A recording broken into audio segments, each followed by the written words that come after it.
Hello, everyone. We are live with OSC mid-season playoffs number 2, 2024. We're going to be starting things off with a ZV Ped. It's going to be Cham versus Spatz, then Christianer versus Skillis, then it'll be Gerald versus the winner of Cham versus Spatz. Then we'll have Shin versus the winner of Christianer and Skillis. And then it will be Nightmare waiting on the winner of Gerald, who is waiting on the winner of Cham and Spatz. So we've got, well, we got a five best of fives ahead of us. You late, man? I am. Did I cast Beyond versus Mana? No. When did that happen? Oh, that happened in the upper bracket, I think, right? No, I did not cast that one. Mana had some... I feel like I heard about that one. Mana had some cool builds, no? Welcome, Fiant. Welcome, Sir Fapsworth. Esquire, I'm sure. Welcome, Defy. Cynical Death. Online Strategy DK. All right, let's get a prediction going. Who will win this best of 5 PV ZVP? Cham or Spatz? Both of these players are very stylistic, and they're fun to watch, in my opinion. Welcome, Mr. Calculon.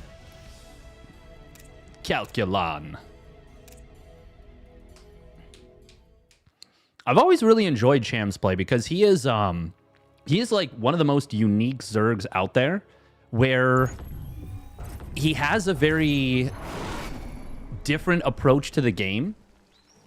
Not necessarily the best player in terms of like perfect cleanliness, but he has some really cool strategies and styles. Loves aggressive roaches, loves Marine Lingbane Muta, but one of the very rare Zerg players that is not a fully complete player, but has exceptional late game unit control. He is, for me, the standout thing about Cham as a player is that he is so good at that. He is so good with Vipers, Infestors, turtling out games that are a bad position. And it's really uncommon because usually that's not the kind of thing that Zerg players excel at. All right, here we go. Spawning down on the bottom left. It is Cham. Short for Champion. With a hatch first. And his opponent spawning up at the top right. It is Spatz. In the bleu. And I mean, it's... Really, I'm saying Cham took the hatch first, but it's Spatz letting Cham take the hatch first. If it is up to the Protoss, well, more so than anything, the Protoss is allowed to dictate what happens. Marijuana King Prime. I'm assuming that's a new account, since it is the first time chatter. Cham also does something very interesting where he goes hatch pool gas. And to be honest, it's like, once again, he's like the only player that does this. But you lose very little, and you're just a little bit more cheese-proof. You're just a little bit more cheese-proof. You get that pool up 25 minerals quicker. Actually, you know what? I wonder if on the new patch, this might end up being the way to go.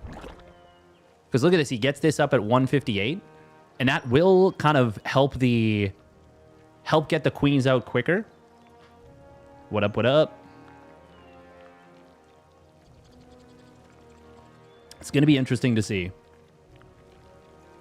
I have been playing a little bit of Age of Empires, by the way. Don't crucify me, please. I'm just trying out a little bit of Age of Empires 4, just to see what the hubbub is about. And it's fun to learn new things. I've been trying out benchmarks to see when I can get my my feudal castle up, age 2. And I was able to get it out at 410 in a game. I still got washed, but it was satisfying to win that by like 30 seconds. Rinsed. Rinsed is the term. It is going to be Stalker first here in this game number 1. Spatz is a Glaive Adept enjoyer, more so than your average bear. Now, he is still mining with all 3 on gas, so this could be DT drop. But might just be keeping that mining up while he gets set up towards glaives. Just wants that faster timing, but we'll see. This definitely feels more like DT drop, but we'll see in a sec.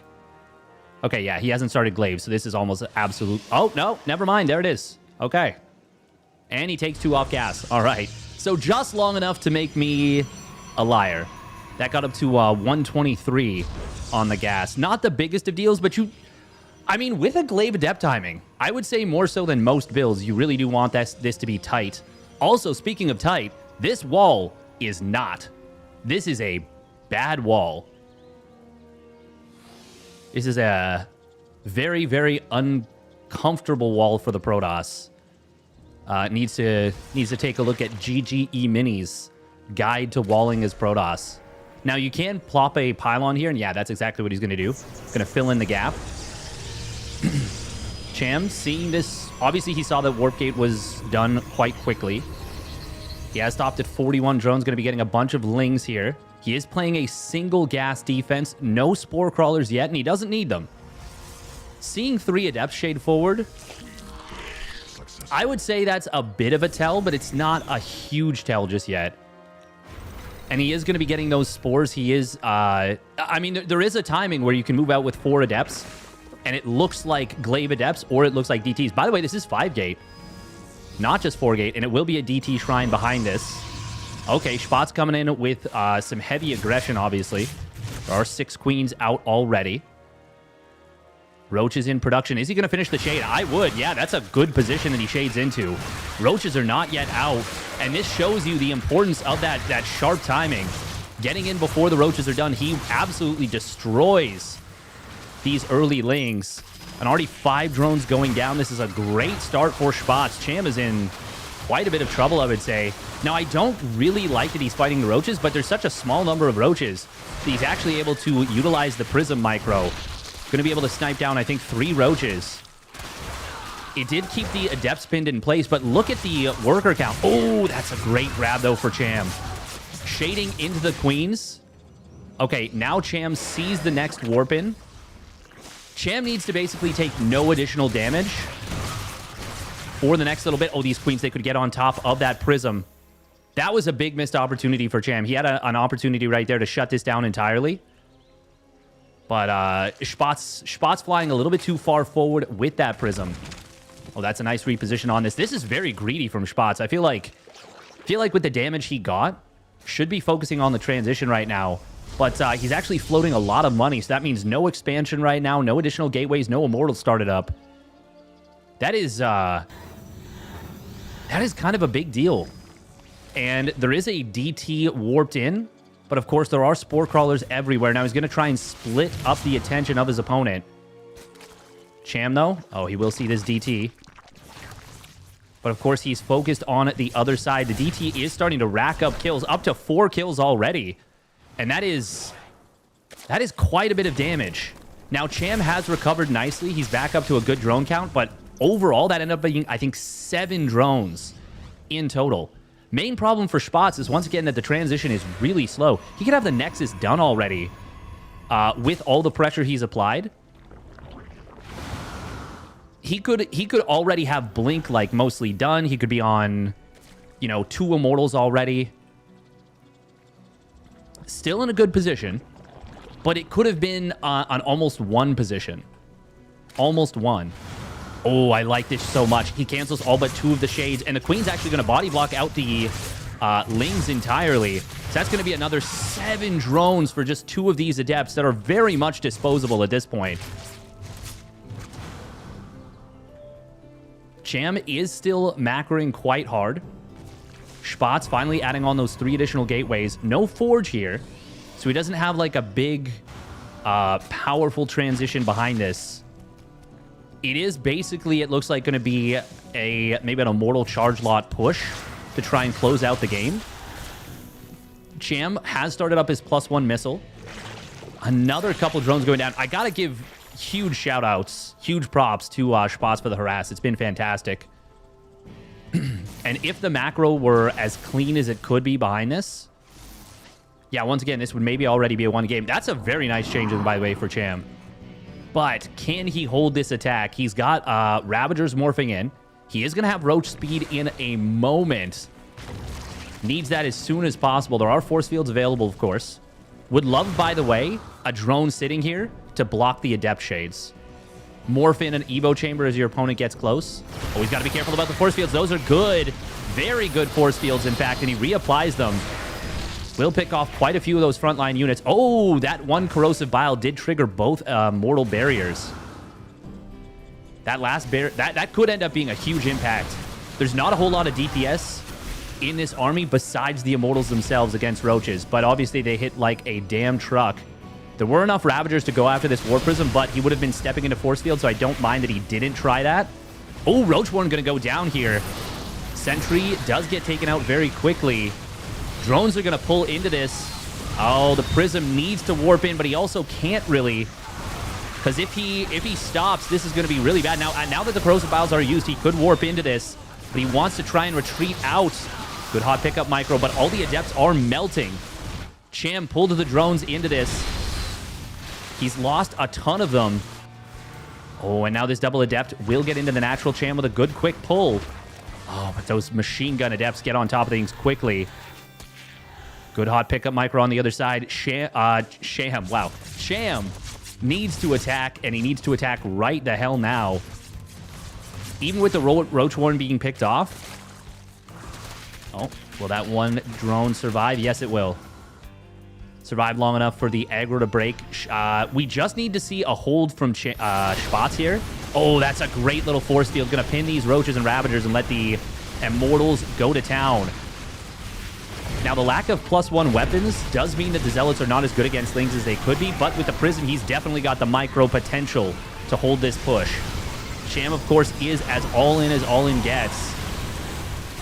Oh, another Immortal joining up. So far, the Prism micro has been outstanding. Zealots are starting to fall. If this pylon goes down, it could be a bit of a problem, but it's not going to go down, and the army of Cham melts. GG is called. Spatz holds the all-in and will take this one down. Is this on new patch? It is not. This is on current patch.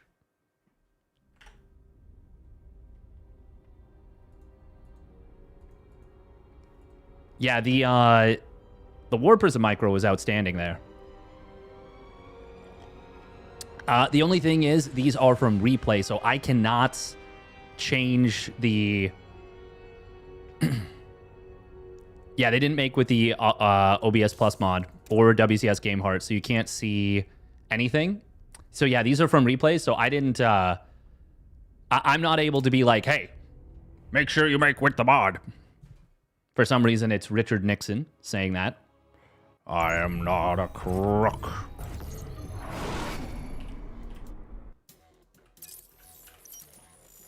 Yeah, they didn't make this one with Game Heart either.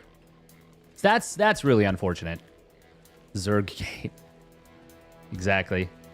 All right, let's get into it. Game numero dos. Numero dos. All right, we should be live on YouTube as well. Did I? Oh, I need to...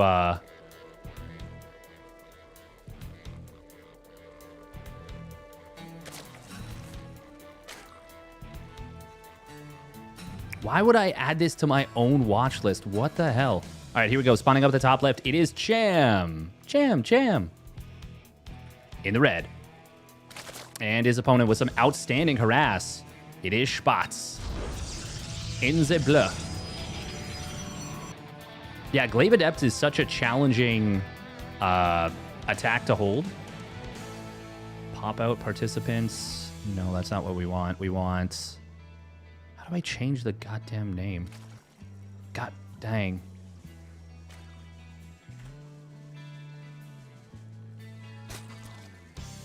These are indeed replays, yes. You like my sweater? Thank you, Chicker DD. DDD.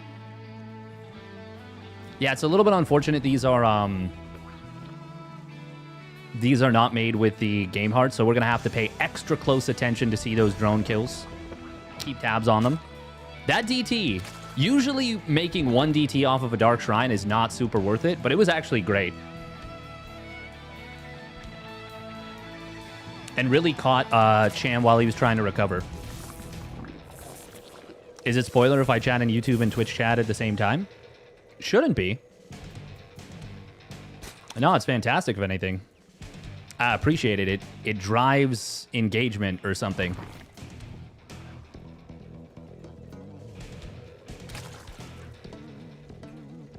Oh, yeah, we want to not update title specifically. There we go. Okay, cool. Cool.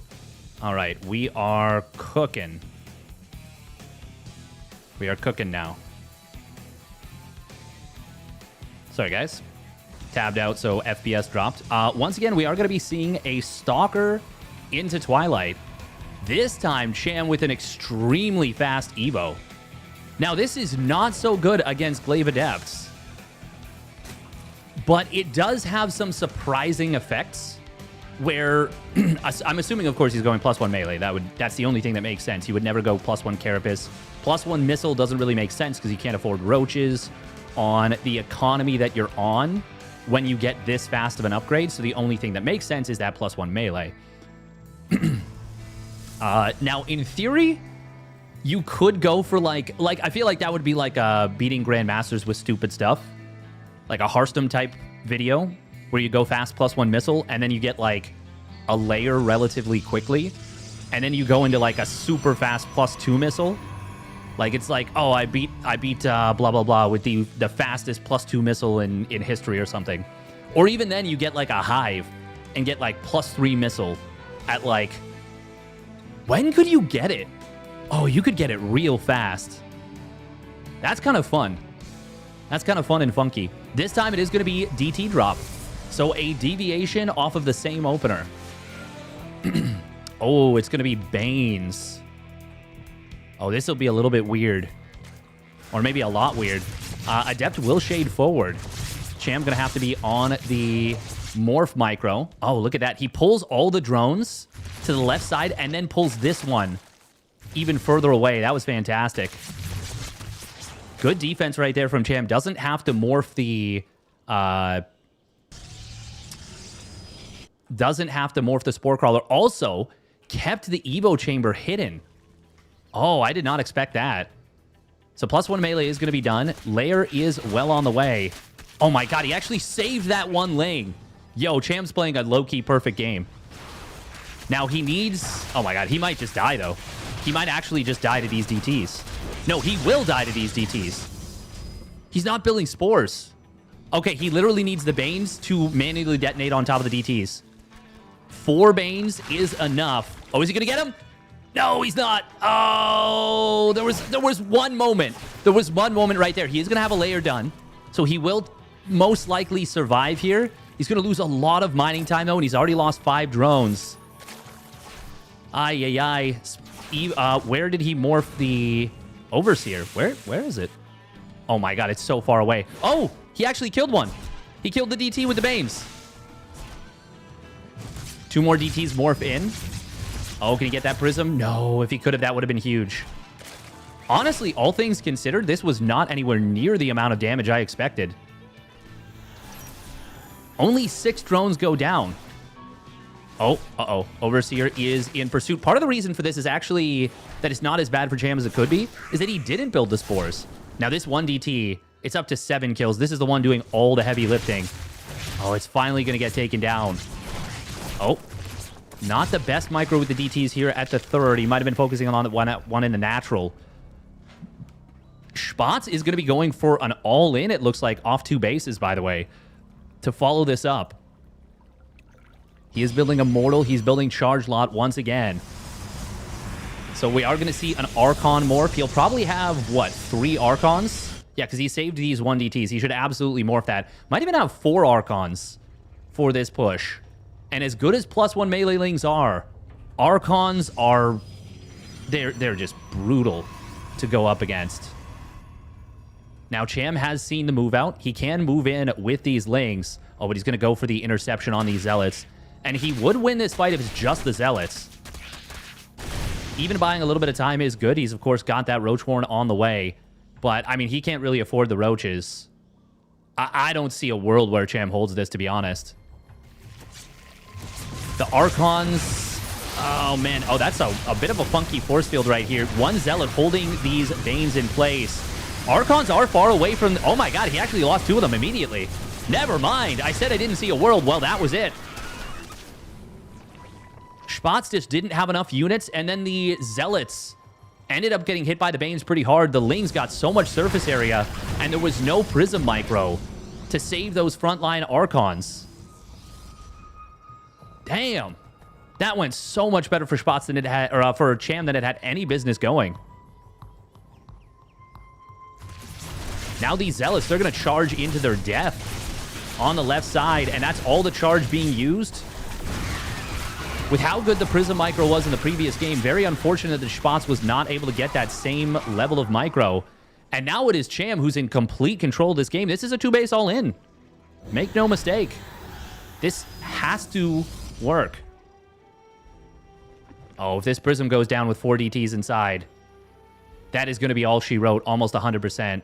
Cham's going to see no additional base, and he's just got to be thinking, I just need to defend. That Prism is very low on HP, by the way. Spatz will get away with this, but I mean, what can he realistically do in this game? Stuck on 2 bases, lost all of his power units. Well, I mean, he's got... Wait, did he recall an Immortal? Oh, he did. Okay. That one Archon surviving on with 19 kills, by the way. Cham just needs to pump units at this point. Spatz is going to be... Yeah, he's already starting to mine out of his main base. Going to be down to just 5 mineral patches and 4 very shortly thereafter.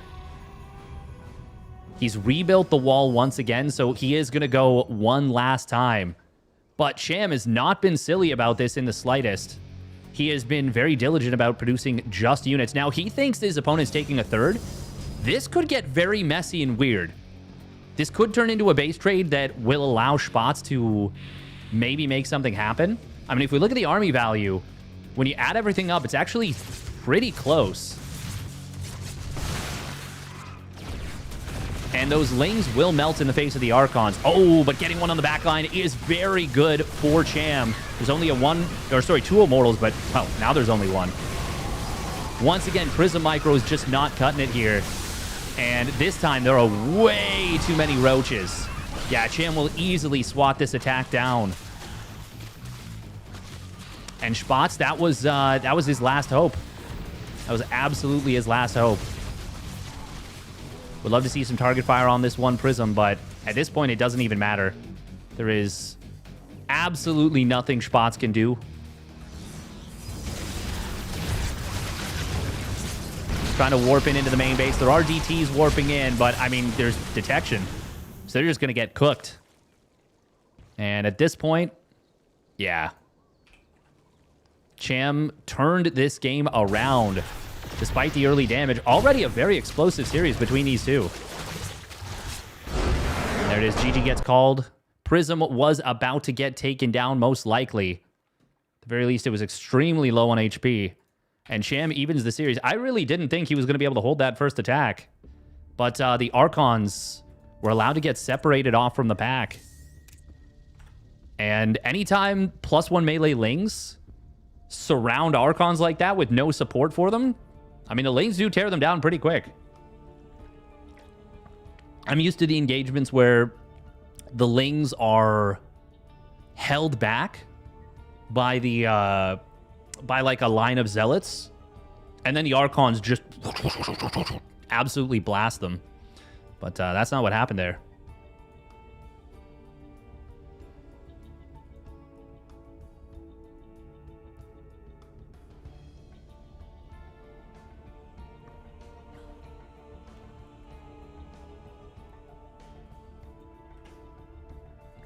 All right, we're going to run 1.5 minutes of ads, and we'll be getting into the next one in a moment.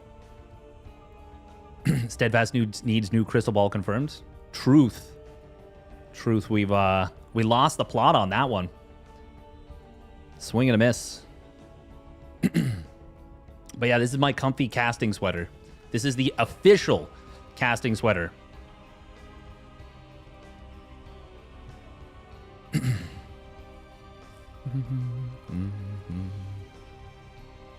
Yeah, Cham is such an interesting player. It feels like his reads on the game are just, they're pretty outstanding.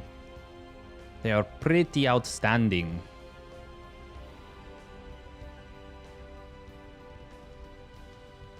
I'm a big fan of watching Cham do his thing.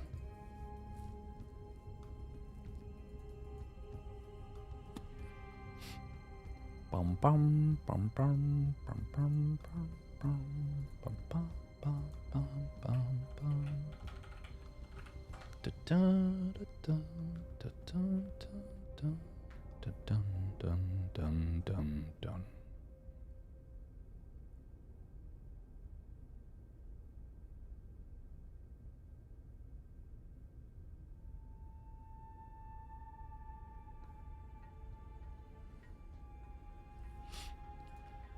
Oh. All right. Should be good to go now. Going to be getting into Crimson Court. Now, I wonder if Cham will try and take advantage of that high-yield gas base. That is quite powerful. It is really powerful for Zerg. Protoss really can't take it either. All right, here we go. Spawning down on the bottom left. It is Cham. In the red. And his opponent spawning up the top right. It is Spatz. Sending out an extremely early probe. Is this a proxy? Yeah, it is. He's not building a pylon at home. Oh, my goodness. Are we going to see a power flower? Well, it's not going to be a power flower. I mean, that you need all 4 gates surrounding the pylon for it to be the flower. But this is either going to be 4 gates, 4-gate proxy zealot, or it is going to be 2-gate forge, or it'll be 3-gate into a cyber core. Oh man, it feels like it's been so long since I've seen this at the pro level. All right, 1, 2, 3 gateways. Looks like it's just going to be 3. Yeah. Okay, Cham. Oh, is he going to see it? Oh. Okay, he does. But did he notice? Oh, did he notice? I want to see Cham's vision. I'm not too sure if he has noticed. Okay, they still didn't make with Game Heart, so that's a little bit unfortunate. Yeah, it looks like he did not notice. We do see the gas coming down, so this is what I was talking about. Spatz will start probe production once again. He's obviously got a lot of Chrono Boost energy saved up. There are different schools of thought, i.e. don't necessarily Chrono Boost the first 2 Zealots. Instead, Chrono Boost the 3rd one. But obviously, he wants to get in there and start mixing it up as soon as possible instead of hitting with all 3 Zealots at once. Oh, he's actually... Okay, never mind. He just wanted to wait for the second one. He's building a Cyber Core behind this, so we are likely to see Adepts. Only mining with 2 on gas. So yeah, he's going to be able to afford quite a few Adepts coming in behind this. There's the Spine Crawler started up. Cham will get a scout into the main base. Drone micro. Oh, already pulls back the first one that was wounded. Good micro so far, but he is going to need to mineral stack very nicely. Already a couple drones going down. Ling's in production. This is a lot of damage. Cham needs to micro these drones a little bit better. Oh, there we go. That was a great save on the last one. Cutting the aggro down. Oh, is that enough Lings to kill this one Zealot? It won't be, but it gets it very low. First 3 Adepts are in production. We will have double Spine up, and he's repositioning these Spines to the front line. Ling speed just now starting up. Cham is okay so far. He is absolutely okay so far, but it is going to be difficult to deal with these Adepts until Ling speed completes. He's actually started to mine gas once again. And fires up a couple more drones. We do have probes in production for Spatz. Oh, that shade is not it. Right into the waiting arms of those slowlings. That's a full surround. That's a huge moment for Cham. And it looks like Spatz took a bunch of damage on the other Adept, so it might just get gunned down by these Queens. Oh, one more connection. No, it does manage to shade out, so it can start regenerating shields, but that's so huge for Cham. So huge. He might try and hunt this down, but that would be a little bit greedy. I mean, he survived the earliest moment. Link speed... Oh my goodness, pardon me. Link speed is a huge timing for Cham. Once he gets up to link speed, he can swamp these units if they're not in a fantastic defensive position. And there isn't really a super great defensive position around these gateways. Oh, is he going to shade forward? No. Okay. Now... Oh, wow. He's bypassing the spines. Wants the zealots in the fight here. Cham is going to have to stop mining from the natural for a little bit. I think we should see one of the spines reposition. It is easy to misjudge this as the Zerg and still make a mistake, but as it stands right now, this is obviously very good for Cham. One zealot will fall. The Adepts forced to cancel their shade. I think this might be the moment for Cham to jump. But as he sees 2 more Adepts joining, he says, no, maybe not. Very mature decision-making here from Cham. Oh, wow, look at this. He's concerned about a potential Spore Crawler. Or, sorry, potential DTs. Okay, he's going to slip these units across the map. He will lose an Overlord here. But, right? Or not? That would have supply blocked him. That would have been a big kill. Halting unit production for even just a moment can be pretty big. He is going to be... we do see Spatz is going to be diving this one spine. But I think this is enough now for Cham. Yeah, he's absolutely going to swamp this. Doesn't even need the Lings on the other side of the map. Will just clean this up. Cham, very patient. Gets the job done on the defense. What level is this? This is pro. This is pro level.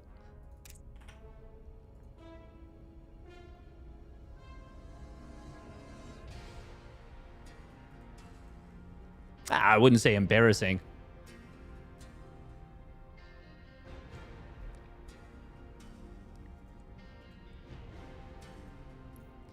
Bum, bum, bum, bum, bum. All right, we're going to get into post-youth for game number 4. All it takes is one little misstep, and things can go very south very quickly. Cham now on match point, on the verge of advancing on to the next round in this lower bracket. Spawning up at the top right, it is Cham in the red. And his opponent spawning down on the bottom left, it is Spatz in the blue. Now, Cham is no stranger to, like, drone ling pull all-ins. He is a player that is very comfortable doing that kind of thing.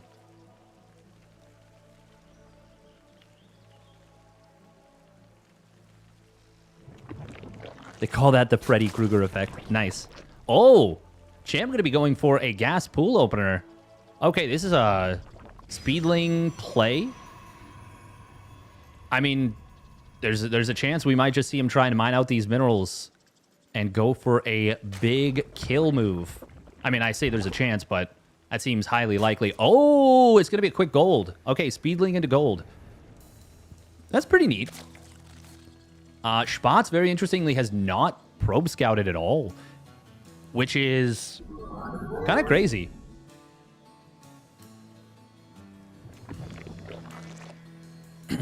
Like, actually super crazy. Now, granted, this is not a map where you 12 pool. I don't know that there's any map where you 12 pool anymore, unless you know your opponent is A, not going to scout, or B, going to go Nexus first. But Spatz, I like that in a best of 5. The fact that he's doing this while he's down 2-1 on the edge of elimination is pretty gutsy. I think that's pretty cool. But we do see Cham with, a build that has some strong potential. He's actually leaving 2 on gas. So this looks like it's going to be a Ling Bane bust. Oh my god, no, he's going fast Evo again. Oh wow, this is wild. Spatz, let's see what his tech is. Okay, going to be the Stalker and a Warp Gate set up once again. There's no unit in the wall, so the Lings showing up at an inopportune timing for Spatz. Going to be able to force some lost mining time. Good probe micro there. 1 million plus 1 Lings, plus 1 melee Lings. Yes, he is still mining gas. Okay, he is still mining gas. That's it. Oh.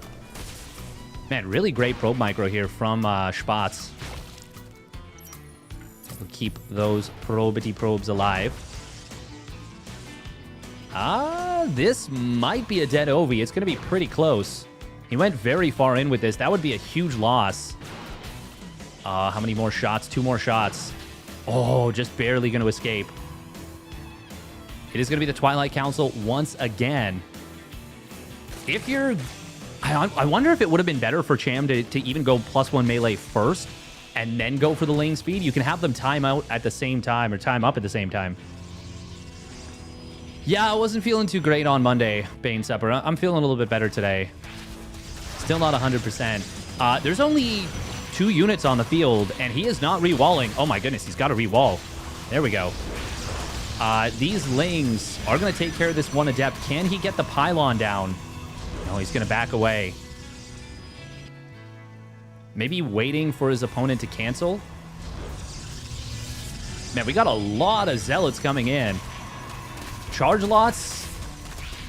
Oh, this is going to be very funky. Yeah, this is just a charge lot all in, straight up. But he's still mining with 4 on gas. Why is my question. This is weird because he's oversaturated. Oh, okay. Actually, it does make a little bit of sense to micro 3 probes onto this 1 gold mineral field. Make sure that it's oversaturated to get a little bit more of a boost in income.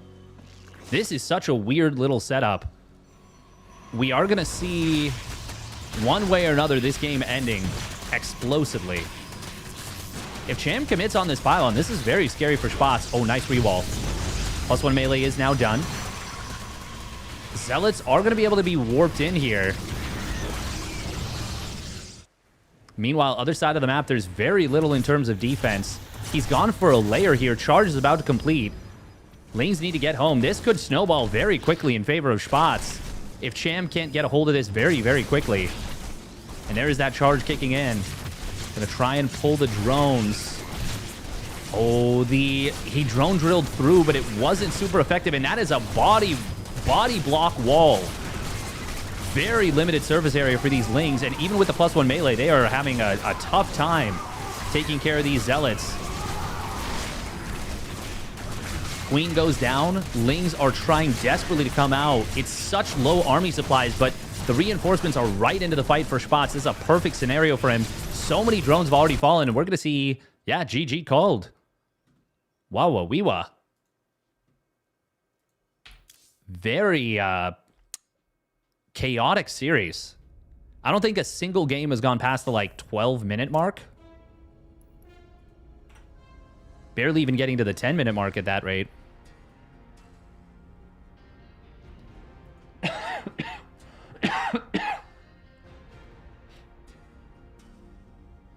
Hey, thank you, Scorpion SC3, for the gifted sub to Ayalimo. Portos is looking up. Posties sounds like a band name. It does. It does. It does. All right, let's get into game number 5. First series of the day already going the distance. Game number 5 on Ghost River. We've already seen, some very aggressive plays from both players. Oh, look at this. Oh, wait, actually, hang on. Cham was AFK for the first, 5 seconds, and that's kind of weird. He didn't ask for a regame. Huh. Yeah, starting the drone late is actually a pretty big deal. It really, really handicaps your build. I'm surprised he didn't ask for a regame here. He clearly wasn't ready, but not my problem. That's up to him to do that kind of thing. Here we go. Spawning up at the top right. It is Cham in the red. And his opponent, for the first time this series, going for the block. It is Spatz in the blue. And this is a good map to do it on. Ghost River. Bit of a hassle to deal with this as Zerg. I mean, I say bit of a hassle, but this is such a long distance to try and chase around Adepts.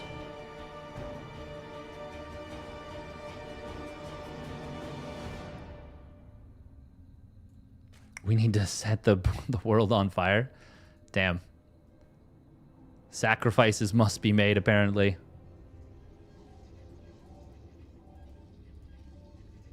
Yeah, this is very uncomfortable to deal with. That's a late pool, by the way, for Cham. That is a really late pool.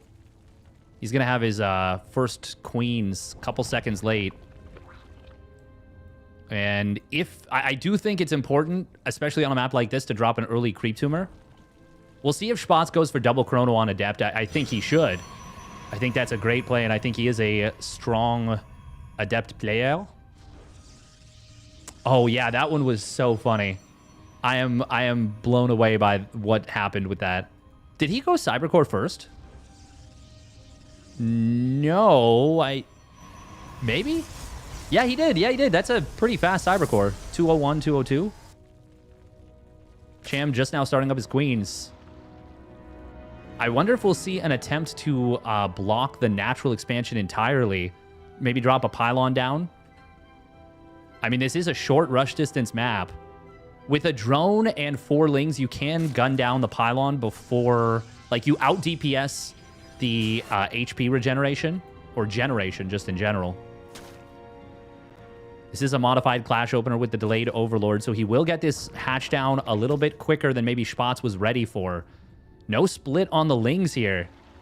God, look at this. The queens are actually super late. They're like 3 seconds late.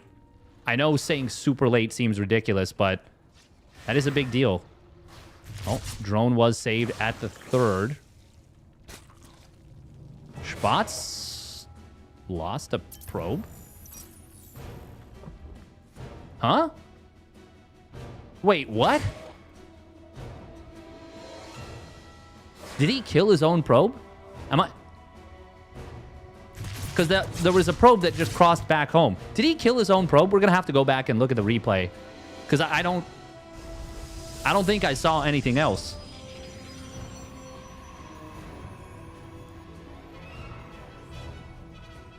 We are going to be seeing an Oracle opener, Stargate opener for the first time in this series. There's the creep tumor coming down. Honestly, considering everything, Spatz really didn't get as much done as I expected. I wonder, I feel like Spatz must have been supply blocked and he killed his own probe. Maybe to start up the Oracle? I wasn't paying as close attention to the supplies because, you know, you never expect to see something like that. Oracle. Oh, man, this is, I gotta say, pretty indecisive play from Spatz so far. Wait, how does the Oracle have no kills? The Adept stole one of the kills. That's funny. Haven't seen that. That is a lot of energy being used right there, by the way, on this Oracle. Now, granted, Cham did commit to... Well, he only committed to 2 extra lings, more than normal. Oh, an attempt to jump on top of these Adepts. Cham is, of course, droning behind this. He is going to get supply blocked, though. Oh, wow, he's actually really badly supply blocked. He needs, like, 3 Overlords now. He was already going to get supply blocked with the late Overlord production, but then losing the one in the main base means he didn't even get up to 66 supply in total. And there, oh, now he's really overbuilding these.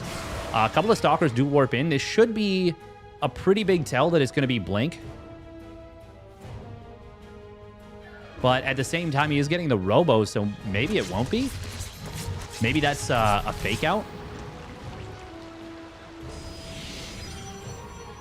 We'll see. We'll see what he throws down. I'd still suspect Blink. Yeah, there we go. Oh, that's a nice find right there, getting these 2 drones on the transfer. And here is one of the many reasons why you need the creep between the bases. Especially when you've been forced to take... Well, it actually doesn't matter whether the drones are transferring to the 3rd or from the 3rd. You need queens that are able to be mobile between this. Now, I will say this creep spread. It's quite nice, starting to spread down towards the bottom side. Oh, Spatz going to be going double Robo. We haven't seen it so far this series, but he is a profound disruptor enjoyer. Cham going up to a very quick 5 base setup. Now, that does not mean he's going to go beyond 66 drones, 60, even 70 drones. I've seen this many a time from Cham. He likes to stay on a relatively low drone count while doing this kind of thing. There we go. We are going to see the creep spreading together. It is worth noting as well, Spatz did stay on just 2 oracles. And he is playing... Look at what he's doing. He's playing super greedy in terms of tech. Delaying production a ton. Delaying unit production a ton. Oh. Stalkers. Okay, do get back into the corner. Oracles are forced to come back home. The thing is, with no, like, Queen Walk or anything, Spatz is just going to get away with this. Now, are we going to see double Robo Colossus? Yes, we are. Saw that money getting a little bit high and was thinking, oh, that's kind of crazy. Oh, this hold position is going to find so many probes so quickly. Oh, boy. That was a lot of damage, and this is why you can't have no units. You need to make the units. That's a... Oh, man, that might have just ended the game. That might have just put this game kind of out of reach for Spatz. Oh, that's a huge blunder. Oh, man. That's really unfortunate for Spatz. And kudos to Cham for just recognizing that. Yeah, there was a shield battery there. But with no wall and so much surface area for the Lings, that was really unfortunate. The thing is, even with the low number of units, if Spatz had just pulled the probes into this gas, maybe he loses 3, 4, 5 probes. But he doesn't lose... It was 11 probes. Cham, though, now he's freely gone up to 76 drones. We haven't seen really any damage besides those 2 transferring drones that went down. Spatz going to try and... I mean, I guess he's going to try and tech up behind us. Maybe get Storm or Archons. I'm not even sure. Oh, this is a nice little find. Getting 3 drones right there. This is the kind of thing you kind of need to be doing with these oracles, but now they're pretty much completely out of juice. Cham, for his part, is now adding on a Spire, and after he's been scouted there, he adds on, 4 more gases. He was only on 4 gases before this, but Cham is going to look at this, or rather, Spatz is going to look at this and think there's no way that mutas are an option. Did Cham scout his opponent's double robo? No, he didn't. Swarm forces under attack. I mean, you can just kind of blindly play mutas. And it's entirely possible that he already saw the Colossus, so that's why he's thinking, yeah, this is the move. Rocks have been taken down here. Would love to see this set of rocks getting taken down, especially with Colossus in play. Cham. This looks like a move to try and deny his opponent's 4th. But there's no 4th base. Also, the Colossus not going to help very much. Oh, that's a nice find for Spatz. Getting a couple of Banelings just for free. That is actually... That's quite a bit of resources. I don't like the +1 Carapace. Now, I will say, this timing with +2 weapons, especially against a very Ling-heavy style, is actually really strong on the Colossus. +2 weapons, one-shots Lings in a cone. I think you need, like, +2 Carapace, maybe, to nullify that. Maybe even +3. I'm not even sure what the math is, because, like, no one gets Carapace. I'm quite sure that +1 doesn't cut it. We are seeing Corruptors being made. Stasis Wards trying to drop. But, oh, this is going to be tough. This is why I wanted to see the Rock getting taken down. We are going to see a Guardian Shield pop. Good force fields. Stasis Ward number 1 is not good. Colossus are being pulled back, but there's so much Zerg. And the Banelings finally do go off on a big clump of Stalkers. Yeah, this is going to be an easy hold for Cham. And with that hold, well, yeah, no, he's already gotten 2 of the Colossus. This Corruptor will take down the Oracle first. Should probably be going for the Colossus, but it's still going to be enough. Prism Micro shows up. It's very late. We will see the Roaches getting cleaned up, but, I mean, that's so little in terms of the overall state of this game. Did we even see a single Archon being built? No, we didn't. So the Templar Archives just ended up being wasted resources. A couple of Archons in this army would have been nice, but obviously that would have been less of something else. And Cham, once again, he's like, where's your 4th base, bro? Oh, like, you're only on 3 bases? Okay, we're chilling. And Cham really starting to envelop the map in creep here. Not a whole lot of active tumors, but the ones that he has had have been very, well, they've been very active. At this point, Cham, I mean, yeah, this game is all but won for him. Even +1 flyer attacks being made. We are going to see the Stalkers. Well, that's a nice bit of micro there, but I mean, there's just no way to hold this attack, surely. Colossus is even out of position. The battery overcharge gets depowered. Colossus will get taken down by the Corruptors. And Cham will close out game number 5. And will take the series. Well done. He will move on to face... Lakat Matatag. He will move on to face Gerald in the next round. That's going to be a fun one. Next up is going to be Christianer versus Skillus.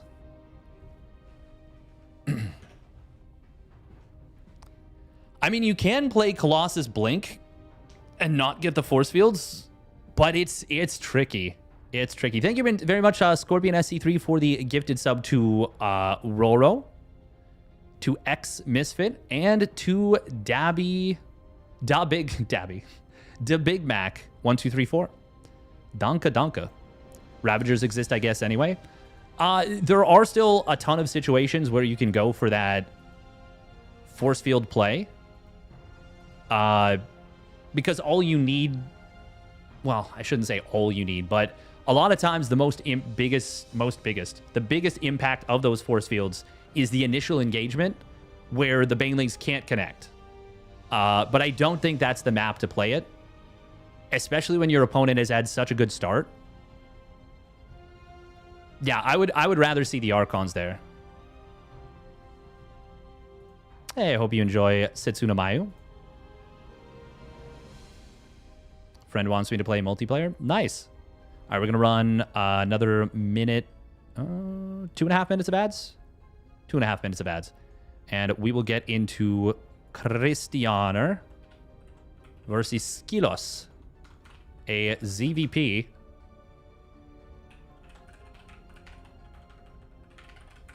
I do think Skillus is turning into one of, like...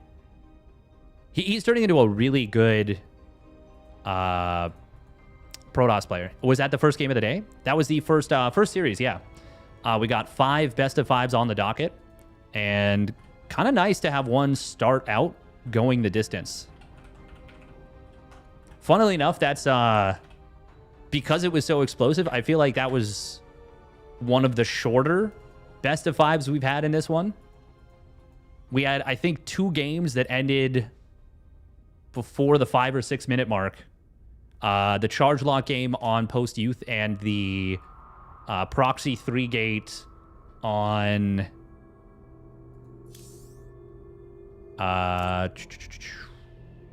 Crimson Court.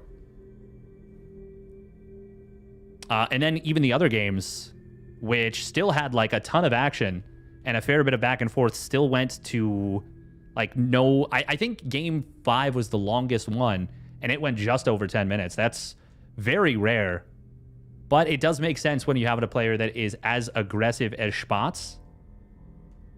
I really do wonder what would have happened if, yeah, he'd added a couple of Archons to his composition.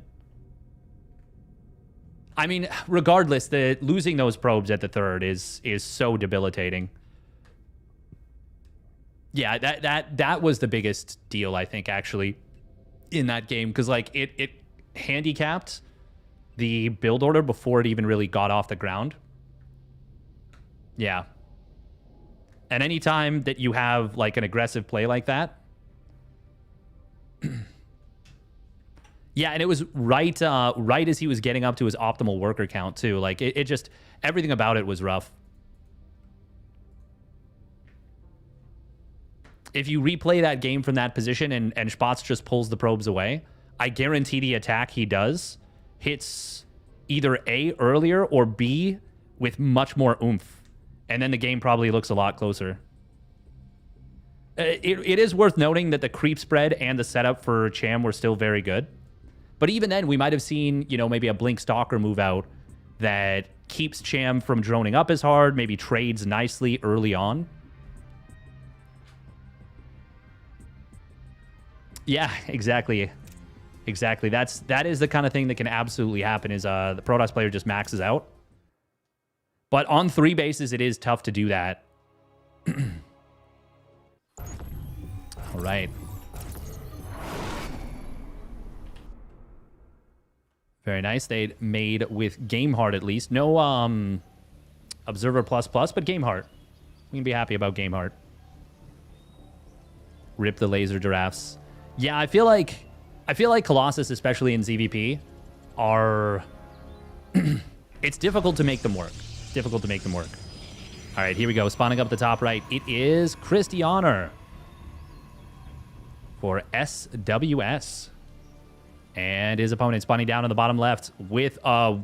What? It is Team Liquid's Skillus in the blue with... What is this?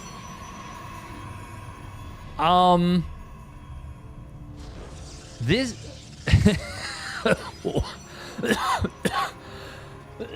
What the heck? I am so confused by this. What is he... The funny thing is, this isn't even a Reaper wall because you'd have to still build an extra gateway. So he knows this is a PvP. And what? I'm so confused. I am so confused. Thank you very much, 1911 Smoke, by the way, for the Prime subby. Thank you, thank you. Bro is cooking? Yeah, he is definitely doing something in the kitchen. Now, okay. Will Christianer see this and, like, somehow not check over here and, like, panic? Okay, he is going to set up for an anti-adept wall. The thing is, if your opponent scouts this and goes for, like, proxy robo, isn't that just horrible for you?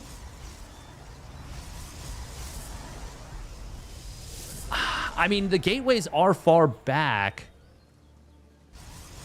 I'm just looking at this. This may end up having no impact on the game whatsoever.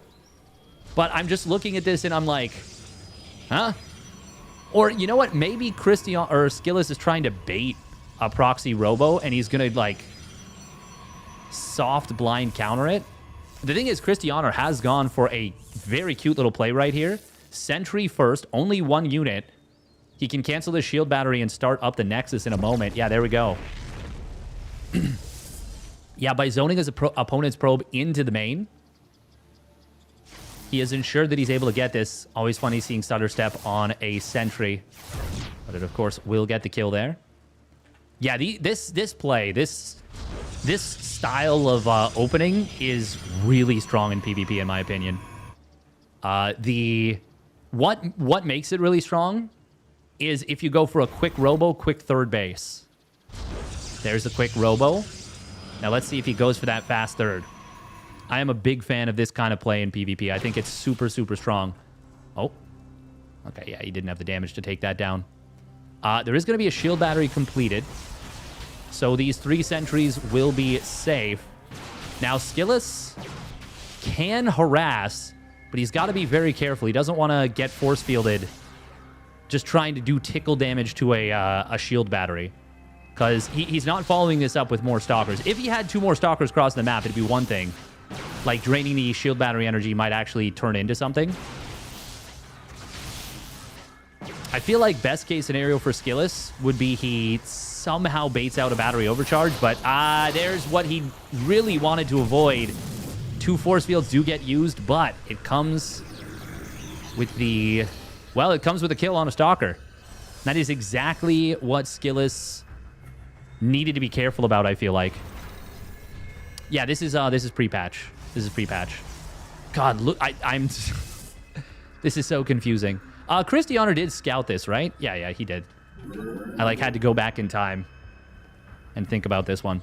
Will be a quick Twilight out of Skillus. Oh, did Skillus see the 3rd Nexus? No, but he sees the robo, and I feel like he should double-check on this. He might have already seen the probe. Okay, yeah, now he knows about it for sure. Well, this is kind of cute out of Skillus. Just watching for some potential adepts. I actually don't really like this move out from Skillous, considering the fact that he's seen the Immortal. Maybe he thinks he can force field it out, and he might be right. Oh. I mean, if you can kill a Pylon... that... Oh, is he going to get it? One more... Okay. Oh, okay. Wow. Well, that was clinical. And that actually did supply block Christianer. Kind of a big block, too. Christianer was not expecting to lose that Pylon. Oh, wow. Small plays. Sometimes small plays can have big impacts, and this is one of those that did have a big impact. Nice job from Skillous there. Christianer, as a result of this, has fallen behind a little bit in the probe count.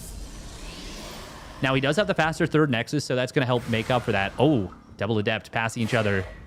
That's not ships in the night. That's, well, that's just them passing each other. But it looks like Christianer doesn't have anything in the natural. This is going to be a lot of damage coming in. Oh, nice probe surround. But it's still going to be... Oh, he tried to pull the shield battery. It was just a teensy bit too late. Meanwhile, other side of the map, it will be Christianer finding a little bit of damage himself. Nice blink to body block with the help of the force fields. 5 for 2.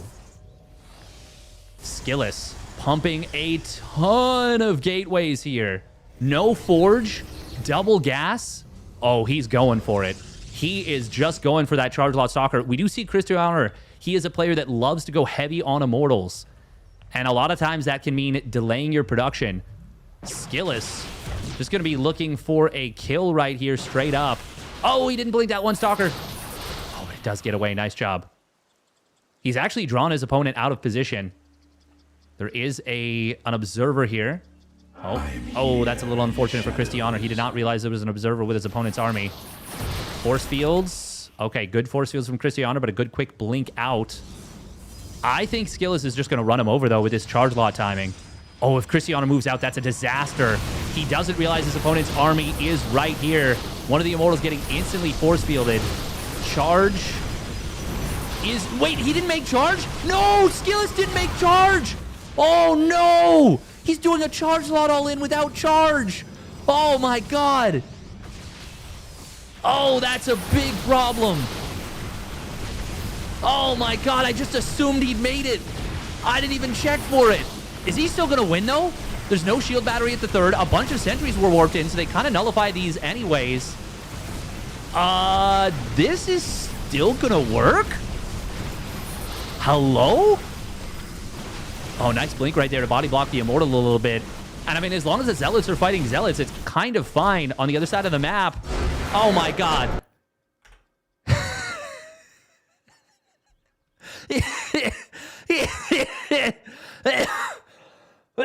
He just won with a chargeless charge lot all in. Oh my God.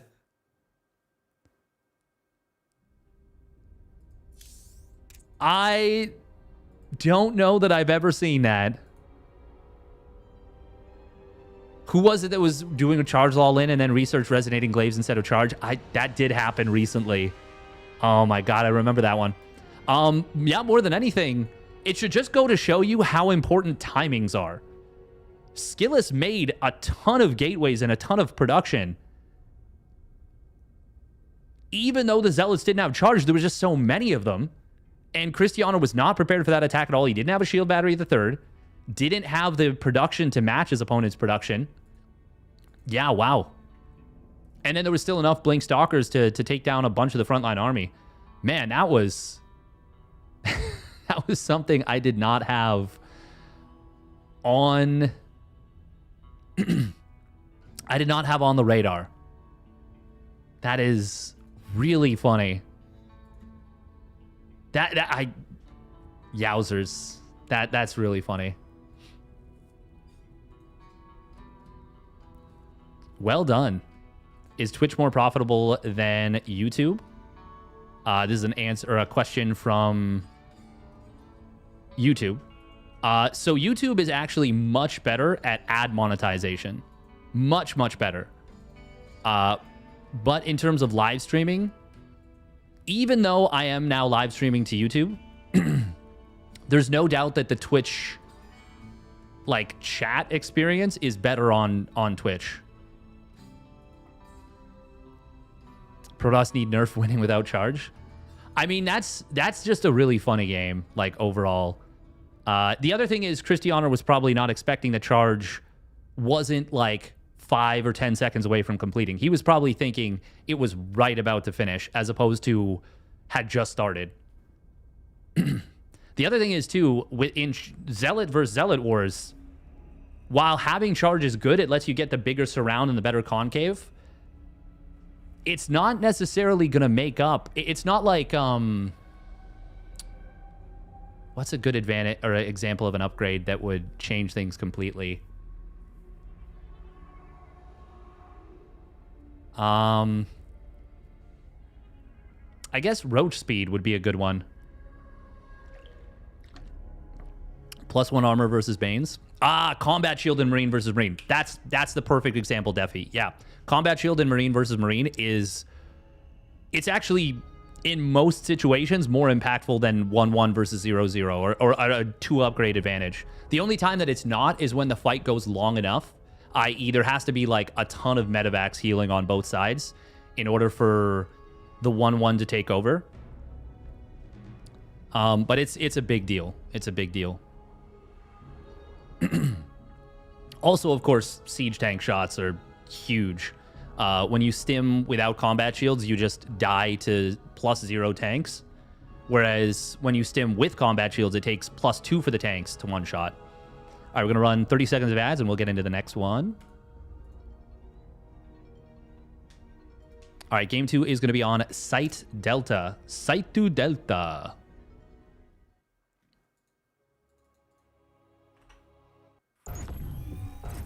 By the way, and thank you, Mihao Downtown, for the tier 1 resub at 38 months. Thank you very much. Donka Donka. Man, Skillus has such sharp timings, too. Like, he is... I would love to see Skillus play a little bit more like Hero in PvZ. A little bit more wild and crazy. All right, here we go. Spawning down on the bottom right. It is SWS Christy Honor in the red. And he's going for a high ground pylon, despite the fact that we've got a ramp at the natural. And his opponent is spawning up the top left, winning with a chargeless charge lot all in. It is Skillus. The thing is, I shouldn't even say it's a charge lot all in. Well, actually, I'm enunciating the wrong thing, because it's not about it being all in or not. Or sorry, yeah, it's not about it being all in or not. It's the fact that it wasn't just charge. Now, it was obviously a very aggressive timing that was meant to take advantage of charge. But it's not the only thing. But yeah, watching slow Zealots try and chase something down is very funny. We are going to see Skillus going very quickly for the second gas. And he is still going to get double gate. Okay. Yeah, that's what I was wondering about when I saw that second gas. Like, this is a timing that matches Christiana's. Obviously, these little moves are very small, but they are nice.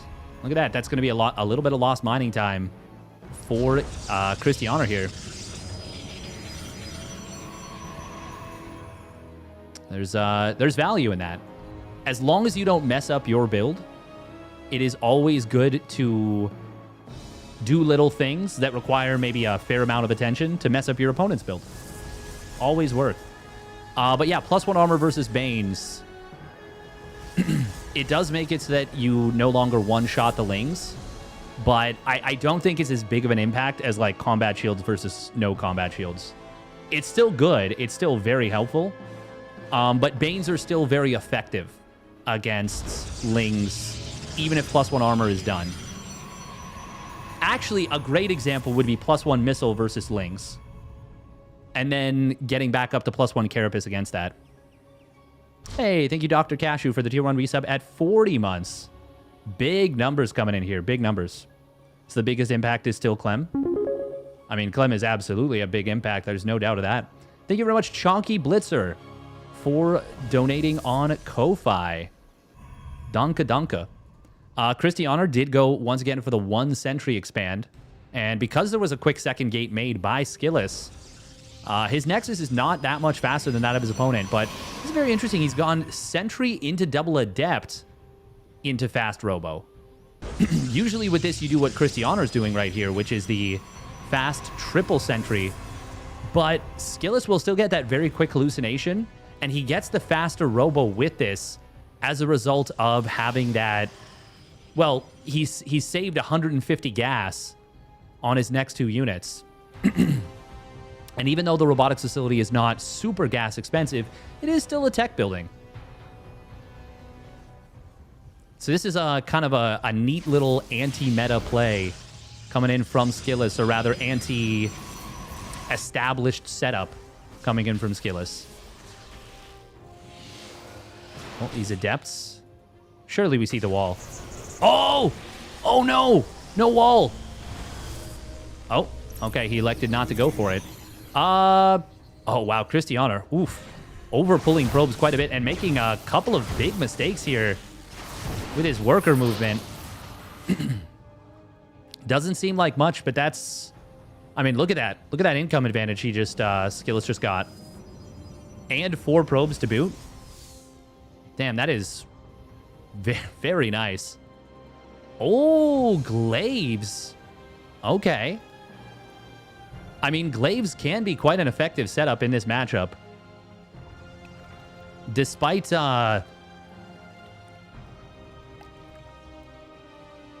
despite things being a little bit, I would say, tricky to make work, it can be a very effective play. Now, this is a really good scout for Christianer. He sees 4 gateways being started up on the right side. This may not necessarily tell him that it's Glaives, but it's at the very least more or less what he needs to know. Now, one of the Adepts did survive. I like that Skillous just warps. Oh, no, 2 Adepts actually went down. So this is 2 freshly warped in Adepts. Oh, Prism does get jumped a little bit, but Christianer's not able to fully jump on top of this, and Skillous is able to deal with this pretty well. Now, Skillous, did he see the additional gateways warped in? No, he didn't. He only saw 1. Okay, so he doesn't know that his opponent is setting up strongly on 2 bases against this. Blink is still a ways away from completing. Nice positioning on that 1 probe. Really able to get the block. Skillous, I think he should just give up on this. I would say right now. Now, Christianer's maybe under-respecting this a little bit. There's only 1 shield battery at the natural. He should absolutely make sure he saves energy for battery overcharge. Oh, I love that it's a gateway now, not a pylon, because the units can shade forward. Good Prism Micro there. Christianer, oh, it's tempting to blink on top of that Prism, but I think that would be foolish to try and go for that. Not unless Skillous leaves it hanging a little bit more. Force fields are dropped, but there's the blink. No Prism being built by Christianer to try and save the sentries. There's that battery overcharge. Did he need it there? I don't think so. He had a great concave. Now, do things get a little bit dangerous when battery overcharge ends? We're going to see that Adept shade forward. Force field didn't block out the Immortals. There's the blink back. Christianer. I mean, he's still able to kite against this. Oh, very bold blink forward. We'll be able to take down the Immortals quite quickly. This looks good for Christianer, but oh, he doesn't pull the probes properly. And so loses a lot of them very quickly right there. 10 probes going down in the blink of an eye. Love to see Skillous just hold position and kill these probes here. He did lose a lot of army supply. But Christianer, oh man, that was a really good defense right up until the very last moment where he didn't mineral walk these probes through. If he had... Oh, that's too bad. Both Protoss players today, well, 2 of 3, I should say. Oh, this is nice from Skillous. Oh, he's going to be able to sack 1 Adept for 3 probes. That's pretty good. Skillous not getting his own charge or blink behind this is a little bit surprising. Also needs to saturate these gases at the natural. He is on 1 Immortal at home. Yeah, this still feels very good for Christianer. But it could have been so much better. Oh, this is kind of nice. He's going to find these Adepts and will force the Shade forward. Skillus only going to be able to find 3 probes right there for the rest of his Adepts. Christianer's not rebuilding probes. I mean, both players are on 2 bases, and he's actually starting to mine out of the main base, so he's still pretty close to fully saturated. Really nice Adept harass. Skillus is right up in Christianer's business. That is a lot of damage right there. And now all of a sudden, now we're looking at a huge income lead for Skillus. Oh, man, it's... The probe preservation is not as good as it needed to be. Skillus has done a phenomenal job of being very aggressive. Oh, wow, he's still warping in Adepts. Skillus is super broke in terms of gas right now. So it kind of makes sense that he's not warping in a ton of Stalkers. But, I don't know. Adepts really do fall off hard. Christianer is rebuilding the probe count right now. But even now, he is still behind in economy. At this point, I wouldn't mind Skillus continuing to pump probes. Just because he's got so much money in the bank. So many minerals in the bank. Finally going to take that 3rd Nexus of his own. Christianer on 24 Blink Stalkers, but a lot of them are just chilling in his natural. I feel like he could have done a lot more here to slow this push down. Now I'm very worried for him. Oh, did he just lose that Observer? Yes, he did. Skillus has managed to get up to Blink of his own. Christianer... Wait, did he cancel the 3rd Nexus? Yeah, he did. He just doesn't think he can fight this. And, I mean, I kind of agree. He's going to try and get the cancel on his opponent's 3rd and just turtle up at home. And he will be successful in doing so. Once again, the Adepts are really not great units. Will this force a recall at home? Not yet. Oh. Christianer just blinking away. Okay. Oh. Well, he recalls, but he misses one of the Stalkers, so Skillus is going to be able to get a kill here. I know one Stalker may not seem like the biggest of deals, but their economies are very low. It's actually pretty important. Skillus did get the cancel on the Nexus. Once again, with a relatively low amount of money for both players. 300 minerals is a lot. Kind of funny how now their 3rd Nexi timings are going to be almost identical, and their +1 timings are quite similar as well, with all the weird chaos that's kind of happened in this game. Funny that we've got a setup like this.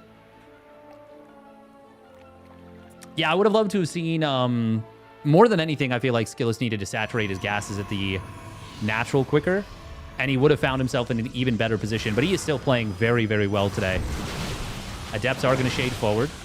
Oh, wow. The decisive blink means he only loses 1 probe. That's not so bad. Christianer, meanwhile, is going to try and get into double robo. Oh, it was double adept into the natural as well. And there is another set of shades. Or not another set of shades. Oh, no, it is another set of shades. Coming in on the 3rd base. Man, Skillus is really putting the hurt on Christianer here. Sheesh. Oh, we are going to see Skillus now taking the opportunity to take down his opponent's shield battery very quickly. Pylon's in some danger as well, which would mean no warp-ins. Force field's coming in on both sides. Skillus does have his Immortals, not able to fight super effectively, but now as the Force fields expire, his Immortals will go to town. Prism Micro going to be able to save those Immortals as well, and they're just adding so much DPS to the fight. That is absolutely the star of the fight here. And meanwhile, the Adepts once again going to town.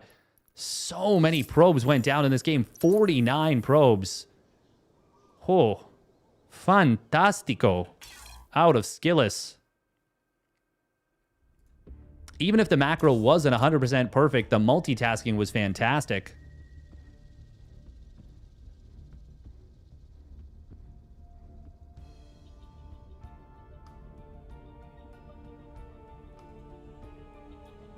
Hey, thank you very much for the $5 Canadian, Chonky Blitzer. Appreciate it. With oversaturation and the mined out bases, probe count probably considered even. Yeah, the probe count wouldn't have mattered too much until they each finished the 3rd base. multi-prong adepts. I mean, it's so difficult to deal with adepts here, there, and everywhere. And Skillus was really great at getting them in everywhere. I didn't even notice the two adepts that had slipped into the natural. All right, Ghost River coming up here. We had one series go 3-2 to start things off. Now we're looking at a series that could end 3-0. And with how well Skillus is playing, I don't see Christianer being able to deal with it super well. All right, here we go. Spawning up at the top left. It is SWS Christianer in the red. And his opponent spawning up at the top right, putting on an absolute clinic for Team Liquid. It's Skillus in the blue. We time traveled. 1 sec. No. None.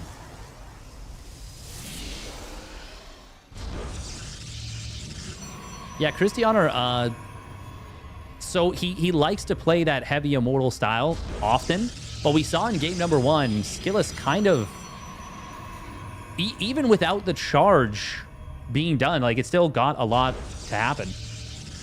Bring these games to us from the future? Always. Like, he still managed to hit with just so much power in the attack. And Christianer didn't make any immortals in game number 2. And that felt like the difference as much as anything in that big fight, is that there was just no immortals on the field. Now, granted, you can argue that a lot of that is because he didn't have the money for it. Christianer with a very fast Cybercore timing here. That is quite nice. Let's see what timing that finishes at.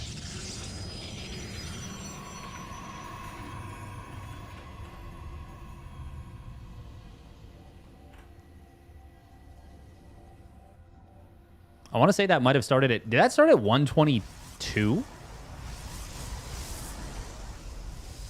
122, 123.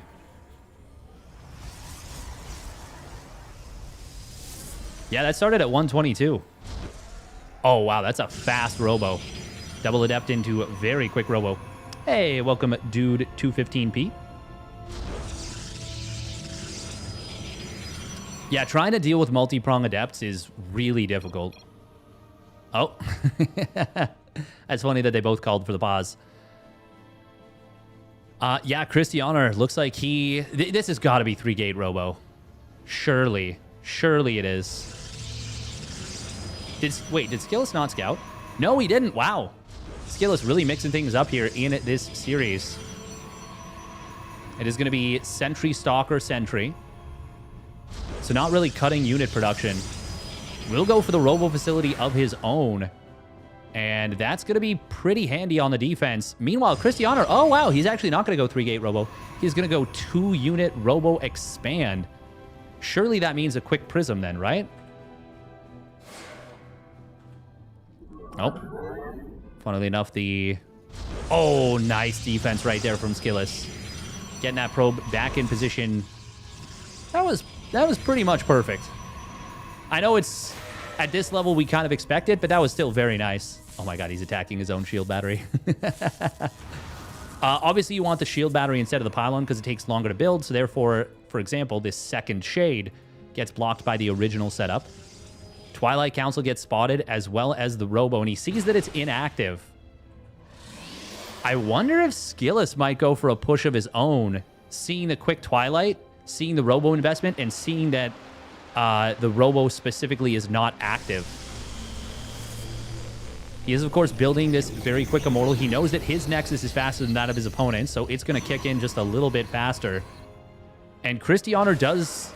He does feel to me like one of those players that skips shield batteries more than your average bear. Oh, that's a nice body block and a nice couple of force fields. He will have to use a lot of force fields there. And there wasn't actually enough DPS to kill these adepts off. Oh, but he forces the shade. Still good. Still good. And he is going to go for the push. We've got a prism coming in behind this. More sentries. So Skillus... Oh my god, look at the army supply right now. Christianer's built like nothing. Oh my, yeah, this Robo not being used, I think is just going to kill Christianer. I think he's playing way too greedy right here with the tech. Force fields, oh, they do trap one Stalker. Shield battery is going to be able to save it for the moment. Battery overcharge popped before the Prism even shows up. That is a huge win for Skillous, and I think this is just going to be game over. Christianer's got no Force Fields, no Guardian Shield. He's way outmassed. Look at the army supplies. This is not even going to be remotely fair fight. Even with no Force Fields whatsoever, it would have been tough. But with the Force Fields as they are, he catches 2 units immediately. Skillous crushing it in game number 3. Catching Christianer playing way too greedy. Skillous just kept producing units, and Christianer stopped to try and get a greedy blink. And it just... I mean, it just cost him completely. Damn, well done by Skillous.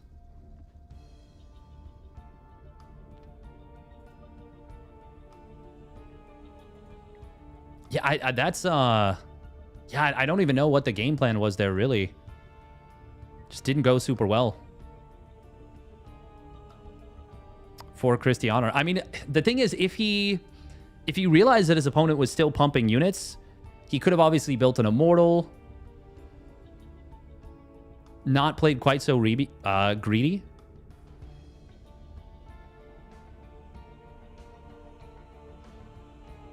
The Twilight... Do you mean the Twilight is just weird if you go Robo? That early? Yeah, the Robo is just weird if you go Robo and don't use it. Yeah, that too. All right, we're going to run another minute and a half of ads. And we will get into the next series, which is going to be Cham versus Gerald. This one could be a very long series. These are two players that are... well, I don't think Cham is super comfortable against Gerald's late game. But he is a player that is very capable of playing a super strong late game. Thank you for the follow. Luby Lion. That is a name. Yeah, I feel like I definitely favor Geralt here, but...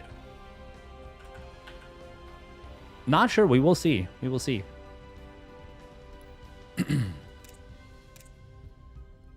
Once again, Cham is one of those players that always feels like he overperforms. He always feels like a player that is super, super strong.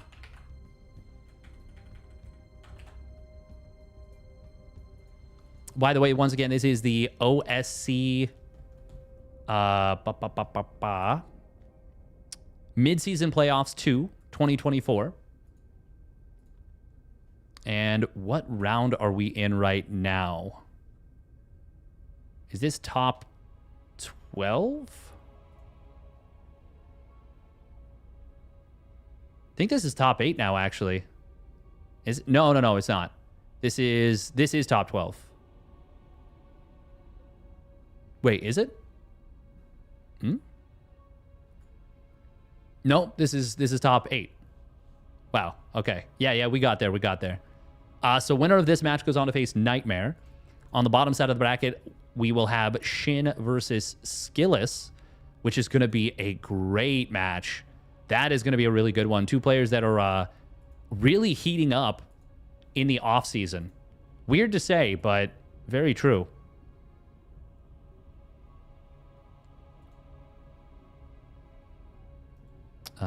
What else?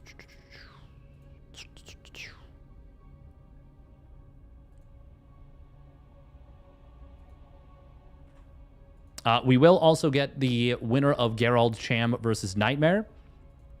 And then that'll be it for the day. So it'll be 3 more best of 5s. And once again, I got a feeling this is probably going to be the longest best of 5 of the day. If I had to guess. Not sure if it'll go the distance or not. The replays are hidden in special folders. So I can't tell. But just based on the styles of the players, I could see this being a pretty long one. Now, here we go. Golden Aura. Spawning down on the bottom right. It is Gerald. A part of Streamer Zone. And his opponent spawning up at the top left. It is Cham. in the blue. Now, this might be a situation where... So I can tell you that this was played, at the very least, this one, on the NA server. Now, we'll see if game 2 is Geralt with the T. So if it was, then that one was probably played on the EU server. Well, I say probably. Almost certainly. Kind of a handy little thing that I never thought about. Because, you know... Yeah, I don't really think about it too much. Thank you much, Bold Viking. I appreciate it. It's a cool Easter egg. Yeah, right? It's something that usually doesn't matter too much in terms of, like, knowing.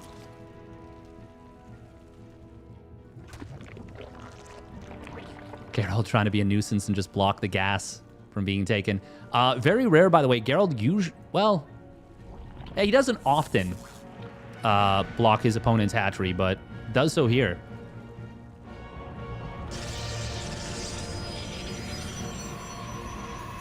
Yeah, something that doesn't necessarily come up super often, but kind of neat. We don't have any Terrans today, do we? I don't think so. I'm actually... How many Terrans are left in the OSC mid-season playoffs? Really great probe harass, by the way. Couple of little hacks, little life hacks, I should say, or... Yeah, life hacks. For Protoss players. Setting up in any of these little positions... So annoying to deal with. Super, super annoying to deal with. Welcome, Psycode.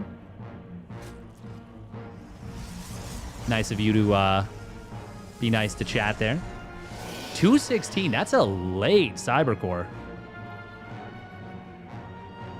Speaking of Gerald and Cam, what were your thoughts on the balance discussion? I felt like all of the pros were super... cagey. Like, they didn't really want to say anything controversial. Which was kind of surprising. Well, actually, no, it's not surprising at all with how Reddit has been. There was a discussion.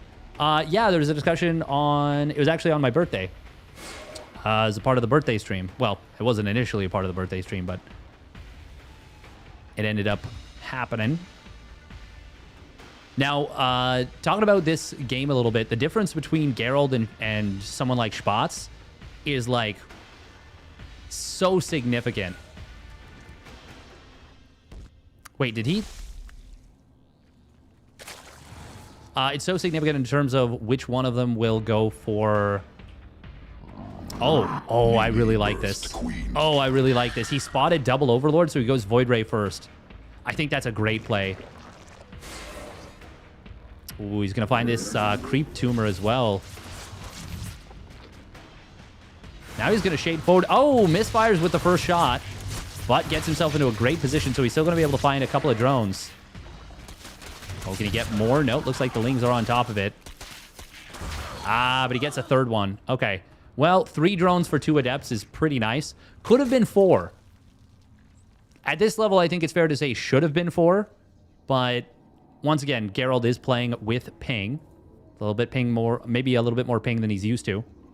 I like this. He tucks the probe back in, saying, well, you just killed my Adepts. It's a little bit awkward for him. Where'd the Overlord go? Oh, he pulled it very far back. Geralt might not actually find this.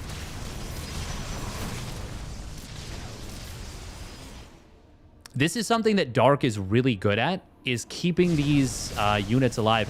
Pretty surprised we don't see the Oracle staying home since he's moving this Void Ray out, but he probably doesn't think the Overlord has gone this far away yet.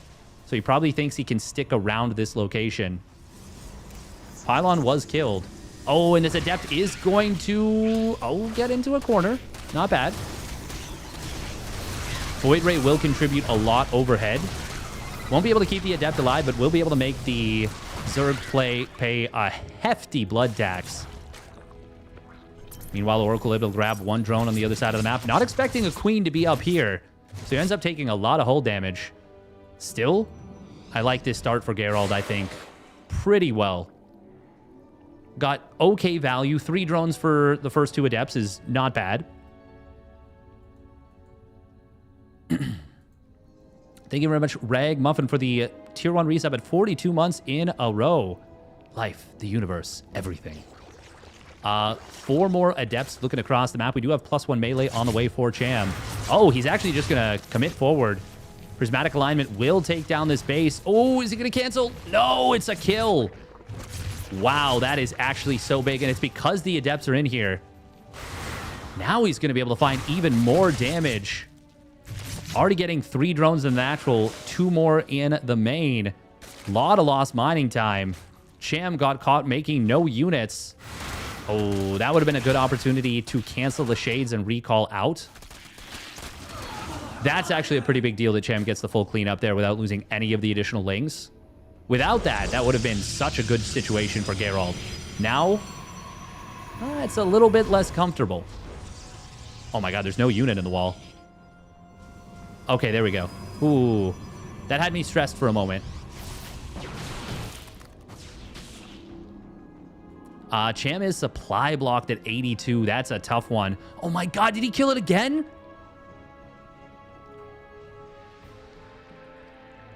Oh, that's 2 kills. That is the biggest value Void Ray I've ever freaking seen. A ton of lane kills, got an Overlord. Funnily enough, didn't get the second Overlord, but since then, that Void Ray has cruised. 2 hatchery kills. That is 700 minerals down the drain, because you do have to take into account the cost of the drone that builds that hatchery. 700 minerals down the drain. This is really rough for Cham right now. Geralt going into a fast 3rd Nexus here. Does have the Storm. Fires up +2 weapons quite quickly. Oh, even getting a lead creep tumor here. That's quite nice as well. Yeah, Geralt, he's mixing it up a little bit here. I feel like he's a player that can play a little bit too much by rote. But I like the way he's playing this one. Not getting too many units. Finds another couple drones. Or when I say too many units, not getting, 3 oracles and just going. Now, here's the only problem with not having those oracles. Is you do not have a whole lot that deals with pushes like this. Having the Void Ray at home will help a lot. But there's not a whole lot of units here. Cham is actually just massing up units. I didn't even realize he was on 51 drones. Oh, Geralt might be in some huge trouble, actually. I was talking about how much I like Geralt's mix-up, but it only works if you don't get smashed super hard. Now, that is a big stasis ward on a lot of these roaches, but this base is in so much trouble, and the Void Ray is going to take forever to kill all these units. Geralt got caught super hard by just a super committed all-in out of Cham.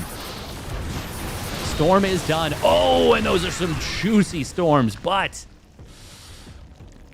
Oh, Void Ray, just let it fire. It needs to be attacking. Oh, not a Ravager, though. That's the worst target the Void Ray could ever hit. It's doing 1 damage per attack. There is an Immortal here now. Nice force fields plus the Archon. Another Void Ray added on. I do like this. Even now, Geralt may still be able to hold. Battery overcharge popped at the 3rd. I do think after Cham killed the 3rd, probably should have backed away, droned up, and maybe made a Hydra Den. But when you see your opponent with Storm, I understand why he wants to keep his foot on the gas pedal. The thing is, even with all the losses Geralt suffered, he's still very much in a fine spot in this game. Oh, we're going to see a Queen pull with this. Geralt should readjust the positioning on these Void Rays. He finds 1 Queen, but he takes a lot of damage there. That will impact his ability to actually win the fight against the Queens, I think. Still, Cham is full commit. Full commit, full send. Yeah, with a little bit of relatively basic micro, Geralt could have kept the hull on this 1 Void Ray at full and then just recharged the shields. Even still, it is +2 weapons against just +1 melee with an army that has more ranged than melee units. Yeah, I think Geralt's still just fine. We do have storms available as well, or rather a storm. Battery overcharge is about to be back off cooldown. Honestly, even though the queens can't transfuse off creep, just feedback on those queens would actually be really beneficial for the damage it would do. It would allow the Void Rays, I think, to win that fight without losing any of their numbers. Even just one queen going down would actually make that the case. And there we go. There's that queen going down. Now the Void Rays should absolutely join the fight. Cham has droned up to 60. He is going to try and get on top of this army. Nice force fields there from Geralt. Going to trap quite a few of the Lings. Good blink forward. Make sure the Lings cannot escape. Yeah, now the supplies have completely flipped. Cham had a golden opportunity in this game, but unfortunately wasn't able to convert it to a victory. And Geralt makes the hold and will take game number 1. Well done. Good job from Geralt to not crumble when things started going a little bit south. Now, I do feel like if Cham had droned up during that, it would have been a very different game. Like, let's say he just kills the 4th base, kills a bunch of the stalkers, and then just drones. Maybe takes a 5th.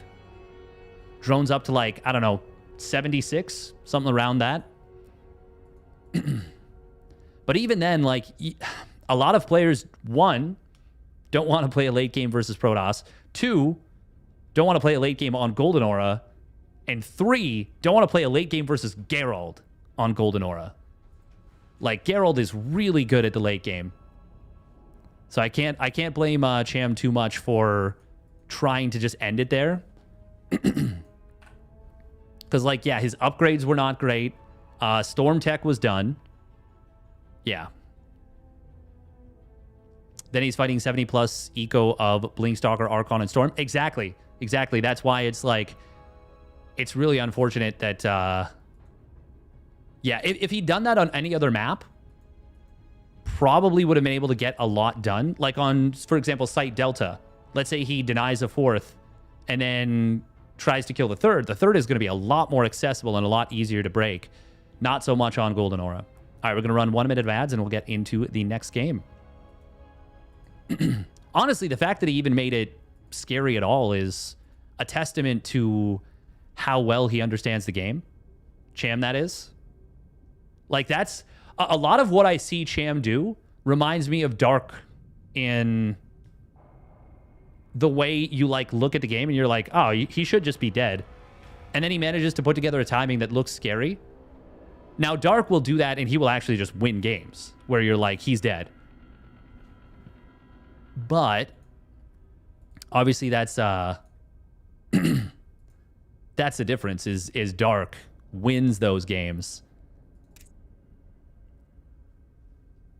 All right, we're going to get into game number 2 on the aforementioned Site Delta. Dark is a certified monster. He really is. He is like legit one of the best. Yeah, the aura of Dark is just unmatched. I will say by anyone. All right, here we go. Spawning up at the top left. It is Geralt for Streamer Zone. So it looks like maybe every game in this series was played on NA East, if I had to guess. Spawning down on the bottom right for easy money. It is Cham. In the blue. Dark is the best not top 10 player. That is so funny. That list, man. That list.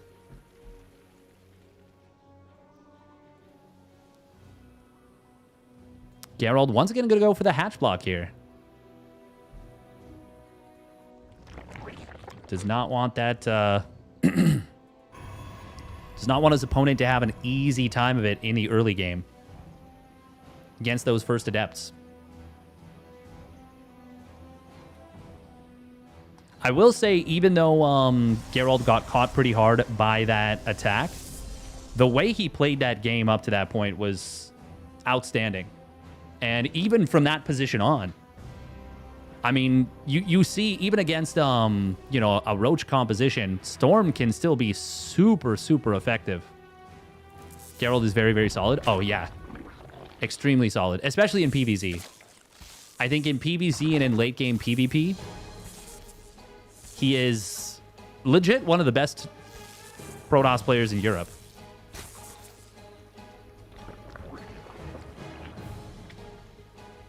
Like, I think there's very few people that I would rank above him, or Europeans especially, that I would rank above him in PvZ. Max Packs in Showtime, I think.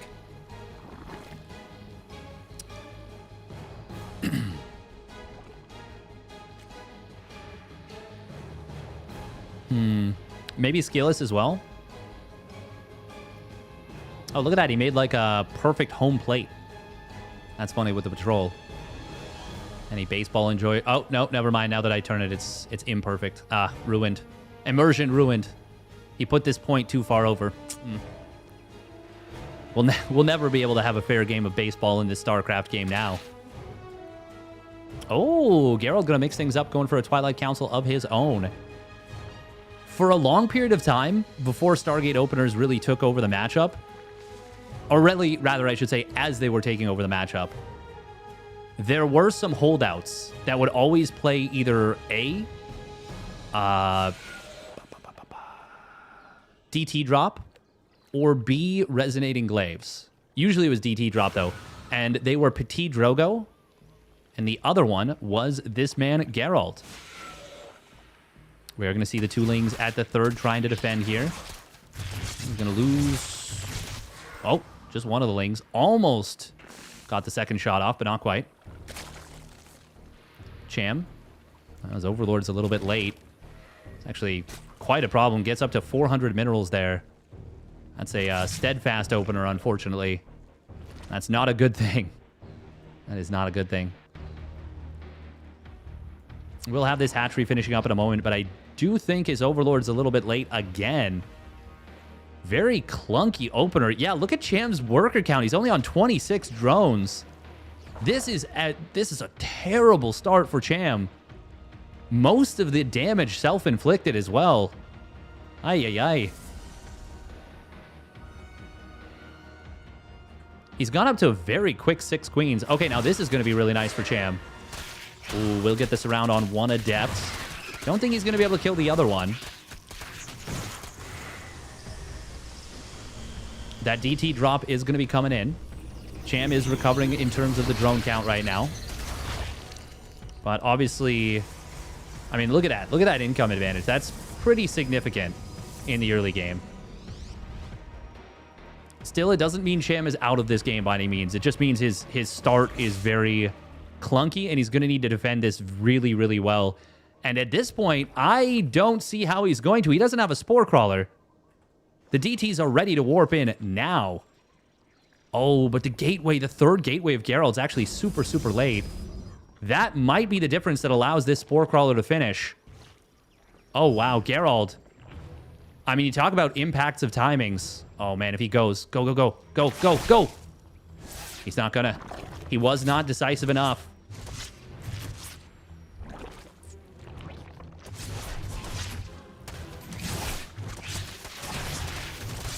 Oh, goes very far. Really wanted the, like, last Ling kill, but it cost him so much HP on the Prism. That was not worth it in the slightest. Now I actually think I like this position for Cham quite a bit more. Geralt's third Nexus is very late. Oh, that's cute. Look at this Archon morph.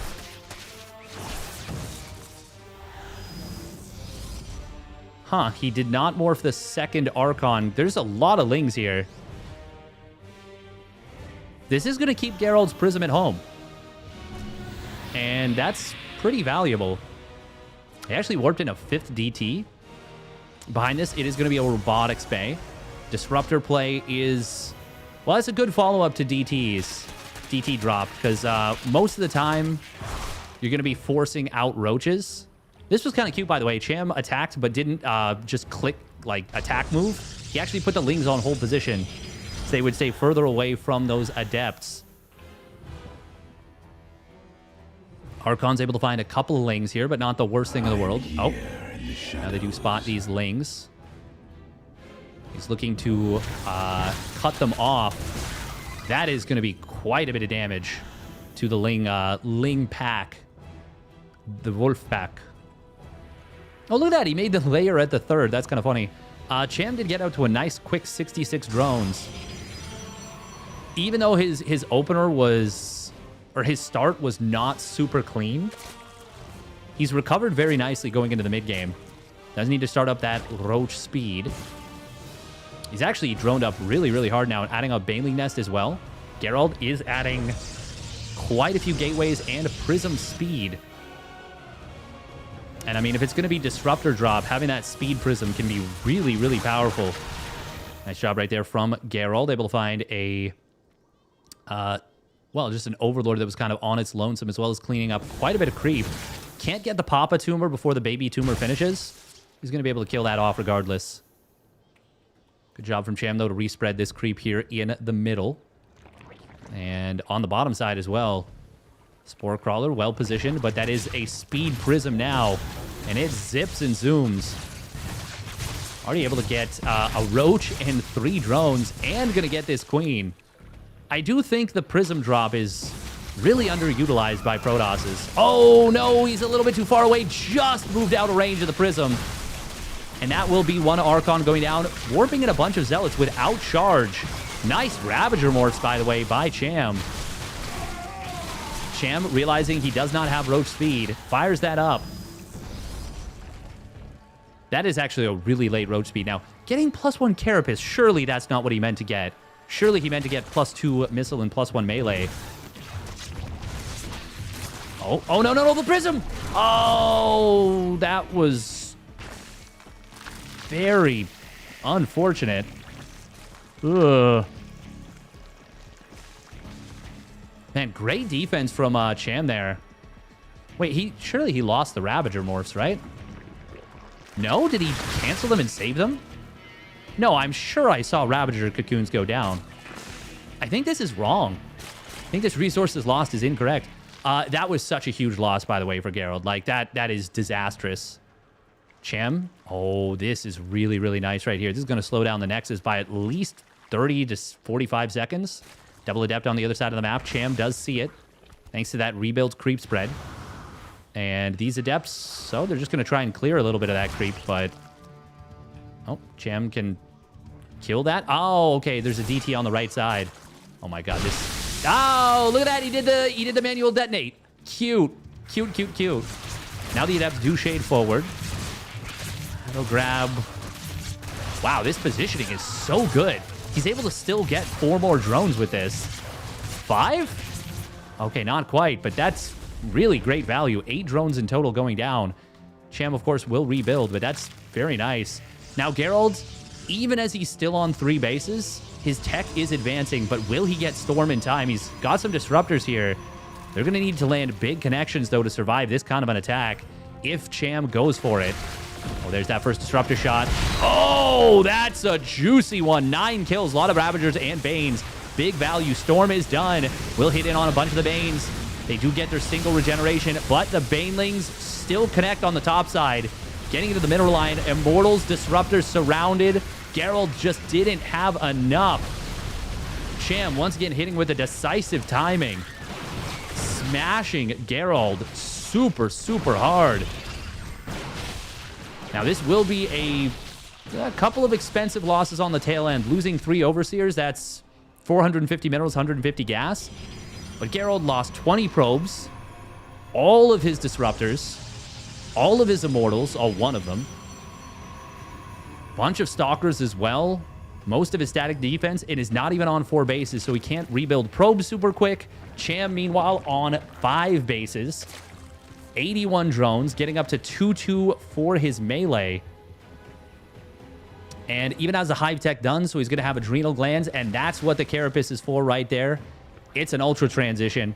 And if I'm confused about this with full vision, seeing the +1 missile first, you gotta know Geralt is not expecting Ultras here. And when your opponent's not on double robo, it is difficult to make that work. Oh, we will see the DT. Able to find a couple of drones here. 5 drones in total. That's not bad for a DT, but given the state of the game, it is not even close to enough. And I would actually say, given the state of the game, that's better for Cham. 250 resources for 250, but 125 of it is gas for the Protoss, whereas it's all minerals for the Zerg. And it's not like, you know, this knocked, did a critical amount of eco damage. Like, Cham is still on a very good economy. Oh, that's a nice set of warpins right here. Really strong defensive setup with a very small number of units for Geralt. Adrenal glands, though, still not quite done. Oh, that one immortal in the back. Oh, it barely goes down. Meanwhile, Cham, he's just got so many units. He's just going to get a free base kill on the left side, while so much of the army of Geralt is occupied. And this is the difference between a map like Sight Delta and a map like Golden Aura. He had to use 2 storms there for like 4 or 5 Banes. Not so great for Geralt. Geralt going to try and get in on the natural with some of these DTs. There is a Spore in each base, but no static defense. This will still find some value. If the game were closer, if Geralt had a 4th base, this would be a highly impactful play. But he doesn't. Doesn't have a 4th base. And so this is just chip damage. Meanwhile, we have a ton more drones being built by Cham. He's continuing to spread creep every which way. Chitinous plating 2-2 done now for the Ultras. And we've got Infestors being added on, and they've already got Neural. So if we see Geralt with, you know, a bunch of Immortals, but no detection... Well, actually, do we have Burrow? No, we don't have Burrow.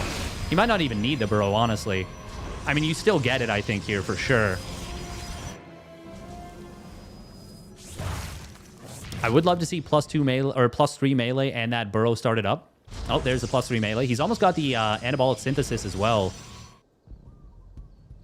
Cham looking for an opening to close this game out. Geralt, if he can turtle up on 4 bases. This army of Cham is not the greatest, but Fungal Growth or Neural Parasite could both be game enders for Geralt.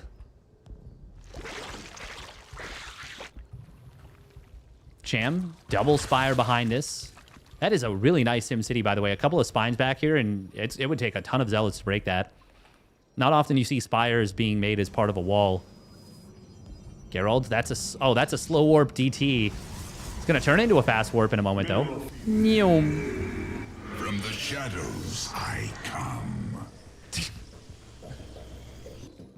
Oh, DT's once again trying to get across the map. Geralt's doing a good job of keeping Cham from, just ending the game. With these DTs, the DTs are being quite disruptive. But they're not cheap either. Cham, oh, great changeling usage. Surely Geralt spots that there's Zealots that aren't supposed to be there. Now, there is not a lot of static defense on this 4th base. So if Geralt, or if Cham focuses all of his attention on this left side, especially as he knocks down this wall, it's going to be very difficult for Geralt to deal with. But instead, it's going to be a surround on the army in the middle. Huge storms everywhere, but Neural Parasites grabbing 3 of the Immortals very quickly. One of them does get returned to its owner, but not early enough. Fungals from the backside do get dodged a little bit, but this is still going to be enough for Cham to trade out and remax. Honestly, I'm amazed that Geralt was able to even win this fight. But it's a Pyrrhic victory. If the game were even, this would have been enough to actually, I would say, put Geralt into the lead. But the game is not even. Cham will build 5 more Ultralisks, 3 more Infestors, a ton more Lings, bunch more Roaches. And he's about to finish up 3-3 as well. That was still about the best fight that you could ever hope for as the Protoss. Oh, wow, he killed the Spore just as the Observer was about to die to that Spore Crawler shot. Now, yeah, Geralt needs to get the hell off the map. That's the last of his Storm energy. He's got a bunch of High Templar in the back, but they don't have Storm yet. 1, 2, 3, and the 4th one will be saved by Battery Overcharge. But that was very good for Cham. And now, yeah, if there was any chance for Geralt in this game, it just went up in smoke. And there it is. GG gets called.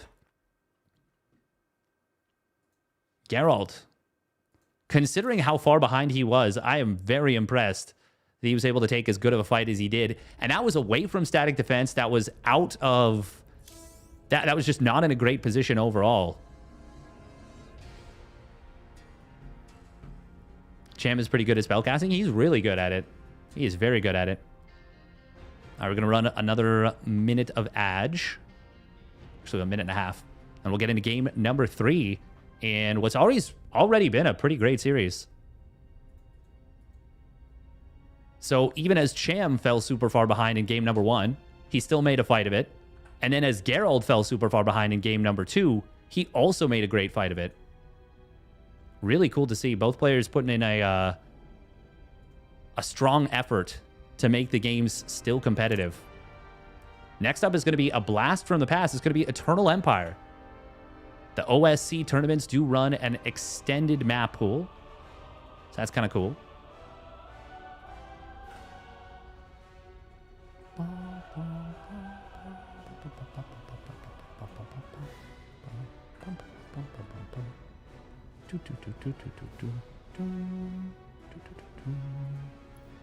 All right.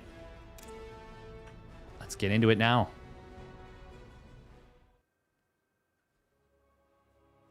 Yeah, Cham is he's an excellent player when it comes to spell casting and taking engagements.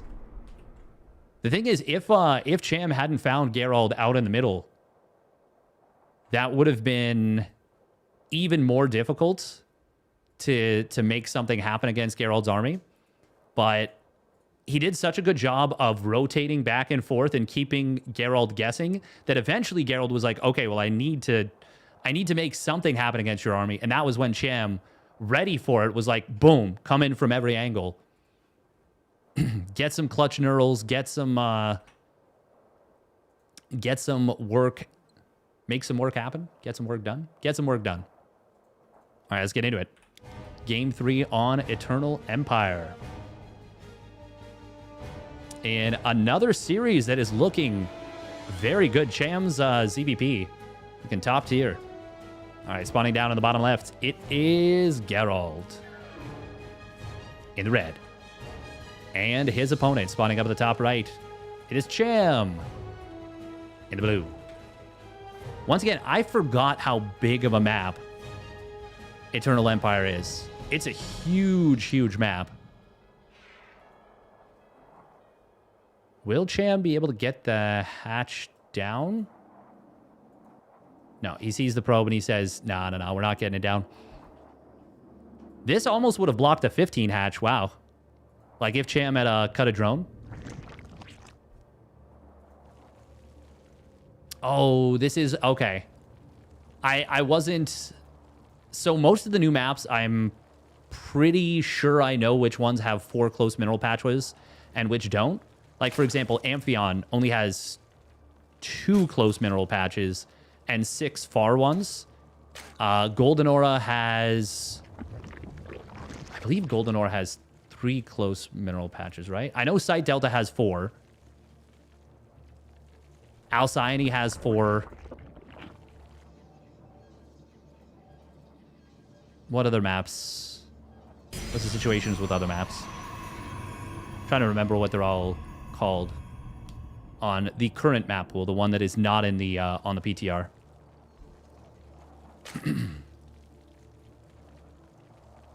I wonder if we'll see Cham do anything spicy like he did versus Spatz in that game on Post-Youth. Actually, he did it twice, technically. I mean, it was really spicy on Post-Youth. He went gas pool into a very fast +1 melee. But it was gas pool into speed and then melee.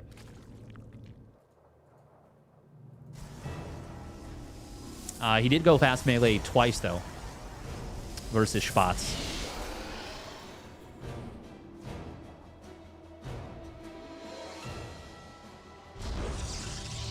Well, that's a very far back Stargate. He wants to keep this hidden, evidently. Oh! Gerald left the probe. That's a small misstep, but an unfortunate one. Very savable, of course. Oh, it is going to be double chrono out of Gerald.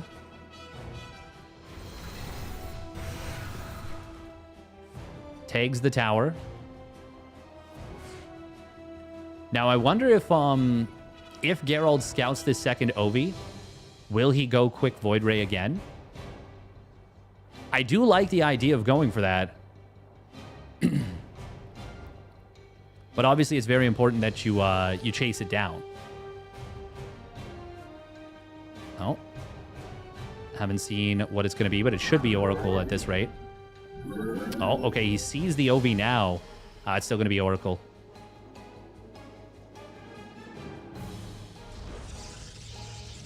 Double Adept into Stargate, though. He's just kind of probing around. I say probing around. Poking around with this setup. Oh my god, that is a very fast layer out of Cham. This almost feels like a fake third hatch with how fast this layer is. Sure, this has got to be Nidus Worm. What else could it possibly be? It's got to be Ling Queen Nidus.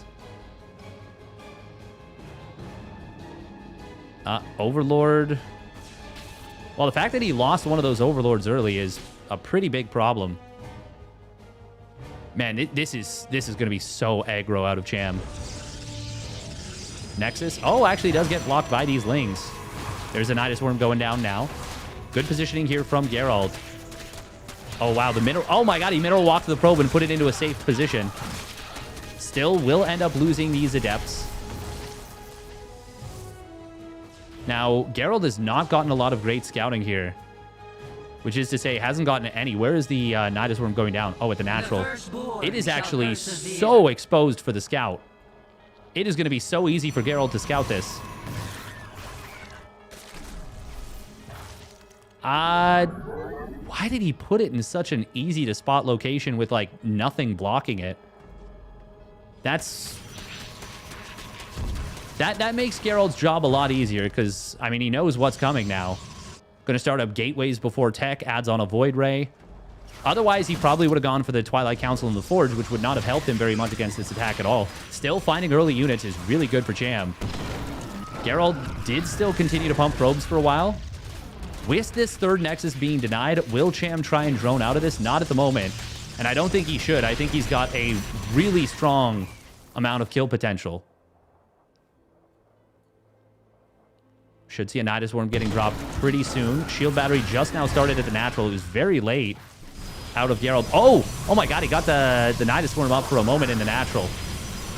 That's why he wasn't dropping it on the other side, is because he was focusing there. Shield Battery still not quite done. Oh, will he be able to save this Cyber Core? He starts it. There's the battery overcharge. He's still losing health on it. It is going to go down, and that means no Stalkers, no Sentries. Nidus Worm will be denied. He needs to stop trying to put it behind, I think. He needs to just drop one behind. Would allow him to get the creep. This is a really messy-looking situation. But if these pylons go down, it's game over. This is all of the production. Now, as the battery overcharge expires, Void Ray taking a lot of damage will get pulled back. I think Cham's just going to break through. But Geralt is doing a good job of holding. Force fields are available. Ling count is continuing to drop. Oh my god, he's actually making his defense happen. This is once again so committed out of Cham. Finally, this Nidus Worm going to allow for some transfuses. Oh, the Void Ray goes down. Blink and +1 are so far away from completing. But a little awkward with the Oracle control. Oh, man, really awkward with the Oracle control. There's the battery overcharge back off cooldown. The Coco battery, as it's been dubbed. Transfuse on the Queens. Transfuse on the Queens. Transfuse on the Queens. Hello? There we go. There's the transfuses coming down. Cham's going to start droning behind this, but Geralt's on 51 probes. Damn. This defense from Geralt has been steadfast.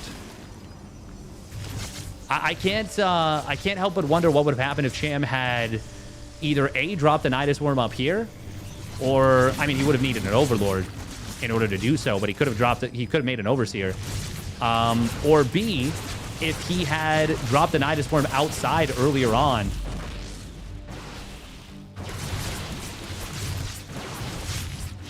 Link is nearly done now for Geralt. Once again, he is on an insane economy relative to that of his opponent. Finally,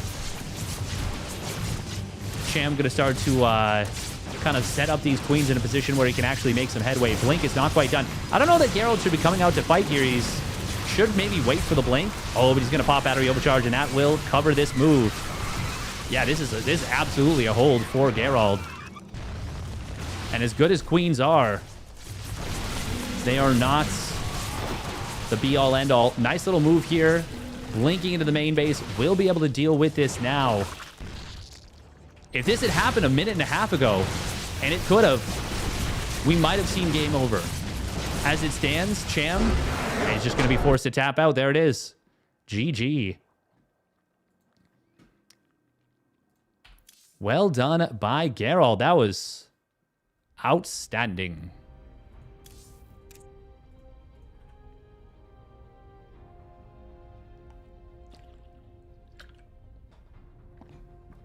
The position was well done.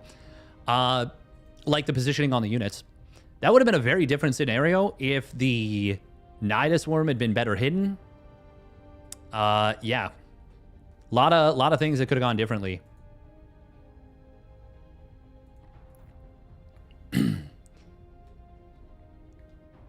Yeah, the constant battery overcharge is obviously helping a lot. Well, not constant, but like the fact that he was able to draw it out as long as he did. That looked super, super deadly. Really deadly. So just an excellent defense overall.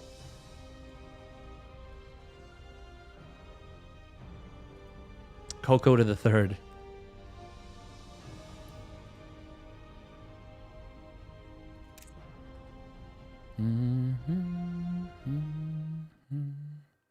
What's the cooldown on battery overcharge? A minute from when it is casted. So effectively, if it gets its full duration, you can count it as 45. Because, wait, no, sorry, 48. Because it lasts 12 seconds?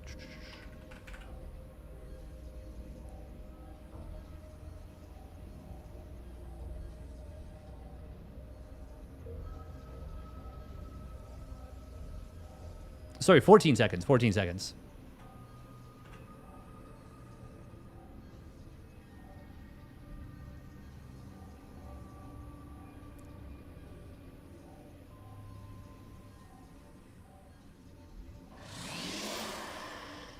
I don't know if energy overcharge would have failed in there.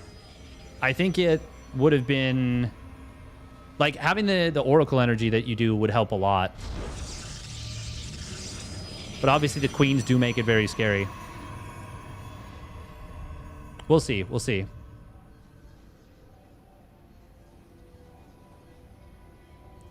All right, here we go. Spawning up at the top left, it is Geralt.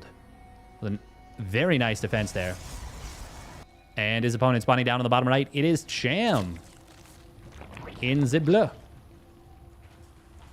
Yeah, I'm curious to see, because the queens obviously make energy overcharge. So obviously the Oracle's having insane amounts of energy is going to be really good. You'll have to see a lot more precise control with the Oracles at the very least. Like a lot more hold position micro, making sure they don't drift forward if you're focusing on using Oracles for the defense. Yeah, it's going to be weird. Also the concept of being able to just pump out more and more Oracles.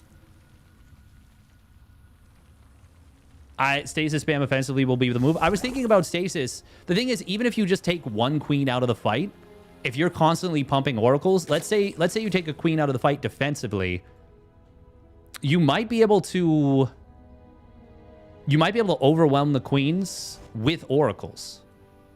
Is something that normally wouldn't have been a possibility before, but now might be. The thing is, you'd have to get the stasis wards down, but it's something I'm interested in exploring and seeing more of. Once again, Geralt losing the probe here, a little bit awkward.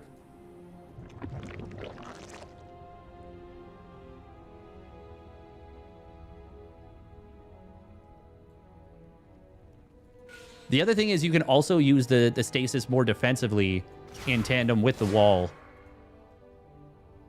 But yeah, also having oracles available to constantly stasis ward the opposing mineral line would be very powerful.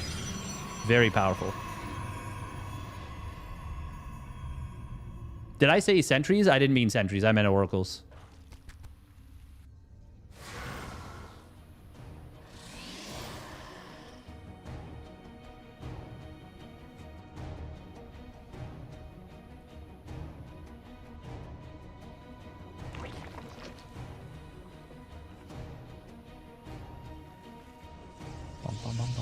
There will be a potential opportunity where if you can force a retreat from the queens, you might be able to warp in a sentry, energy overcharge it, and then force field the queens away from the Nidus.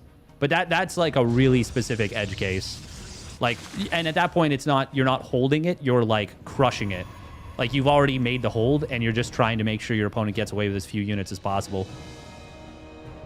But being able to energy overcharge and have triple force field it's better than nothing. Actually, Guardian Shield on the oracles against the queens would be non-trivial. Well, speaking of oracles, we are going to see 2 drones going down, but that's a lot of damage on that one oracle.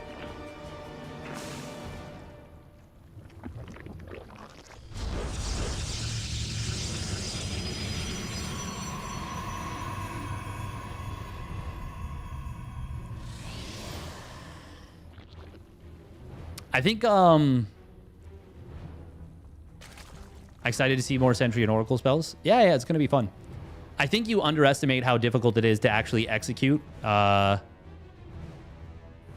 Ling Queen Nidus. It's actually a lot more difficult to execute that kind of a build than people think. Constantly rallying the queens into the Nidus, constantly like as they pop out. Like, I think it's actually a very, very high-level execution play.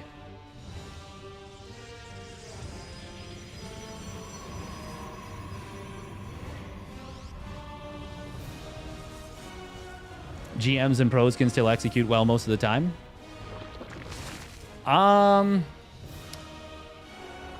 Probably, yeah.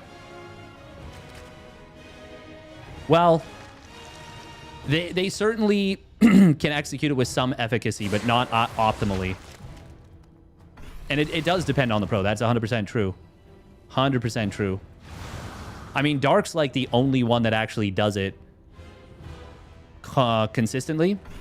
And he will win with it quite often by just sheer force of will. Oh, Stasis Ward in the natural. Nice pull by Champ. Oh.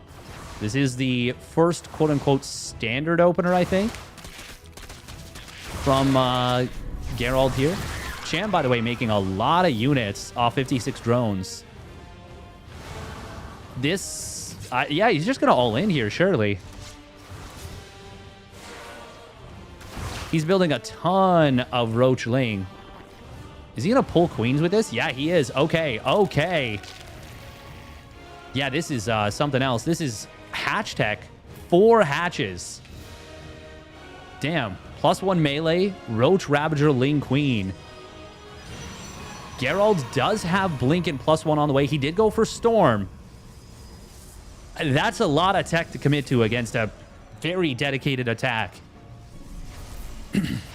Cham doing a super kind of wild attack. Look at the army supply right now. These Adepts going to get cleaned up for the most part. Yeah, they will get cleaned up. The +1 melee is obviously going to help out a ton against the Blink Stalkers. Do we have any High Templar? No, in fact, he canceled Storm and restarts it. Oh.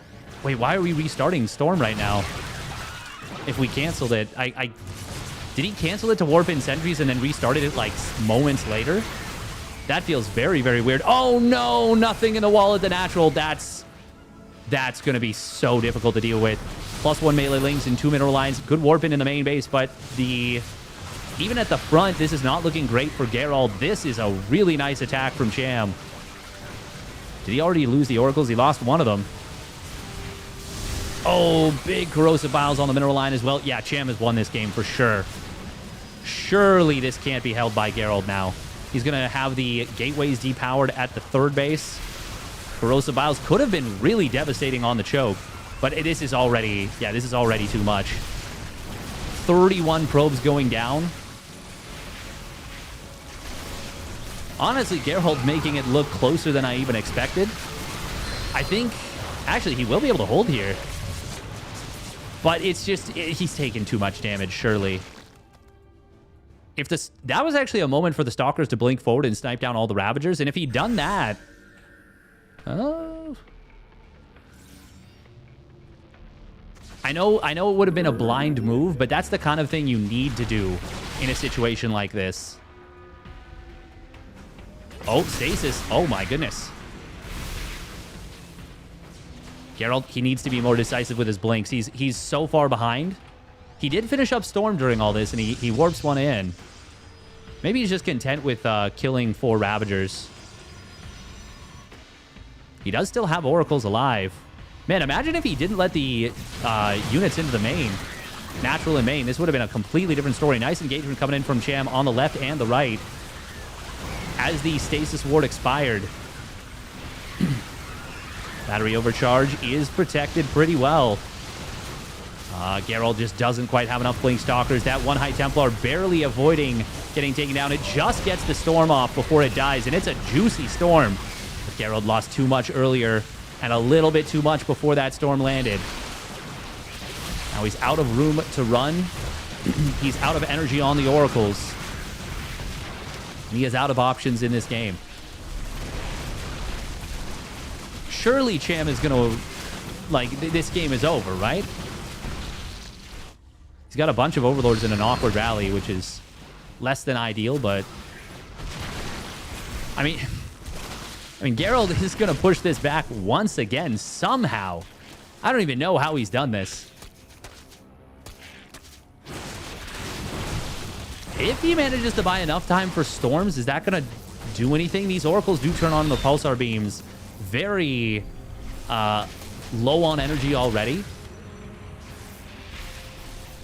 Oh, he like pulled those Oracles back a little bit awkwardly. Oh, these High Templar are just shy of Storm energy. Now he gets one Storm off, and it's a big one. Doesn't manage to get enough energy for the second Storm. Archon is out. I still can't believe that Geralt is even alive right now. +1 Carapace was completed, which is really just funny. Like, as a concept, like, it's just silly that it ever finished. Oh my god, another Ling run behind. No! Geralt, oh, not like this. I do like the addition of more Oracles here. I think that that's a really, really great move. When you're being attacked like this, just constant Oracle production. And if he'd done that instead of warping in more High Templar, he probably would have held this. Yeah, I think that would have been the play, actually, after he cleaned up the first set of Queens. As it is, though, once again, more Ling Roach into the third base. This time, there's no Oracle energy. Stalkers blink back to the safety of the high ground, but we're just watching a very long death animation at this point. I can't believe Geralt made it this close. But there we go. GG gets called. Cham will take this one down.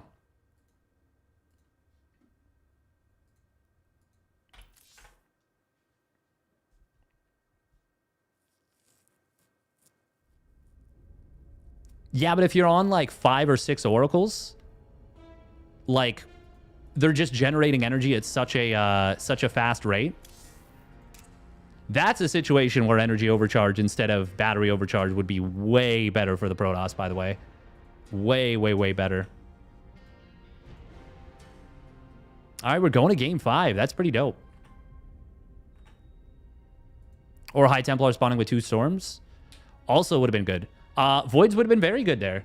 Void would have been very good. Oracle would have been very good. Additional Oracles. Yeah, there's a few things. There's a few things that would have been strong plays. Not dying before they have Storm energy. Yeah. And the fact that you can warp in And while the warp in is happening, you can cast energy overcharge is, I mean, it's very valuable. Oh, wow. Amphion going to be the final map of the series here. First time we're seeing Amphion today. Kind of cool. Yeah, Ling Floods are just not good. They are just not good at all. All right, here we go. Spawning up at the top left, it is Geralt for Streamer Zone. And his opponent with a long drawn-out all-in, but manages to make it happen. It is Cham.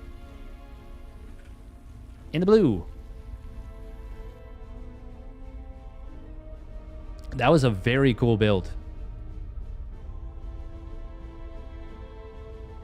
Watch me recharge a Warping in High Templar and then morph it into an Archon into Facepalm. That will happen more than once. That will happen a non-zero amount of times at the pro level. I guarantee it. Amphion. Yeah, very awkward setup when you get hatch blocked here. We don't see it very often, but this position right here is quite annoying to deal with in terms of adepts. It's quite annoying to deal with in terms of adepts. Now, if you park an Overlord here, your Queen can protect pretty well. The adepts can't just camp there, but you can still be a nuisance. Can absolutely be a nuisance. Now, what will we see in this game number 5 between these two players?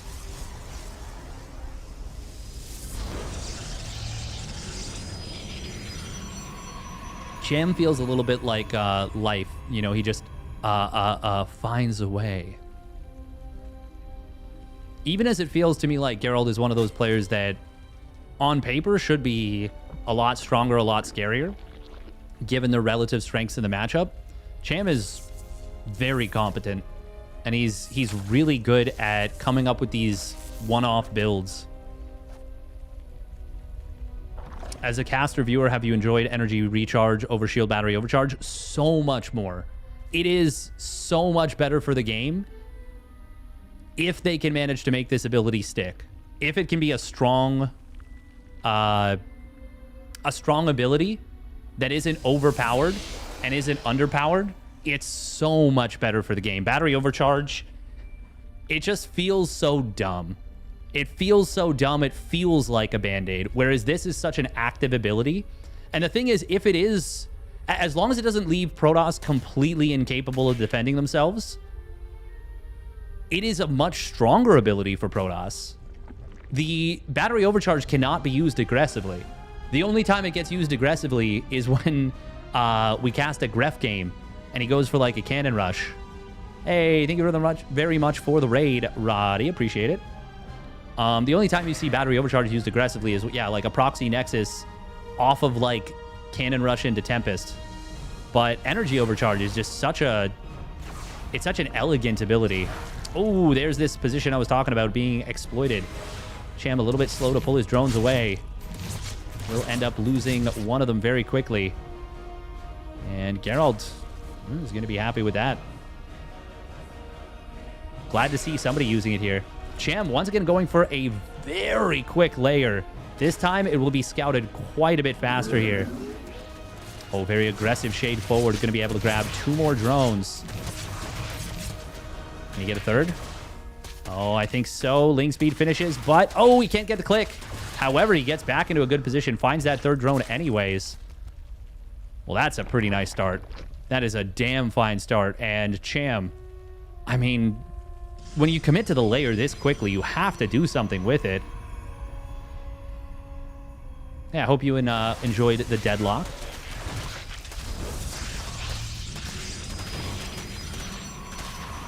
Oh, can he get the kill? Okay, no, not quite.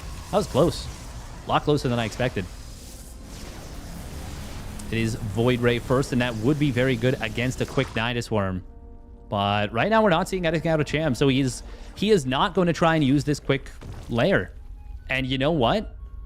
I actually don't hate it, because Geralt responded with quicker gateway, slower tech in game number 3. And since this was scouted, Yeah, I mean, this actually does make sense that Geralt would do the same thing. Even though he didn't see a Nidus Worm, he saw that quick layer, and it has to be something. Now, in this case, Cham is just going to switch it up, go for the Hydra Den. Geralt, his Nexus is very late at the third, but obviously the damage Cham took early, and the fact that he went for this attack but didn't actually go for the attack is a problem. So his economy is still very stilted, and I still really like Geralt's position in this game. And he has now scouted the Hydra Den as well with the Revelation. Ooh, and killing creep tumors is really nice because, I mean, you're not going to get those Hydras across the map.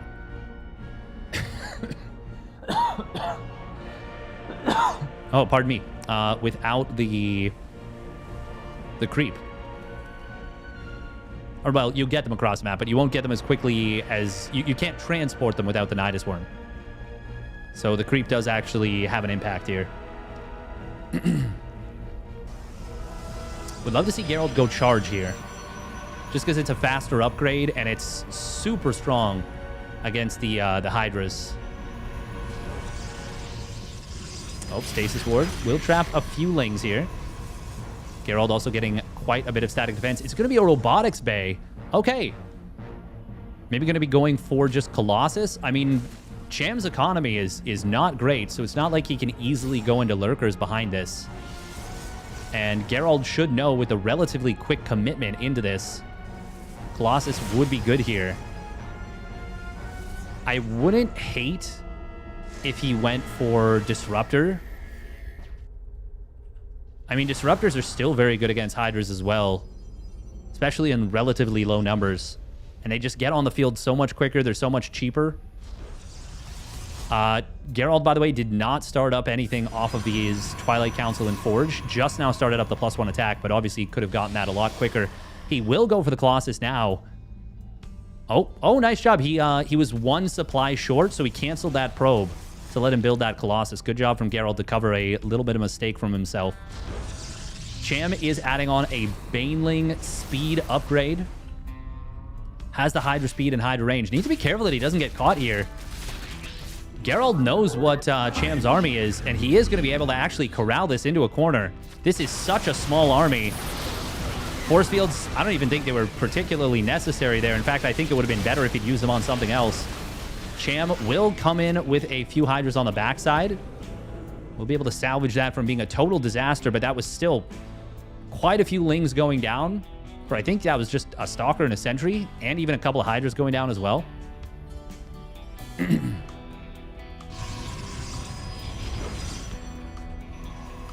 Well, yeah, I am in love with Geralt's position right now in this game.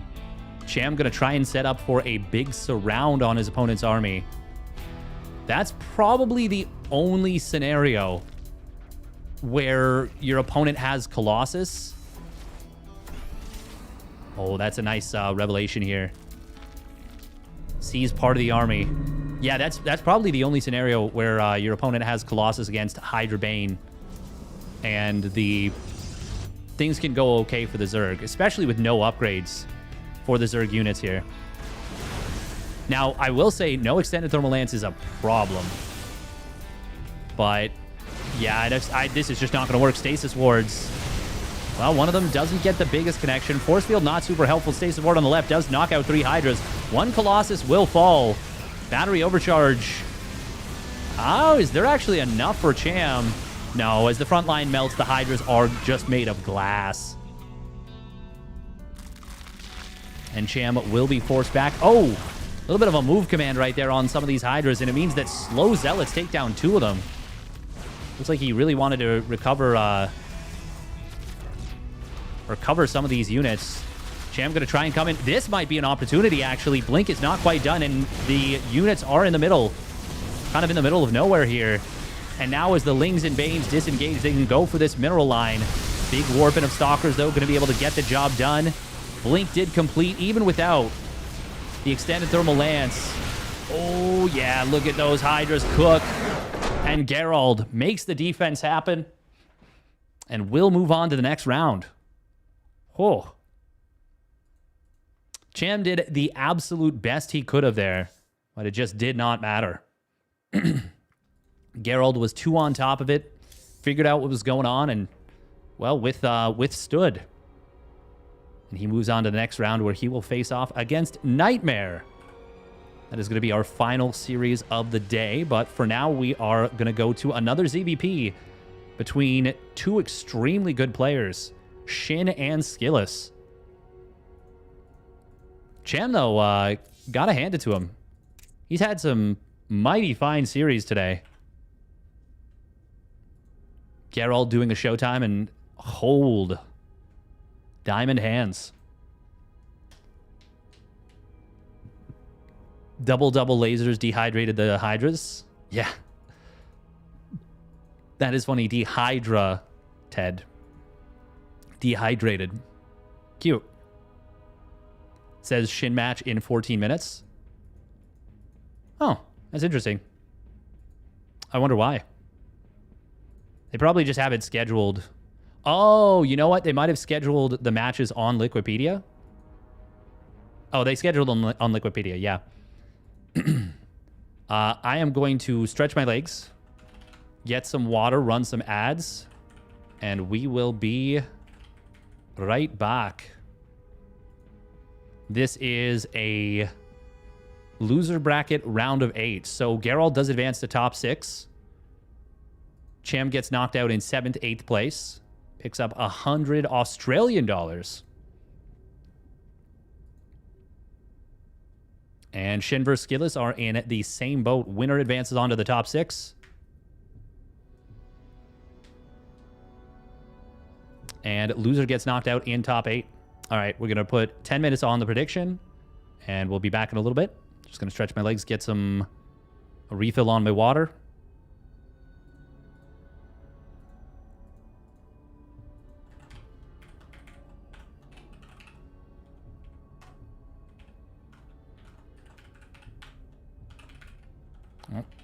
Skillus. All right, we'll be right back.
All right, we're back. Got my coffee and water refilled. Meow,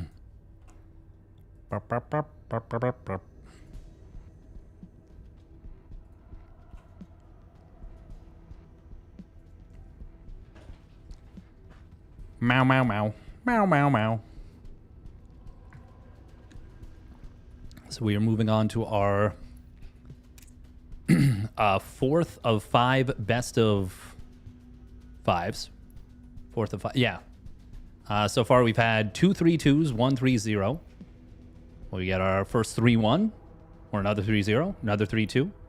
I would love to see this one go to a 3-2 scoreline. Shin and Skillis, both extremely good players.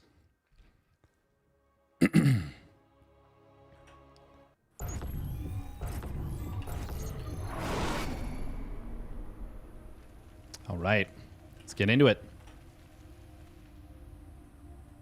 Game numero uno. I would say this is the marquee matchup of the day. Spawning up at the top left, it is Shin for the Gaiman Gladiators. And his opponent spawning down on the bottom right for Team Liquid, it is Skillos in the red. Derpy needs a co-anchor spot. Oh, he's got one. He's got one, of course. Skillis already going to be starting things off with something a little bit funky. Going to be a gas first here. See what he does with that. Earlier today, we did see him have a phenomenal series versus Christianer. Really, I mean, kind of just super outplayed him. Particularly, I feel like that game number 2, I want to say, on Site Delta. Game 2 out multitasked him. Game 3 out strategized him. And game 1... Game 1 was a little bit... Actually, I feel like he out strategized him in game 1 as well. But it was very funny because he did a chargeless charge lot all in. Yeah, Skillis, he did a little bit of bullying. Little bit of bullying. And given some of the PvPs I've seen Christianer play, that's pretty impressive.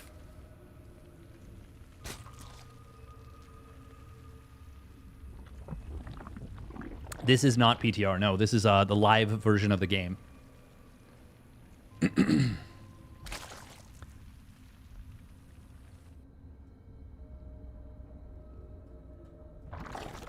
I'm going to be interested to see if the PTR goes through in its current form.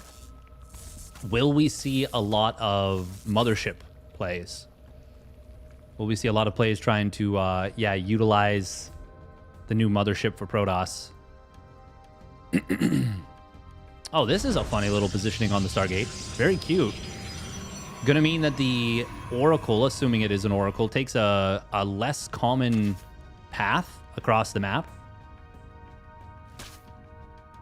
Also gets a tiny bit of a head start on crossing that map.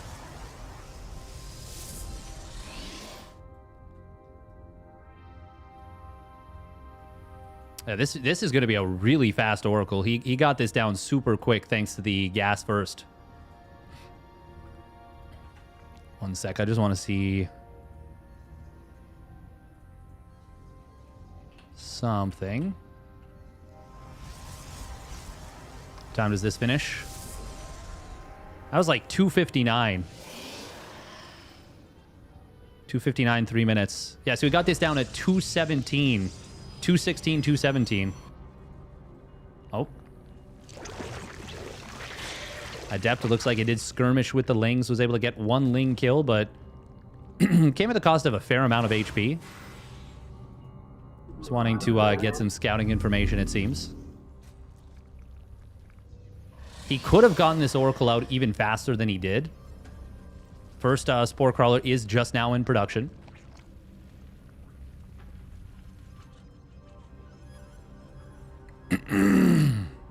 Oh, pardon me. Shin a little bit supply blocked at 43 there.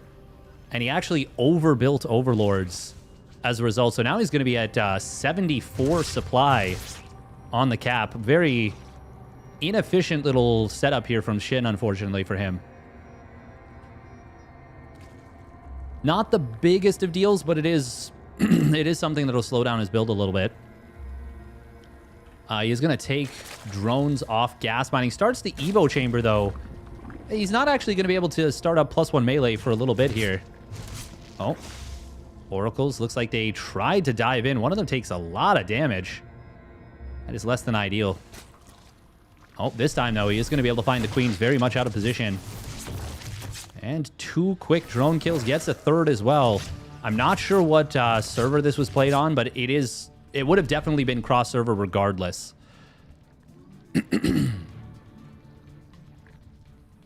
3 drones, though. Quite nice.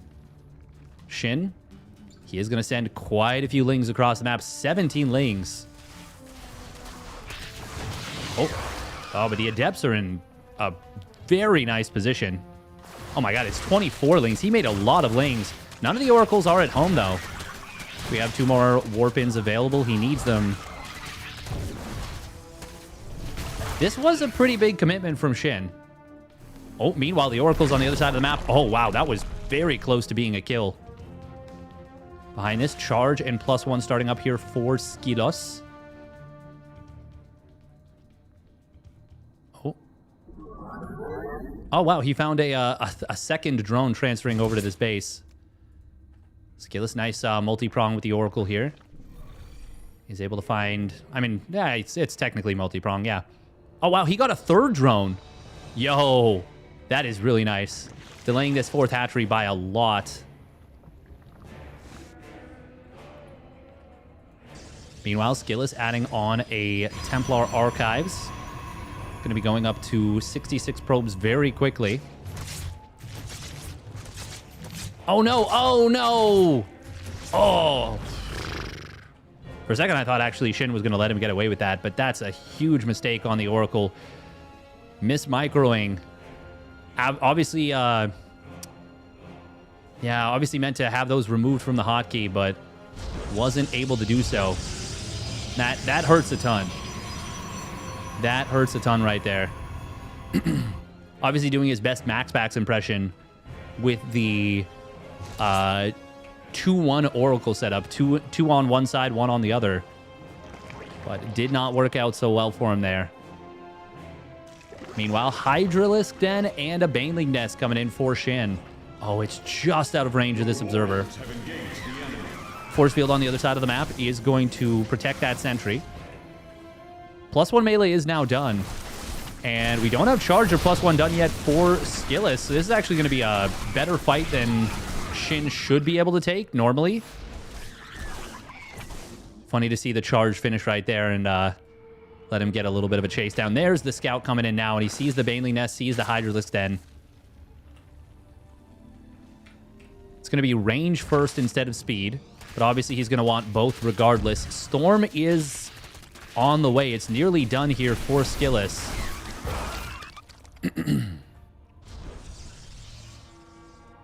Shin going to be droning up a little bit more. I mean, you can still just elect to go for like a huge attack with this. And that does feel like that's what's on the menu for Shin. There we go. 14 Hydras starting up. Okay, he starts up the +2 melee, starts up the Bane speed. That +2 melee, if he could have started that up a little bit earlier, would have been, I mean, that would have been really beneficial because that's probably going to be the sticking point on the attack.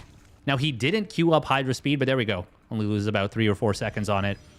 And I still think it's going to be +2 melee that's the delaying point.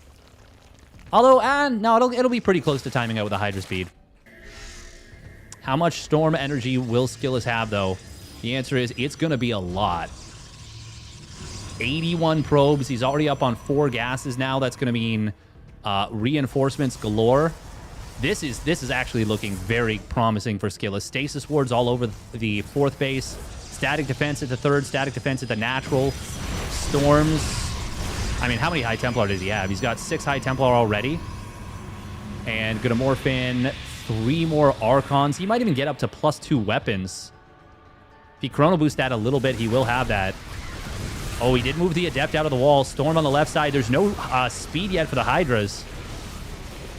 So they're struggling a little bit, but the Storms weren't amazing, truth be told. There we go. There's some on the Banelings, but he actually loses everything on the front line on the left side. That last round of Banelings found a lot of value. +2 melee has now completed. It was once again late for this fight. Archon's getting some good work on the right side. Hydras without any anything to tank for them are a bit of a problem. These Banelings waking back up from their stasis ward are going to get absolutely blasted. This one Archon going a little bit too far, but is actually going to be able to be covered by the Oracles and will continue to move forward. Meanwhile, the War Prism on the other side going to be able to find a little bit of something. Skillus might be going too far. He needs reinforcements to be able to make this kind of setup okay for him. This Storm is enough. The one High Templar he has with Storm is enough to discourage a chase. And he is kind of out multi-pronging Shin a little bit. Shin pulling the drones from this base, but it's still, it's only 5 drones going down. Not the worst thing in the world. Skillus, yeah, he's definitely in a very good position right now. Oh, man, look at that resources lost. Not even close. Shin does, of course, still have 5 bases. But, I mean, Skillus comfortably on 4 bases, 8 gas is, I would say, very comfortable in this position, especially as he now transitions in towards the Fleet Beacon tech. Does need to be careful that he doesn't get caught snoozing by just a big attack that's committed on, you know, this same tech from the Zerg. And that's why he's building all this static defense. He's really turtling up. He knows that 4-base Sky Toss, after the start he's had, is going to be really difficult for Shin to deal with if Skillus can just get up to it. And even making sure to keep this War Prism alive in an anti-F2 mode. Yeah, if Shin attacks across the map with that Prism still out, still up, I mean, there's just going to be a ton of Zealots in his base. And if he doesn't attack, Skillus is going to get up to a Mothership, 6 carriers, and I don't know what you're going to do with Shin there.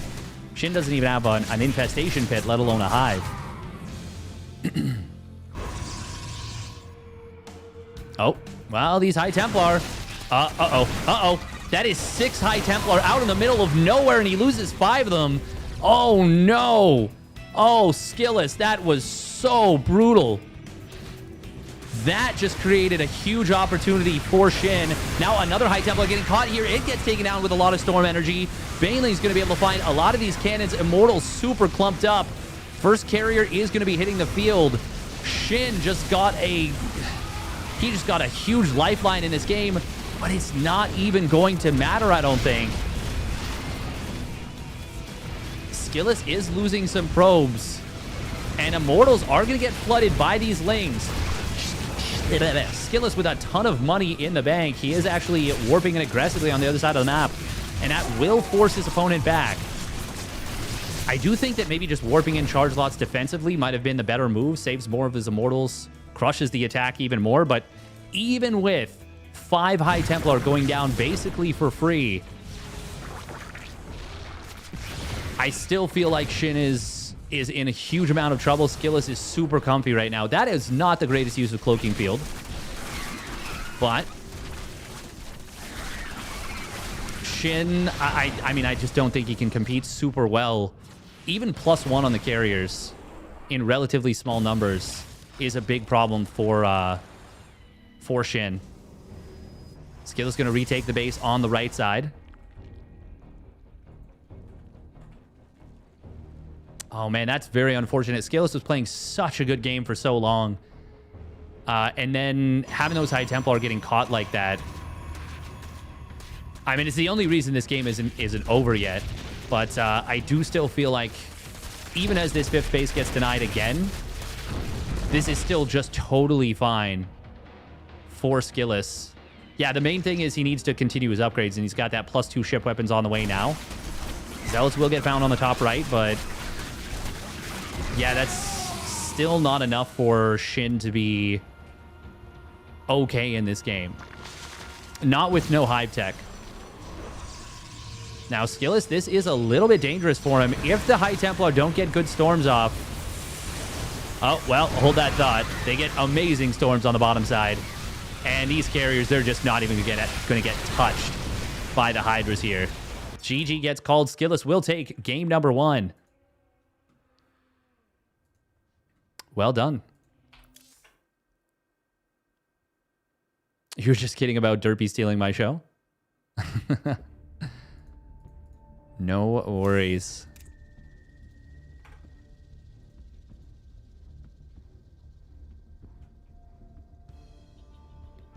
Derpy is a bit of a showstopper.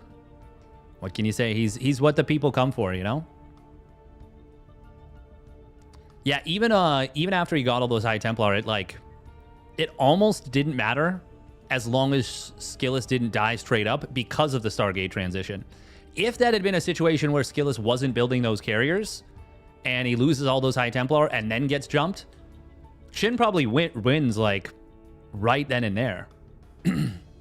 But the carriers were just a very nice insurance policy. Now, if you know your opponent's transitioning into like Tempests, then didn't lose any probes this game, did he? No, he lost a few in the first attack on the third. He lost a few in the first attack on the third, but other than that, like 7. He got up to like 80 plus probes and 4 base gas very quickly and very minimal deterrence. He also lost 1 probe at the beginning. I was just trying to think back to what happened. All right, we're going to run 1.5 minutes of ads and we'll get into the next game. It's going to be on Dynasty. Shin is like the only Zerg that plays Dynasty.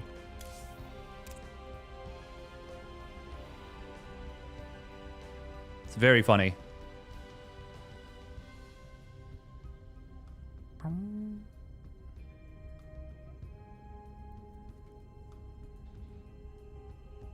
Dynasty.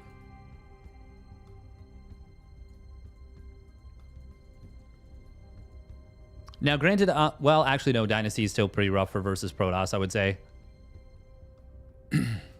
Funnily enough, I think it would be even worse. Dynasty would be even worse for Zerg on the new patch, because energy overcharged oracles would make it even more difficult to deal with I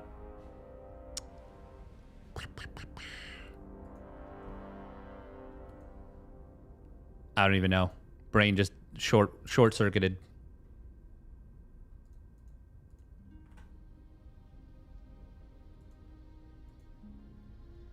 All right, we're going to get into game now.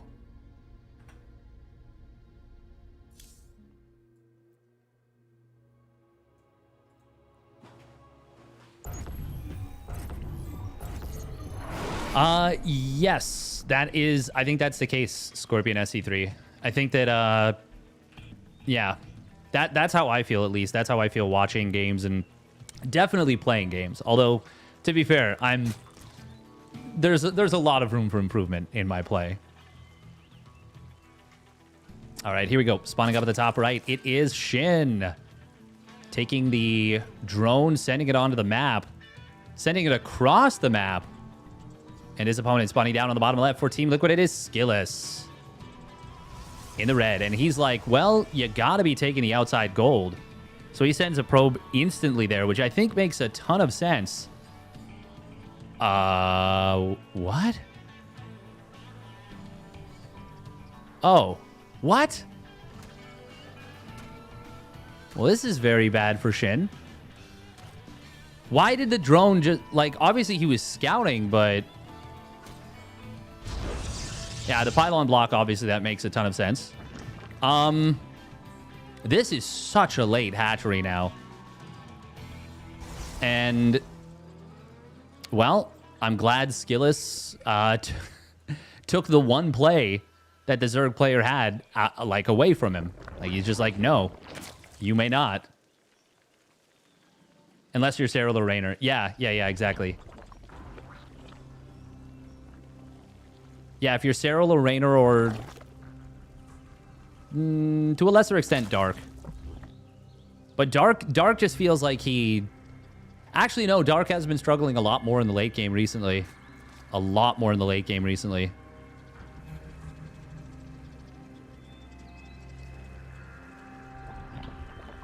The thing is, to me, it's wild that they're making Mothership unabductable because it already feels as though PVZ is quite good for Protoss on this patch. And making the Mothership unabductable just feels like there's just not going to be any answer. Okay. Wow.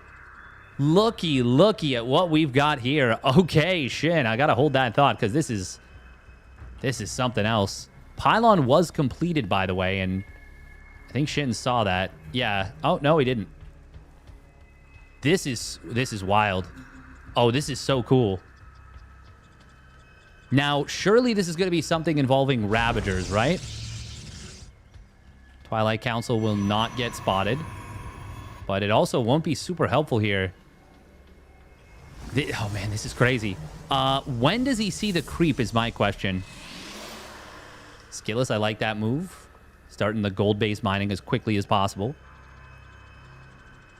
Now, is he taking this gas, or is he going to Spine Crawler rush? Surely this is a Spine Crawler rush. Oh, this is cool. Oh, this is cool, and this is nasty. Oh, no! Oh, the drone showed itself! The idiot drone building the spine made the other idiot drone show itself. But he's going to see it anyways with creep. No pylon here. That's a problem. That means no shield battery. Oh, this is so cool out of Shin. And now he's actually going to start to mine from this. So this is going to deny so much mining on the gold. Oh, this is very, very freaking cool. Obviously, this is heavily, heavily committed out of Shin. He is only on 2 bases. And he's on a low drone count. His opponent's got a gold base, but this gold base is going to be denied very soon and for quite a long time.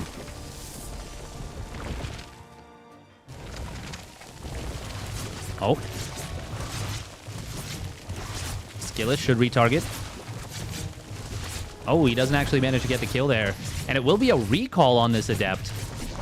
Oh, no, he's going to lose it now. Oh, that's so awkward. Meanwhile, on the other side of the map, Probes tried to pull through the wall. And instead, he just loses all. This is game over. Surely this is game over. Glaive Adepts is going to complete. But... I mean, this build from Shin is just straight up nasty. Surely there's nothing Skillus can do here. He's going to try and hold this base. Oh, Transfuse is not quite available. Can Skillus take down the spine before it is? The answer is yes. Gold base will get saved. If he had built the 3rd spine, that would have died. Although maybe Skillus would have responded more quickly, but I don't think he could have. Okay, now Skillus gets to mine off of this gold. Oh, Force Field was used. Oh, we're going to see another Force Field getting used. These are Glaive Adepts. So these Lings are going to get cleaned up very quickly. Nice job on the timing there from Skillus. He didn't even need to warp in more Adepts to clean up these Lings. Wow, that was... Okay, that was very good for Skillus. Shin just now has a 3rd base about halfway done. He's obviously got this high-yield gas mining.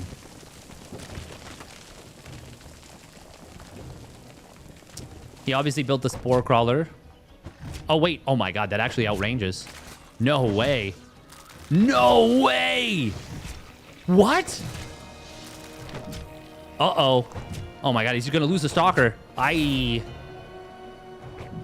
hits the probes. Oh, my God. This is Imba. This is so Imba.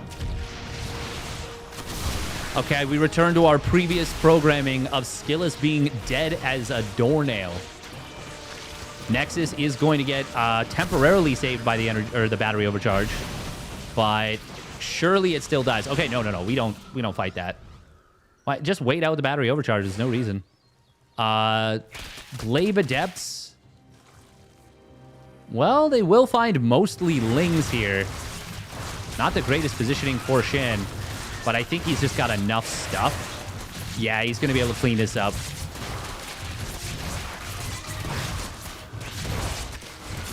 Oh, nice drone pull in the main base, getting right on top of those shades.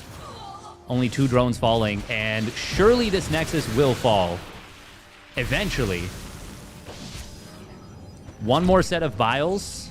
Sorry, 2 more sets of vials and it will fall. Blink is getting close to completing. Shin, go, go, go. Biles, Biles, Biles. Biles, Biles, Biles. Biles, Biles, Biles. Let's find 1 more probe here. More Lings floating across the map. He might actually keep the Nexus alive. Battery overcharge is available once again. Now Blink is done. There's actually not a lot of Ravagers, so the Stalkers could blink on top of this and kill. But 2 more Roaches show up. 2 more Ravagers about to complete. Actually, a bunch more Ravagers and Roaches showing up. Now, that's a pretty awkward time to blink forward just as the units are showing up and completing. And that's going to be most of the Stalkers dying. Battery overcharge. Oh my god, it's on 17 HP on the Nexus. But this is an inevitability. And the supplies are continuing to get worse and worse for Skillous. Such a cool build out of Shin. Oh, double Adept on the other side of the map. Maybe double Adept? Some number of Adepts, that's for sure. Can't believe how long the Nexus survived. It actually did survive for the whole set of the game, the whole duration of the game. But it was still forcing Skillous to take fights that he just couldn't take. And Shin puts one on the board with a straight up nasty build. That was very cool. I have never seen that before, and that's, oh. If I get a Protoss on Dynasty, I know what I'm doing. That map is just Terabad. I mean, you can't deny that that's a pretty cool strat. And I think it was responsive too, because he wanted to take his own gold. I do think that map is incredibly imbalanced, but I don't think it's imbalanced in favor of Zerg, that's for sure. Monkey see, monkey do. Oh, 100%. And there's nothing... If I'm not a monkey, then... I don't know what I am. Unga bunga. Alright, let's get into it here. Game number 3 on Saitu Delta.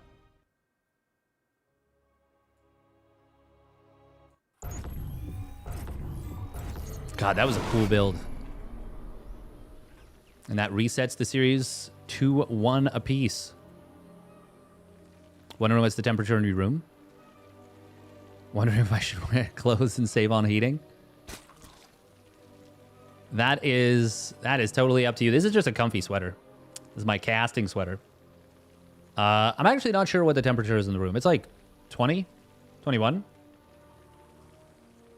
I was audio only for the game. What was the build? I'll explain in just a minute. All right, here we go. Spawning down on the bottom right. It is Shin for the Gaiman Gladiators. And his opponent spawning up at the top left. It is Team Liquid Skillous. In the red. So, it was Dynasty. So, the gold base is obviously in play. And especially Zerg wants to take the outside gold base for a number of reasons. One, the high yield gas. Very nice. But most importantly, it's easier to defend against Adepts. Easier to defend against Adepts. Dynasty's EVP is 46%. It's actually a lot higher for Zerg than I would have expected.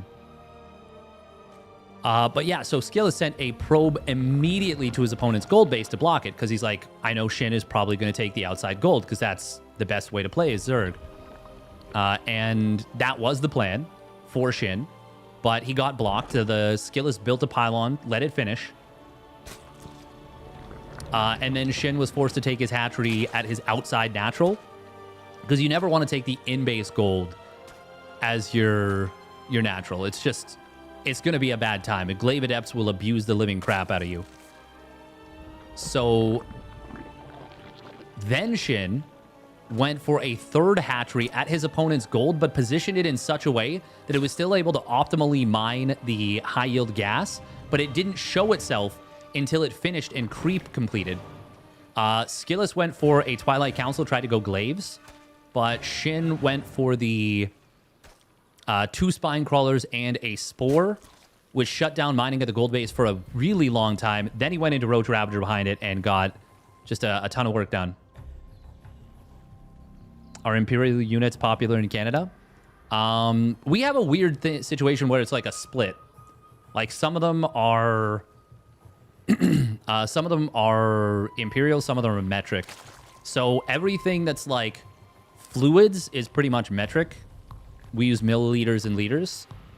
But weight and height, we use inches and pounds. Although a lot of people know what they weigh in kilograms, but it's still pounds commonly. We use Celsius, not Fahrenheit. What else?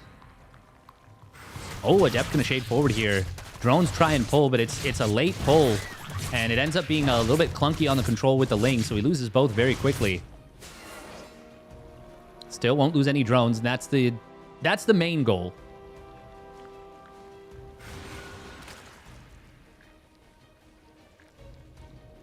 Yes, exactly. He was able not only...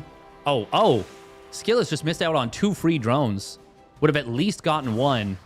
Now he's going to shade forward. Oh, that's a very unfortunate misstep from Skillus. Oh, that's the whole benefit of hatch blocking your opponent and forcing them to build at the third. Very unfortunate that Skillus wasn't able to capitalize right there. You swear you just watched Shin do that strat to max packs a few months back? That's entirely possible. That may not have been the first time he did it. I've seen him do it without putting the hatchery farther away. Oh, Oracle will find these drones on the transfer once again. This time it is going to be quite a few drones going down for free. 4 drones, and the Adept shade forward. We'll be able to click down quite a few more. 8 drones in total. That's a fantastic start. Fantastic start. How tall are you in Fahrenheits? Nice. Let's just say it's unfair in how tall I am. Haha. Terrible. Truly terrible. Fahrenheit drives me crazy. Yeah, it's tricky.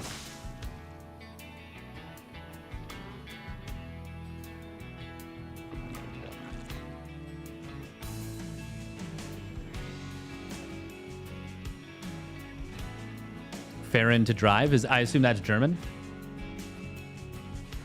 Ah, very cute. Drives me crazy. Aha. Nice. No shield battery at the third, but the Adept warp in will be able to keep this safe.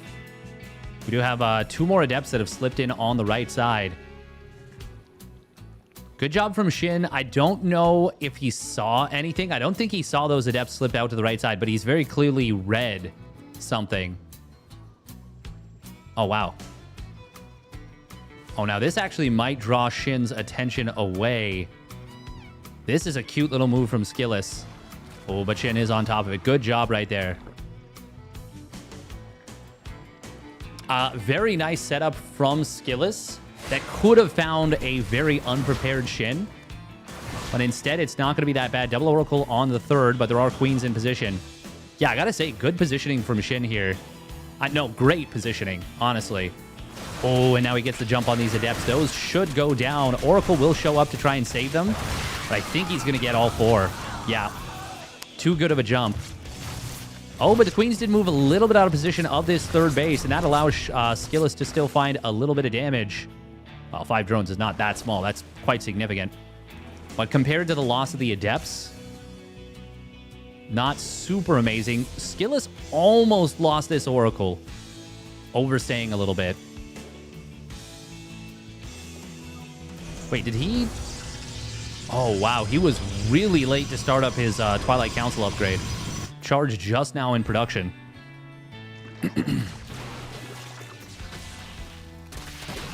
Stalkers trying to get themselves into a corner. Oracles. Oh, wow. That's enough to keep them alive. He could have committed on those Stalkers, but... Oh, wait. Never mind. Blink is already done. Oh, my goodness. It was just that fast of a blink. Wow. I am... That's a bit of a derp on my end. Didn't even notice.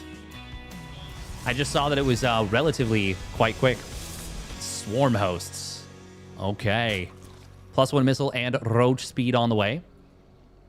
In a situation like this, you want to get the swarm hosts to show themselves by being very aggressive with the blink stalkers.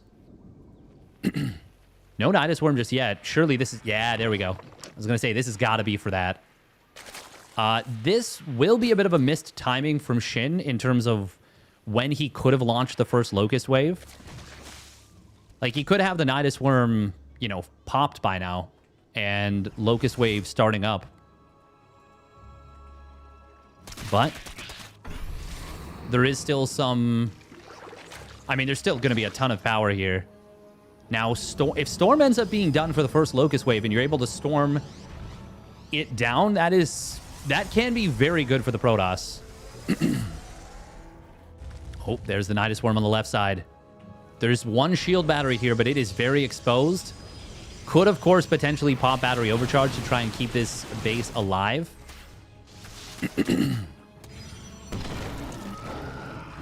Oh, the dreaded Nidus Worm pop. There is the Locust Wave. He didn't see it before it finishes. And I think you just click the battery. Okay, yeah, look at that. He switches between the battery and the Nexus. That is going to be so much damage already off this first wave. And Skillus is just going to go for it. Both players are really supply blocked. Shin? I don't know about this attack from Skillus. This feels like it can't work. It feels so desperate. Like, it's Blink Stalker Storm moving so far onto creep. First Storm completely misses everything. And now the High Templar are very much exposed. Oh, yeah, this is going to get swatted down. He didn't even need the Locusts. Oh, man. That just was not it for Skillus. I know losing your Nexus at the natural hurts, but... I mean, he's basically just made sure that he loses this game now. And even with battery overcharge, this is going to be a dead Nexus. This is too many Locusts. I think even with the loss of the natural, he still could have played this out. Just because he had another base. I mean, it would have been a hard game, don't get me wrong, but by attacking in, he made sure there was like nothing he could do. And now we're just going to watch a very sad death animation. And there we go. GG gets called. Shin takes it down. These pocket plays, these bust them out every once in a while with the Swarm Host Nidus plays can be so devastatingly effective when your opponent doesn't expect them, when they're not prepared. And that is exactly the situation that we saw there. And now it is Shin on match point here versus Skillus. We're going to get into game number 5 in just a little bit here. It will be on Amphion. But first, we're going to run a couple minutes of ads.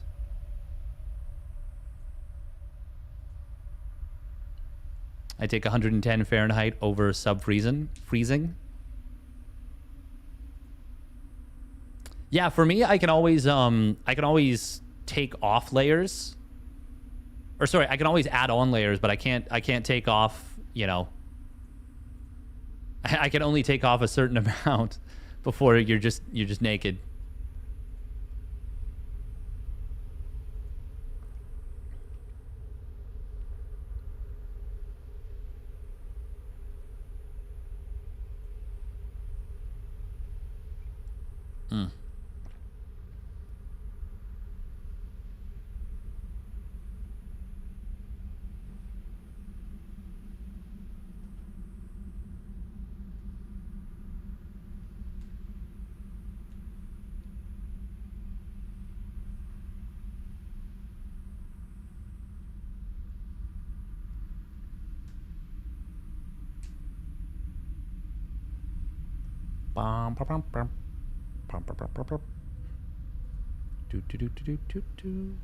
People without skin die of hypothermia. True.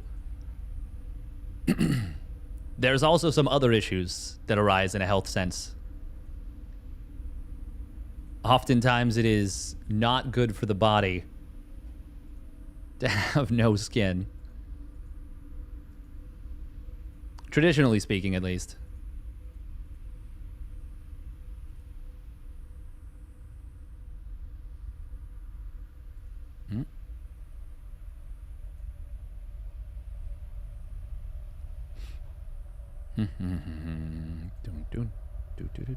Inspector Gadget. Inspector Gadget.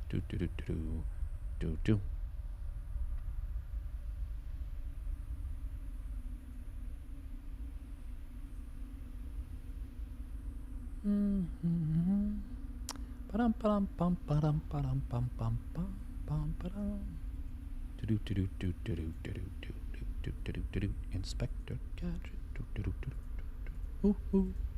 I don't know why I just started singing Inspector Gadget, but here we are.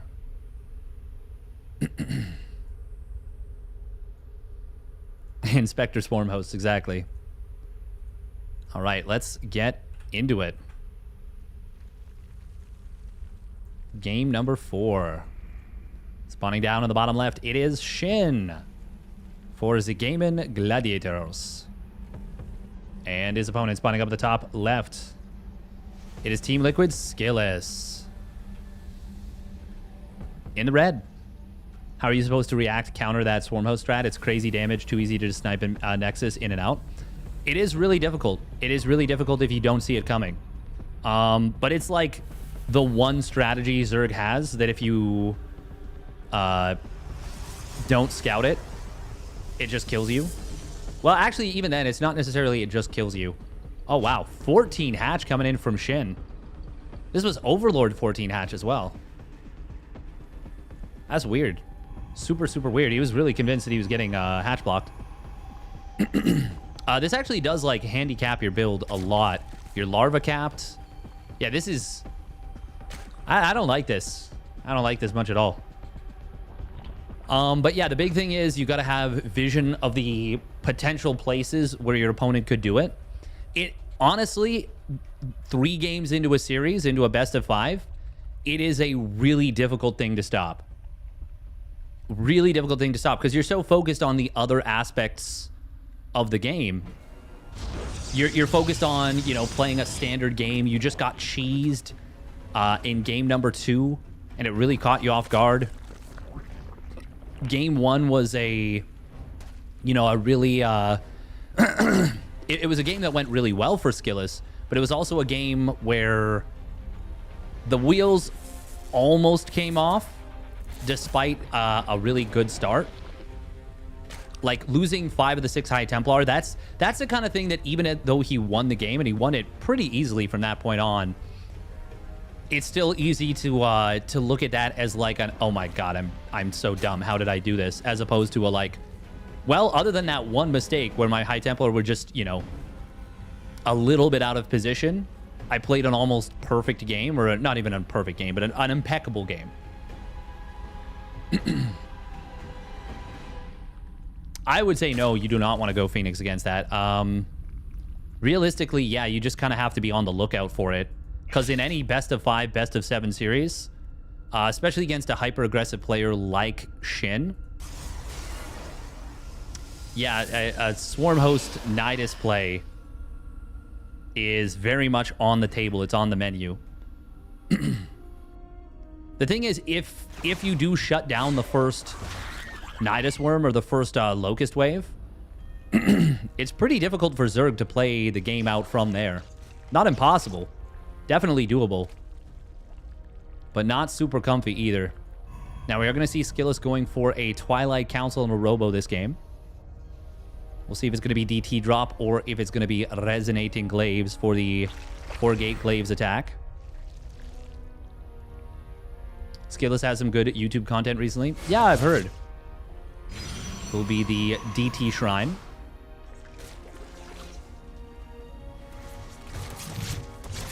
Skillous. Oh, what did he kill? Did he kill a drone? No, he got a Ling. Okay.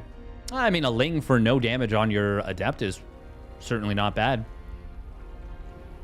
A reminder that Shin kind of undercut his own build order a little bit by going for the 14 hatch. But he very clearly wanted to be able to take this base And if you are forced to take this base, then, well, you can't really take this as your third. Then your bases are so far away from each other, they're so exposed, and something like this DT drop with an Archon drop follow-up would be a nightmare to deal with. He decided to go nasty himself. True. Zerg players in general are very good about building spores these days, though, against this kind of potential setup. Now, Shin has seen gas at the natural, hasn't seen the Twilight Council. He's gonna have two spores up, but if we see DTs warp in, 4-gate DT, he needs just a little bit more gas. There's the fourth gate, or fourth DT warping in. Can a Spore Crawler fit through here? He might actually just kill this Spore Crawler and just kill the hatchery, and if he does, that's like game. Oh, no cancel on it either. No, click the hatch, click the hatch. Can it fit through?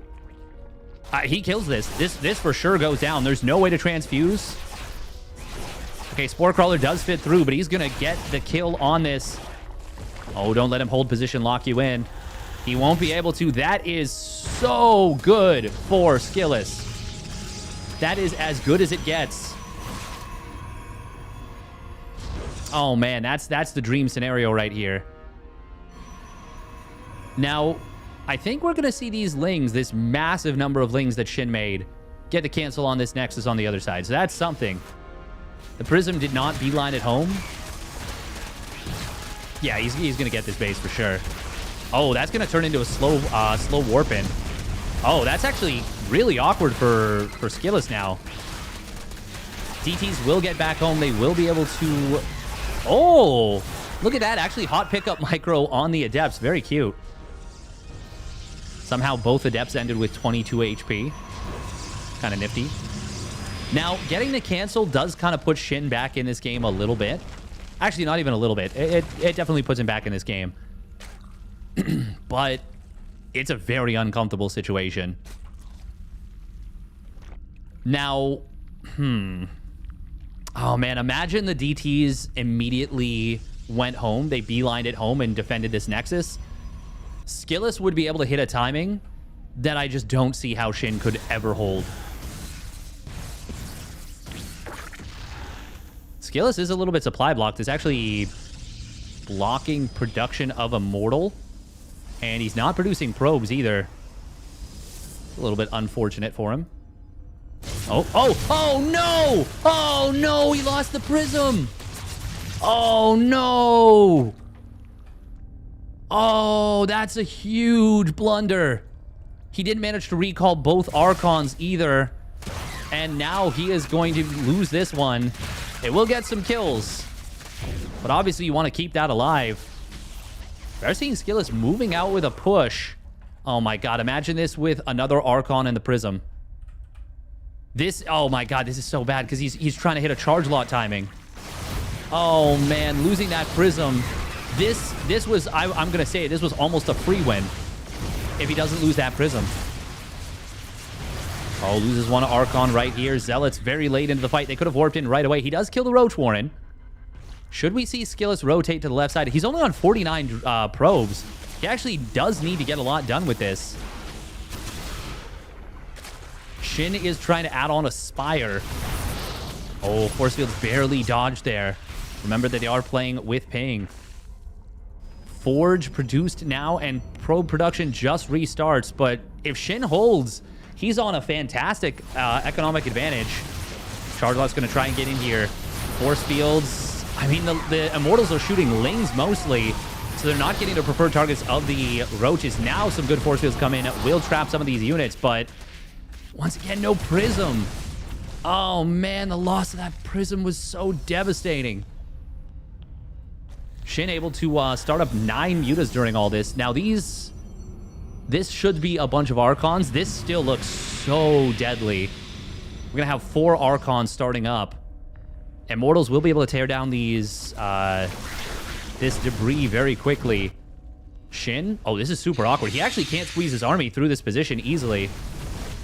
One force field right here would be really difficult to deal with. Even with Ravagers. Oh my god, he killed this base. Oh, the Archons on the Overlords. Look at these Archons. Oh my god, it's a murder. That is so many dead Overlords. Holy crap. What a messy, messy game. We do see the Mutas on the other side of the map. Double Stargate starts up. He actually doesn't need Double Stargate. He just needs... Oh, nice micro right there on the Muta. He just needs, like, Blink. Ooh, this is nice. Ferrying around with the Warp Prism. That did force a recall. That did get 8 probe kills. Stalkers in the main base. There is a cannon there. Good target fire with the Mutas. I don't even know if he's lost one yet. I think that's all the Mutas still alive. 13 probes, a cannon, and a recall forced out. Yeah, you only lost 1 Muta. That's pretty fantastic. And at a moment where Shin could have easily died from the supply block of losing all those Overlords, the Mutas came in and were absolutely the saving grace. Without those, there's nothing to stop Skillus from just continuing to push. Oh, and now even sniped down a sentry. Gets another one. And I think that was, yeah, that was still just 1 Muta going down. And Shin has seen the double Stargate response to this. And he's going into Hydras. Oh, man. So many ways this game could have been won by Skillus already. But unfortunately for him, he just has not been able to close it out. And now Shin has had, once again, new life in this game. Will add on the gases back at this base, finally retaking the worker lead. Oh. He didn't just lose a Phoenix, did he?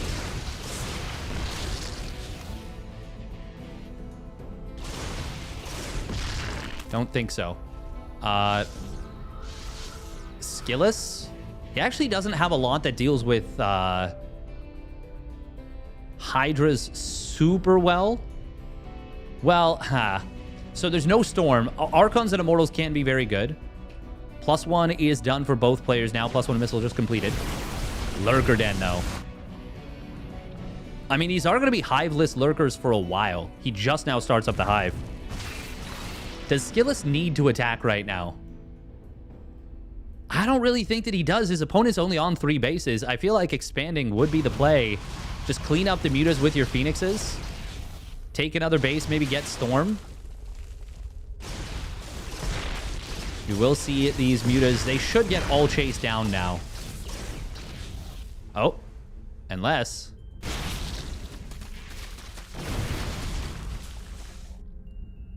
I understand you don't want to let your opponent get up to Lurkers, but I feel like given the economic situation, like... No, he knows this base is not taken. I guess he's not attacking now, but these Mutas should have been chased down. A lot of things that haven't gone in Skillus's way. Obviously, losing those Overlords was huge, but the fact that Shin was able to cover the mistake the way that he was really nice. Oh, this is cute. This walls this position. Huh. Okay. It's kind of nifty. Meanwhile, Carrier's coming in. 4 Skillus behind us.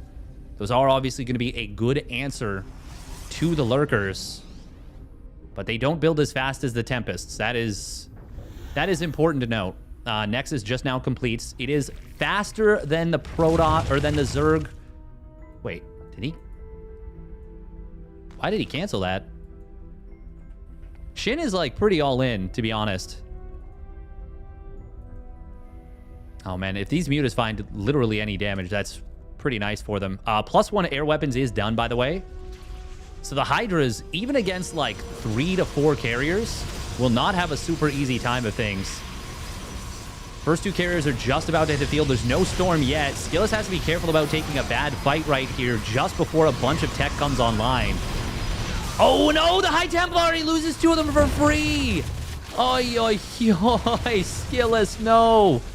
Oh my goodness. Phoenix is on the other side. Do find a couple of drones, but drones are not going to win you the game. Losing High Templar might lose it for you. Oh my goodness. If he just storms the Hydras, the carriers will clean up everything else. Phoenixes, this is good value on the other side. 7 drones now going down, but even still... Oh, looks like the Lurkers were able to move forward and get some big value. How many High Templar does he have? Just 1 right now, warping in a bunch of fresh ones. More drones are falling.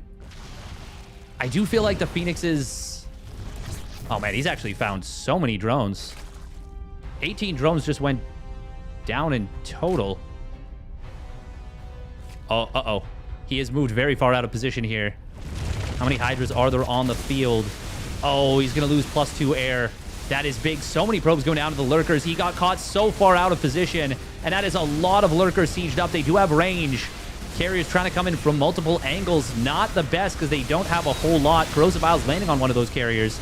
Good hold position on the Hydras, keeping them away from the High Templar. All the High Templar go down, and this might be it. Oh, man, Skillous had so many opportunities in this game, and now Queens out of nowhere find a fully loaded Prism. Everything that could go wrong for Skillous has gone wrong. Everything that could go right for Shin has gone right. Mutas found another exposed base. Those Mutas should have been dead like 10 minutes ago. No, like 5 minutes ago, 6 minutes ago. Oh, man. This is a tragedy if Skillous loses this game, which is looking increasingly likely at this point. Viper's now going to be hitting the field for Shin. 31 probes going down. Shin has started mining from 4th base. Oh, man. Even after losing the High Templar, if he had just not gotten caught away from this position, he would have been so fine.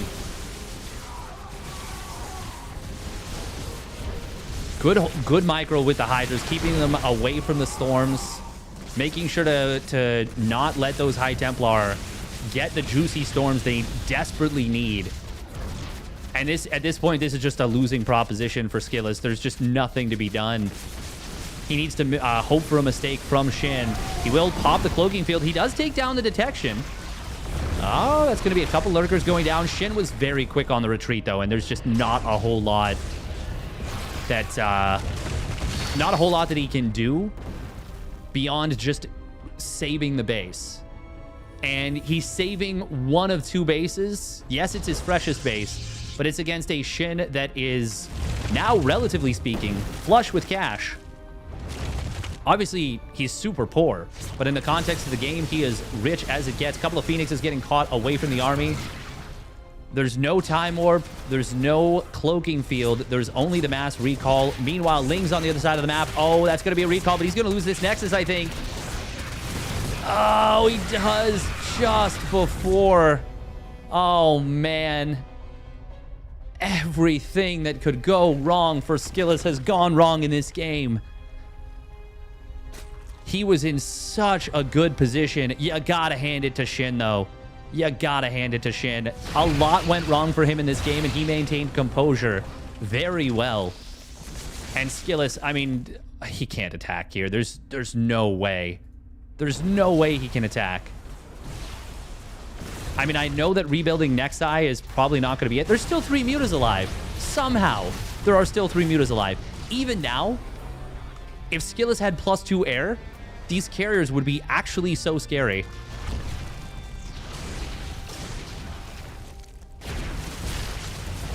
There are High Templar available with a lot of storm energy. Even now, if he lands the right storms on the Hydras... No, there's 15 Corruptors. He would need to storm the Hydras and the Corruptors. Shin is doing a good job of keeping those Corruptors hidden as well. I think finally they got revealed, but even one wasted storm on drones is just... Yeah, that's just not it. Oh, and now with Time Warp being used up, the Corruptor's going to flank from the back. They spread well. The storms are good, but they are not going to be enough. GG gets called, and Shin takes game number 4.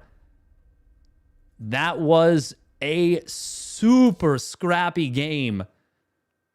I talk about players picking pockets in a game. That was a game where Shin didn't just rob the bank. He stole the entire street that the bank was on.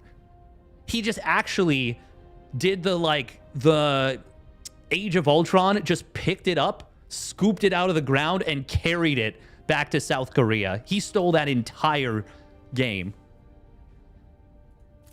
Oh man, that is a game that you will want back as Skillous. There's no way around it. But well done by Shin. You really gotta hand it to him. That was Dark-esque in terms of like stealing a I don't know that I would call it a lost game, but it was definitely a really difficult game for Shin. I know there's a lot of pros that would call that a lost game, and I on the ladder, I would have, even against someone of similar skill, I would have experienced a loss for sure. All right, I'm going to run a couple minutes of ads, and we'll get back with Nightmare versus Geralt, which is going to be a really good PvP, I think. Should be, at least. Oh, we almost got our third Game 5 of the night. Man, Shin is actually, he's got that dog in him. Shin is really good. We just do not give Shin enough credit as casters. But he is, yeah, he's got that dog in him. All right, we're going to run a couple minutes of ads, and we'll get set up for the final series of the night, which will be a PvP. Obviously, it's a little bit of, I mean, after a series like that, a PvP is not the most exciting prospect, but I do think that these two players should match up in a very entertaining way. They're both really strong. There are two dogs in everyone. True. Arf, arf. Orf, orf.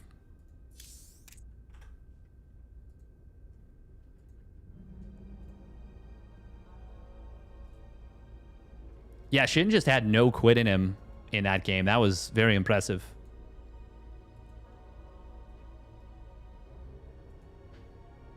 Oh. Crack on my back.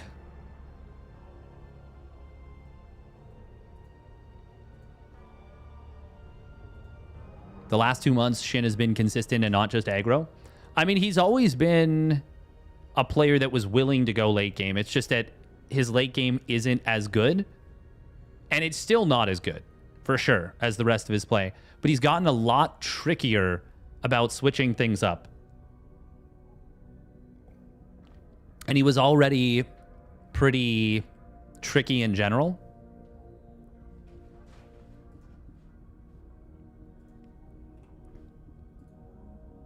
Sorry, Setsuna Mayu. I know you can't hear this, but I do appreciate the support. Also, welcome back. Hope you enjoyed your multiplayer game.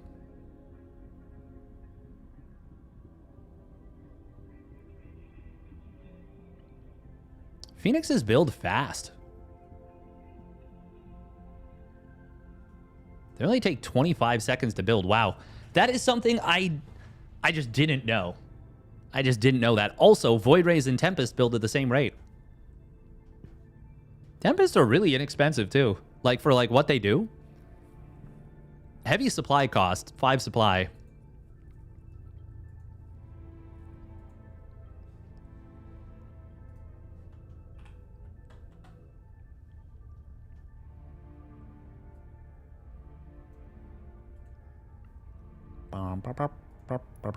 All right, let's kick things off with Geralt versus Nightmare. It's going to be on Oceanborn for the first map of this series. Oh, gotta update the title. Nightmare versus Geralt. Winner of this advances on to, I believe, the top 4. Yeah, top 4. Where they will wait on the winner of Mana versus Shin. Mana, who had himself a pretty good run in the upper bracket, took down Shameless, then Sham. Went down 1-3 to Byun, but no shame in that. He took one more map than I will ever take off of Byun in my entire life. All right, here we go. Spawning down on the bottom right. It is Streamer Zone's Geralt. In the red. And his opponent spawning up the top left. It is Nightmare. In the blue. Also a member of Streamer Zone, I believe. Geralt did outlast Cham in a very entertaining series. Yeah, Shin's been taking down some really, really top-tier players. He has... So Shin is one of those players, just to go back to the previous series, obviously. Shin is one of those players that I feel like he gets way less respect than he's earned and deserves. Because he doesn't have the completeness of the play of a player like Cyril or Raynor, or the late game control or magic of a player like Dark, or the stability and speed of a player like Solar.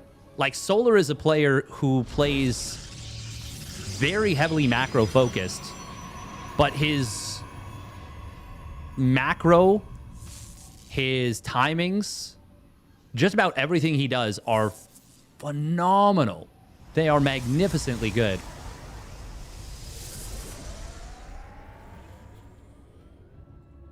Shin is definitely more of like a mid-game trickster in terms of his greatest strengths.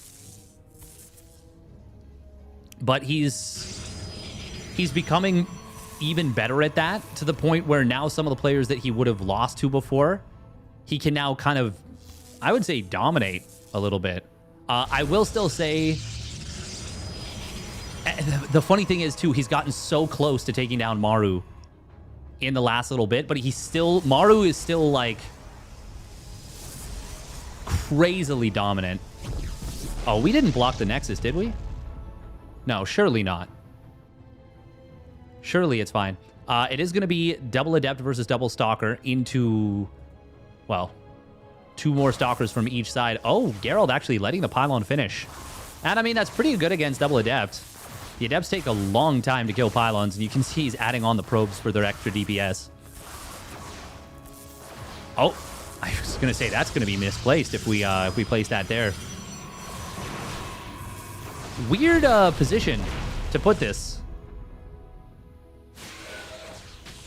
Geralt has to be a little bit careful right here. Surprised Nightmare didn't try and chase the Stalkers with the Adepts. Geralt with a nice interception, though, sees that his opponent did shade forward and will actually be able to find... he's going to, at the very least, get some real HP damage on this. Nope, good job from Geralt. Puts a probe in the wall. Just says, well, we got to get on top of this. Nightmare actually did finish up... Well, he made full usage of his warp-in, or rather gateways, pre-warp. You can produce 6 units, 2 sets of 3. If you don't chrono boost the units, and if you don't chrono boost warp gate either. Wow, speaking of chrono boost, that's a lot of chrono boost energy on the main Nexus for both players, in fact. Interesting.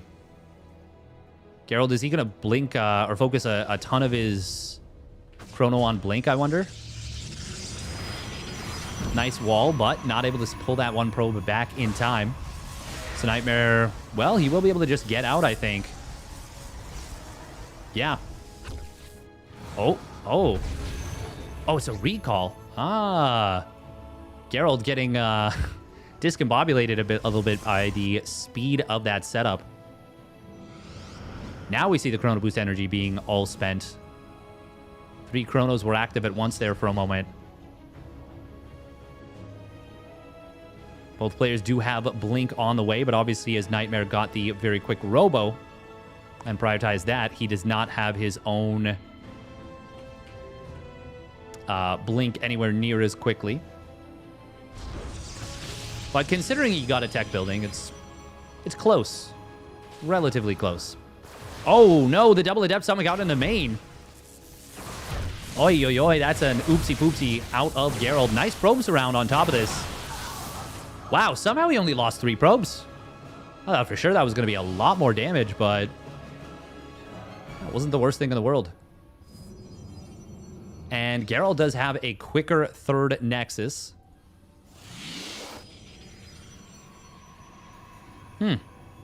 What is Geralt's win condition for PvP?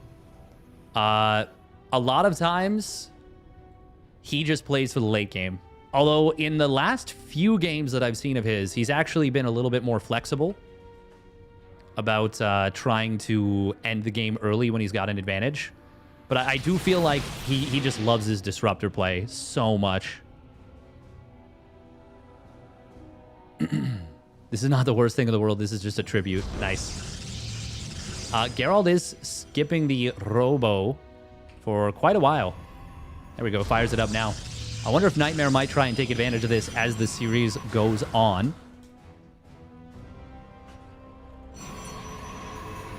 Not necessarily, but there's a chance. Oh.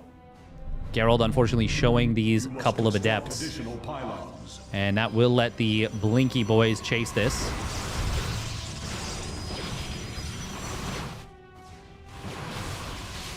Oh, just going to be one probe.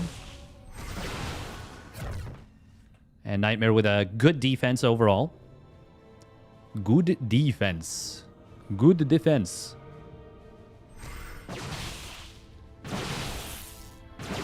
Nightmare's random pylon in the middle of nowhere does get taken down. Oh. Oh, wow, okay. Nightmare just clicked Glaives, then canceled, then started it again, then canceled again. Then realized what the actual hotkey was for charge and started that one up. Oh, no. Oh, no. How did Geralt just get caught so far out of position? Oh, my goodness. Somehow Nightmare snuck completely behind him. Only one Stalker going down initially for Geralt. Okay, if he had tried to go down this ramp, he would have gotten force field and would have lost everything. As it is, this army, well, he's going to be able to recall out with almost everything. Oh, that was almost a total disaster. Instead, Geralt gets away. He is up a couple probes, starts up his Robo Bay. +1 weapons is very far along for Nightmare. And he's going to have charge and +1 relatively quick here.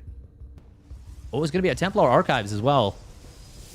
One Disruptor will be available in time for this push, assuming Nightmare goes, like, right now. But he might not be going for a push. He might just be trying to go for a little bit of multi-prong. Oh, Stalkers of Geralt. Links forward, catches Nightmare snoozing for just a half second. That was all he needed to snipe down one Stalker. Even as Nightmare blinks away the rest.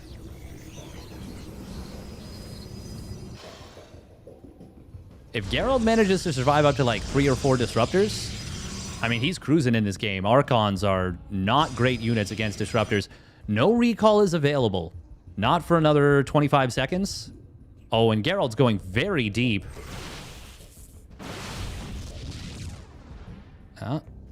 Nightmare can warp in aggressively. This is a bit of an Artosis pylon. We will see a warp in of Stalkers defensively, and that is not so good for Geralt. He does not have enough gateways here. Oh my goodness, Geralt might just get caught super out of position. Disruptors coming back into the main base. They move themselves away.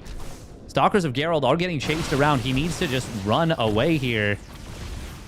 Battery overcharge and the warp in did manage to save most of those units, and now Stalkers are going to be able to manage this. Honestly, this is going a lot better for Geralt than I expected. He will blink in and take down the Prism from the low ground, but there's a lot of Zealots running amok in the main base. Geralt's Disruptors, they need to start doing something against the main army. Oh, Disruptor shots. That's not enough. That is not enough. He's going to lose both Ruptors very quickly. Another one will pop out. Good split from Nightmare. And, Geralt just got caught so flat-footed. Got caught out of position without the recall. He recalled, obviously, just now. But he needed to be in position. He needed to stop that Prism from getting into his main base. And there's just no way to defend at this point. Zealots running amok in the main. There's a DT defending, but it just does not matter. Nightmare blasts through him in game number 1.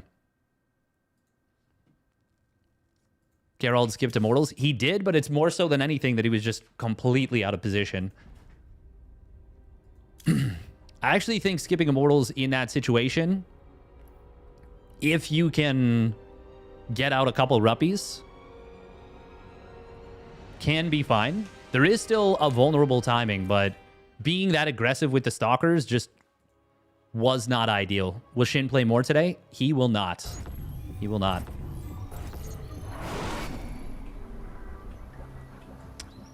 All right, we're going to get into game number 2 right away. I might play a ladder game or two afterwards. We'll see. All right, here we go. Spawning up at the top right. It is Geralt for Streamer Zone.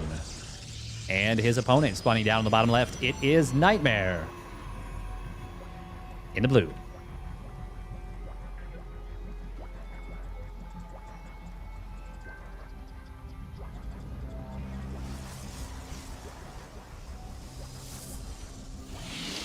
Bow, bow, bow, bow.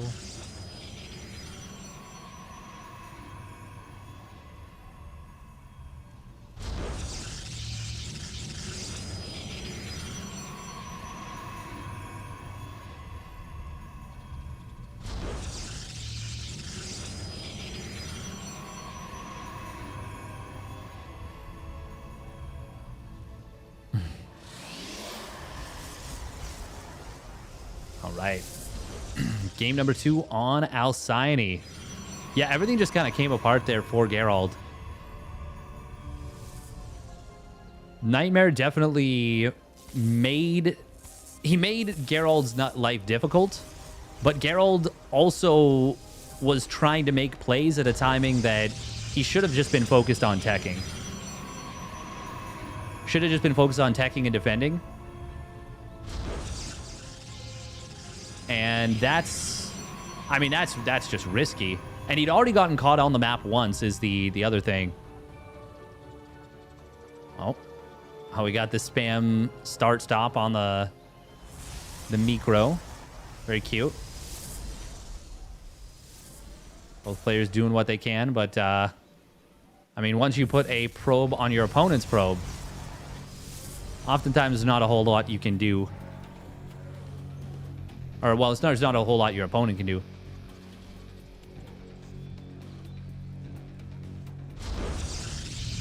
It is going to be double stalker from both players. Nightmare, I've said this many times before, but he is, in my opinion, the best pure blink stalker micro player in Korea. Now, that does not necessarily mean that he is better at utilizing blink stalkers than his opponents.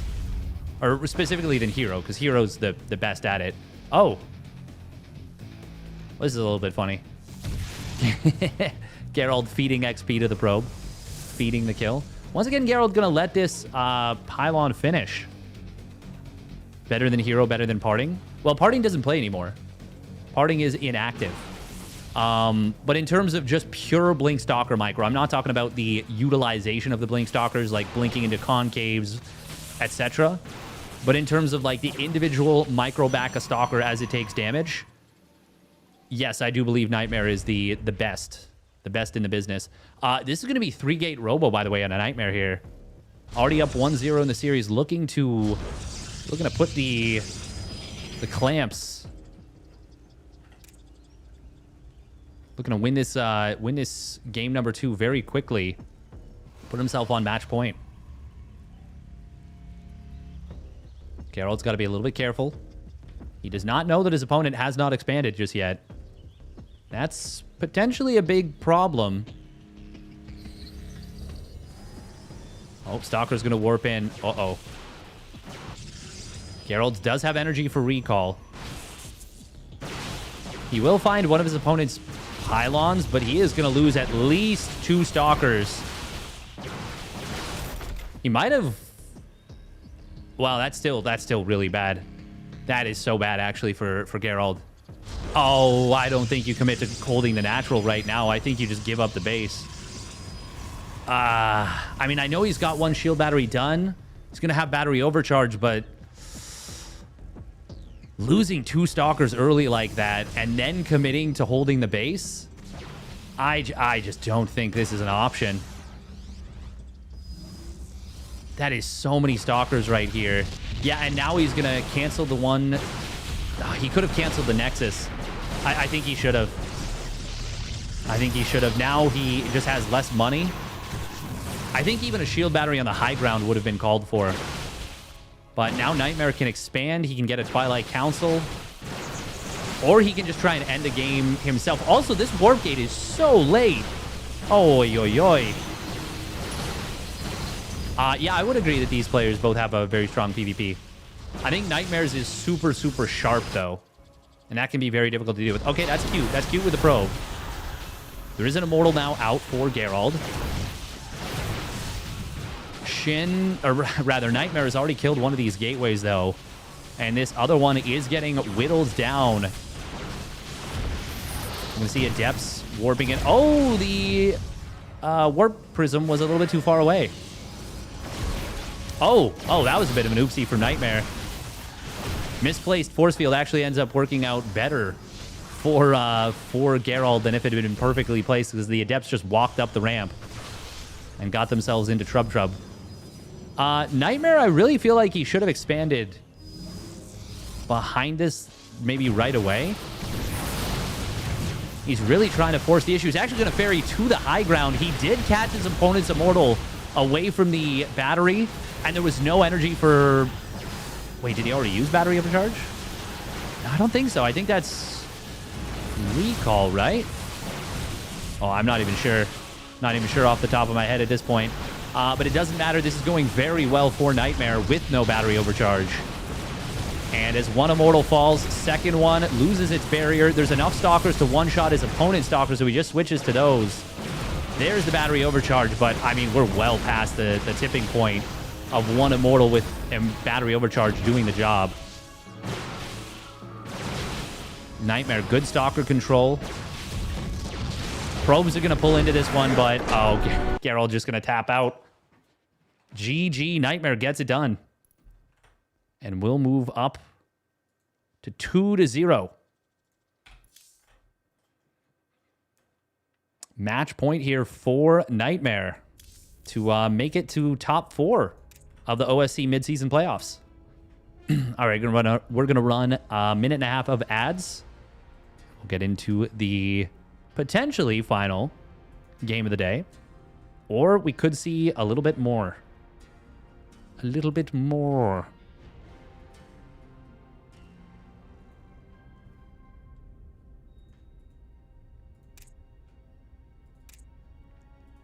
Going to be on Golden Aura, and that is a pretty good map for playing late game PvP. I would say it's a very good map. Probably, is it the best? Is it the best, like, defensively oriented map? It's up there at the very least. Certainly up there.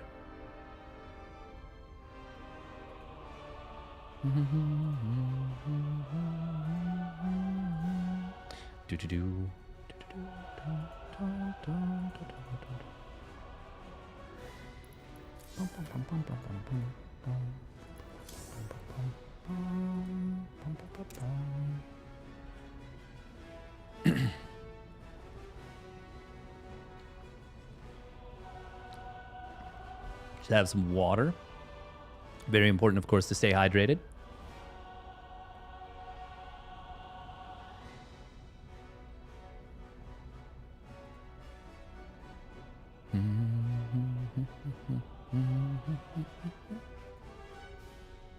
Vodka.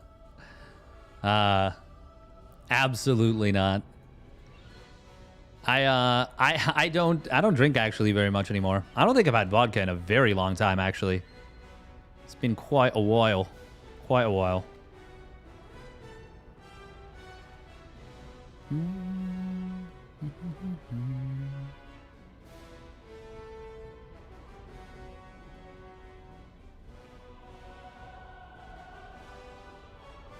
Yeah, I'm not a heavy drinker anymore. That's for sure. Oh yeah, no, at that one there was definitely some shenanigans that ensued. But even then, I still don't, like, drink vodka, really. Vodka. Oh, drink vodka? No. I never. Alcohol is so expensive these days. It's not even that. I just, I'm not as young as I used to be, so I feel it a little bit more in the morning. Just had my 35th birthday.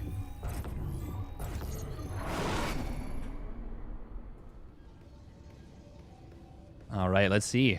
Here we go. Spawning down on the bottom right. It is Geralt. In the red. And his opponent spawning up at the top left. It is Nightmare in the blue.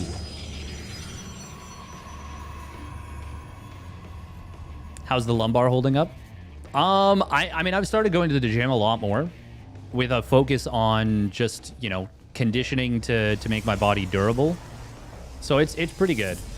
It's actually very good. I feel like I'm in good, like, health shape.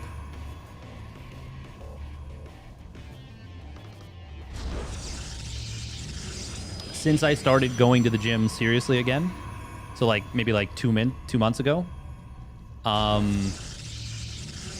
there has not been a single week where I haven't gone at least 3 times, i.e. one day of legs, one day of back and biceps, one day of chest and triceps. And if I get there more than once in the week, I double up on either chest and triceps or back and biceps, depending on what I haven't done most recently. Oh! Geralt with the probe pull says, "Get the heck out of my base." Demoida. Gym is transformational. Yeah, it's really good. It's really helpful. Congrats with getting back to the gym. Thank you. I've been going a fair bit off and on. Like, there was maybe for the last like year, give or take. I'd recommend adding cardio if you haven't yet. Oh, I do a half-mile run at the beginning of every workout.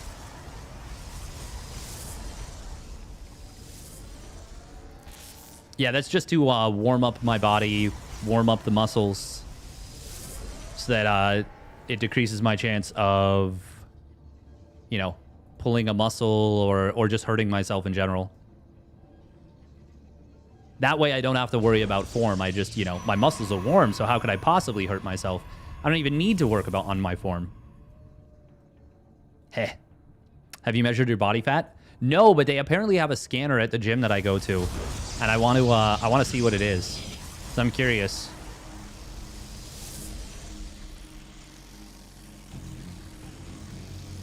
The only time I ever did a half-mile run is when my car broke down on the way to McDonald's. Nice. Oh, Nightmare is able to get a kill on his opponent's probe. This time it will be a cancel. And Nightmare is going to be able to get away with the Nexus a little bit faster. No, a half-mile run, not a half-hour. Yeah. Yeah, if I did a half-hour run, that'd be crazy. That would be a lot.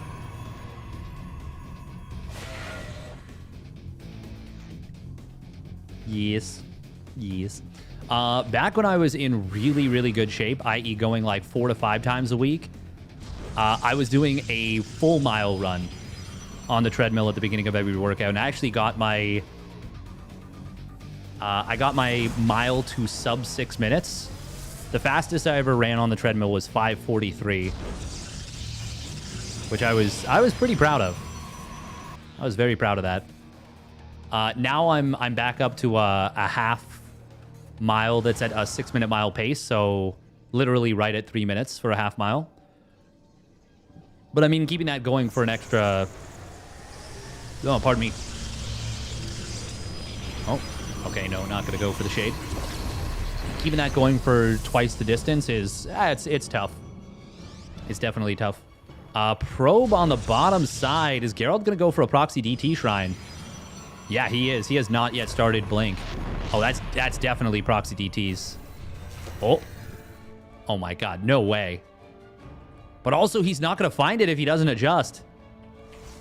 Oh, that's so unfortunate. Oh, no freaking way. Yo, Nightmare. Hello? What the? He must have known that a probe left the base. That's the only reason you double check there. That's crazy. Oh, and now we've got Nightmare jumping on top of Geralt's units. Oh, he's got to be careful about going too far. Force field. Oh, that's a nice set of force fields from Geralt. I'm going to lock that one Stalky boy down. Still, that's... well, in terms of resources lost, it's actually still an advantage here for Nightmare. Third Nexus starts up at the same time for both players. Oh, okay. I was going to say he could potentially shade forward, but would have been hoping that his opponent just misses the force fields. Now, this is actually pretty nice. He's drawn his opponent out of position. Force fields right here would be so good. And it allows him to get a cancel on his opponent's third Nexus. Oh, and now he's into the main base with the Adepts. This is definitely a position where you shade in. Nice probe pull there from Geralt. Oh, it actually only ends up being... it says 3 probes, but I feel like it was only 2 that died in the main. I think the one at the third base might have been the third one.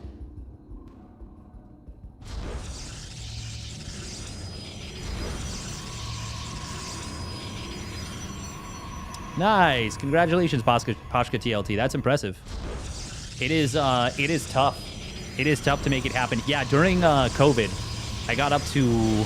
I don't know what this is in kilos, but I peaked out at... Was it 234 or 235?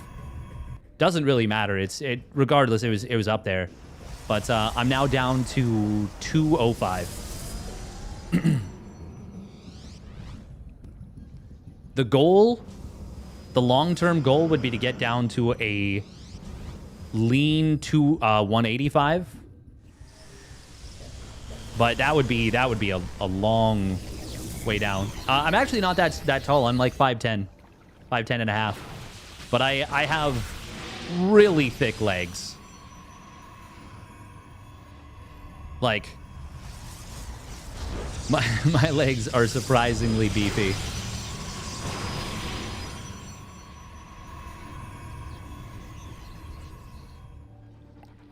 Definitely need more cardio. I mean, I can use more cardio. Everyone can, but no, I'm not out of shape by any means.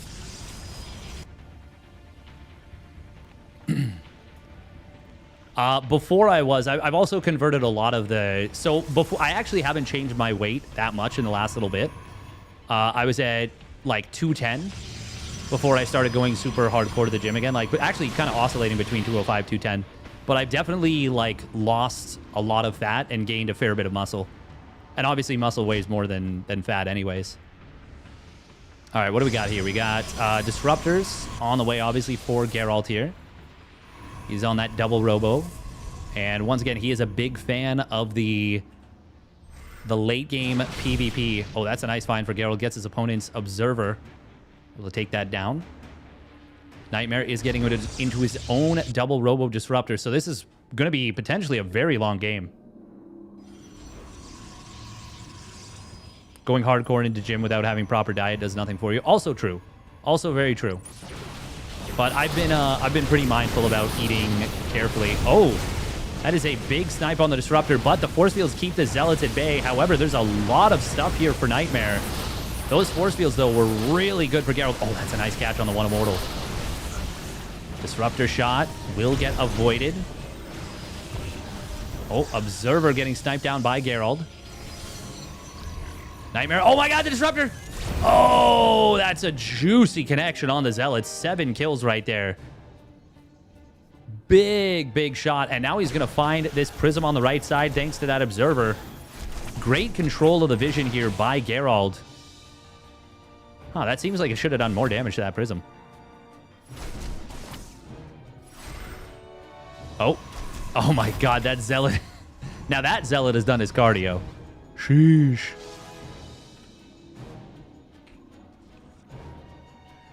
Geralt going to survive up to his 4th Nexus.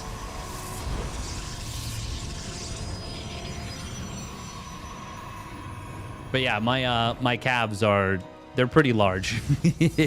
I have some big muscular calves. A lot of athletes have crap diets. Also true. Also true. My diet, I'm sure, could be, like, I could optimize it a lot more, but I'm not looking to be an elite athlete. I'm just looking to be healthy and in good shape. Like, I haven't had anything... I haven't had any sweets in, like, 2 months. Oh, Nightmare. Oh, he does set up his his observer and sees the disruptors coming. Zealots will get in on top of this 4th base. They find 6 probes. Good, nice probe pull from Geralt. Oh, these disruptors. Oh my god, they're so clumped up. Oh, but that is a huge shot. Nightmare manages to get away. He loses 2 disruptors, but it could have been everything. He could have lost like 90% of that army.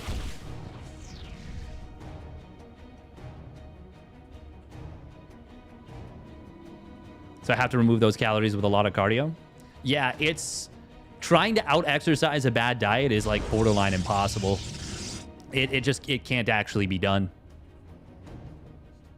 Geralt has nasty disruptor control. It's really good. He is really good in the late game as a result of it.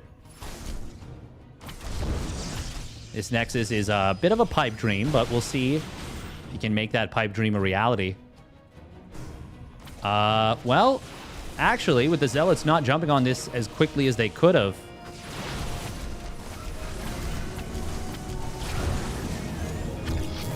Oh, well, he forces the cancel anyways, and that's still a dub for Nightmare. But at least Geralt's able to take his pound of flesh, kills a couple Zealots there. +3 weapons is faster here for Nightmare. Geralt getting into the Observer speed. That is a really crucial upgrade in the late game of PvP, in my opinion. I mean, the mobility of the Observers... Like, it just gives you such an advantage in the Vision War, which then gives you such an advantage in the Disruptor Wars. God, look at how zoomy they are. Nyum. I love me a good old-fashioned Blink Disruptor game. Now, these Zealots of Nightmare, he needs to trade these out. Oh, there we go. He has actually added on a few more Stalkers. That's a good spotting Zealot on the right side. Oh, and it actually allows him to blink forward with some good control. Oh, well, as I say that, he loses 4 Stalkers. Oh my god, this one Zealot has actually dodged like 3 Disruptor balls and baited out all of them. Meanwhile, Zealot's on the right side. We're about to see Observer speed finish up for Nightmare. He's also trying to outposition his opponent. He has the Observer here. Oh, he could blink on top of these units, but instead he's going to blink away. Doesn't know how much is behind it. Oh, Zealot's on the right side. That was kind of a funny blink from Geralt. It was like a hurry up and wait type of moment. More Stalkers actually died for Geralt than I expected would. Oh. Nightmare is flirting with disaster. Oh my god. Those Disruptors just fired from too far back. Nightmare fires up the +1 armor. He is... Well, both players are actually on 5 bases. Geralt, though, getting a ton of static defense at his newest base. Nightmare already has a good amount. Oh, big blink forward from Nightmare, I should say. But not going to be able to do anything with it. Disruptors on the left, Blink Stalkers on the right. And that is allowing Geralt to kind of keep tabs and keep pace with his opponent. Ooh, that's a lot of DTs. Does he have Blink? Oh, he does. Blink DT is so good at harassing in the late game, and that is an Artosis Pylon. You never want to rely on it, but it can be very good. Meanwhile, Geralt getting into double Stargate. Probably going to be Tempest. Could be Carriers. Both are valid options. Meanwhile, Nightmare somehow moved in and was able to depower this base. Won't be able to get the kill. But it is going to be a tit-for-tat situation right here. Recall will come through from Nightmare. Not actually recalling that many units. He's going to potentially lose 1 Disruptor. No, okay, he gives up on it. Meanwhile, oh man, a chaotic fight breaking out. Big Disruptor shot to start things off. Second one. Wow, actually, both of Nightmare's Disruptors getting taken down there. Really, really messy little fight, but Geralt doesn't have any reinforcements fast into the fight, and that will allow Nightmare to clean up all of his opponent's Disruptors. That looked so bad for Nightmare at first. But with the quick reinforcements, he was able to turn it back around. And Geralt, I think, kind of underestimated that as a factor and ends up losing a lot. Surely we have another pylon now, right? Okay, yeah, we've built a second pylon. This is a bit of a dangerous moment. There's like one disruptor on the field. Oh. And the Tempest count is not super high just yet. Geralt is ahead in supply. Oh. Your warriors have engaged the enemy.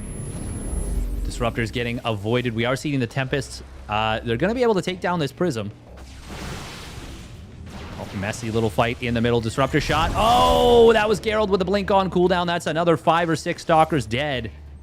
And these blink DTs, they are also in, well, they're in the grave pretty much. One alive. Oh, nice blink away. Nightmare is in hot pursuit, though. He wants it. Does he want to give up this position in the middle of the map for it? Apparently, yes. Apparently, he's fine with doing so.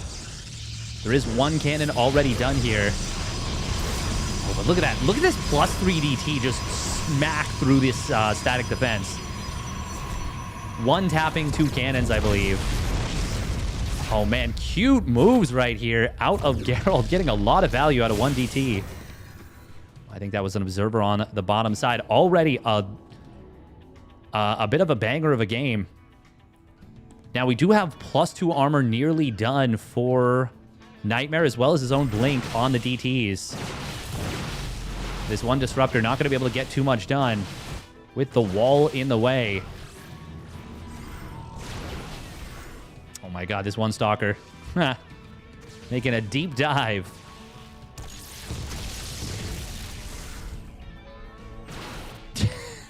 It blinks away and then he just leaves it anyways. Oh my god, it's going to get a probe? No, it's not. That's funny, the shield battery. This did kind of give an opening for Nightmare to move his army on the right side. And obviously that's way... Oh, that's double disruptor kill. That's way more valuable than the other option. That's 4 disruptors for 0 right there. Doesn't even get the one offending second disruptor. And now we've got this base on the top right. It is absolutely going to get taken down. Killed. I mean, cancellation is not the biggest a deal when the economies are this big, but that is just a little bit unfortunate right there. I will comply. Oh, he didn't ever kill this one Prism, so it's actually going to be able to warp in 5 DTs. And that is going to be a dead shield battery overcharge. Can he get the cannon? Yes, he can, and that's going to remove the detection. Oh, this is where you go after the Forge and the Twilight for sure. That's plus 2 shields that is likely to be denied here. Disruptor getting caught on the rally. Geralt in some huge trouble right now. Oh, nice defensive disruptor shot. Meanwhile, Blink DT's on the left side. They found a ton of probe kills over here. They're also going to depower one of these robos and kill all the static defense. Meanwhile, oh, that is a jump on the rest of the army. Nightmare blowing the game wide open. Even sniping down that one disruptor before it can land a shot on the Stalkers. Both players still with massive banks, but that is a phenomenal set of trades for Nightmare. And Geralt is massively on the back foot now. Going to lose 27 probes in total. He's going to lose his 3rd Nexus. Still about 1,300 gas at this base. So that's impactful. Denying the plus 2 shields, also quite a nice move, since it does affect every Protoss unit. Revelation being cast by the Oracle here. God, the weapons in the Protoss arsenal in these late game situations are so explosive. The base on the left side was taken care of by the Blink DTs of Geralt, so okay, there's something to still be happy about. I was so focused on the main army fights, I missed that. Ooh, Zealots on the top side, though, are going to find this Nexus. I mean, it's misplaced, but it's never going to see the light of day anyways. That is a pretty nice observer, even though it does get taken down. There's an observer here for Nightmare as well. Plus 3 armor is on the way. God, that is a lot of Zealot DT. You got to be careful that you don't put too many resources, too much army supply into just harassment units and leave yourself super, super exposed. Oh, those blink DTs. Well, they're gonna... God, look at the shimmer. You can see so much. Surely he sees this. I mean, you just look there and they're shimmering. That is gonna be all these DTs. Will he try and recall? Oh, he's going to Archon Morph and recall, but he's going to lose. I think it would have been worthwhile to just let them stay in DTs. What are Archons going to do for you in a game like this? I would say absolutely nothing. Meanwhile, Zealots once again finding to cancel on this base. And even a couple of probes as well.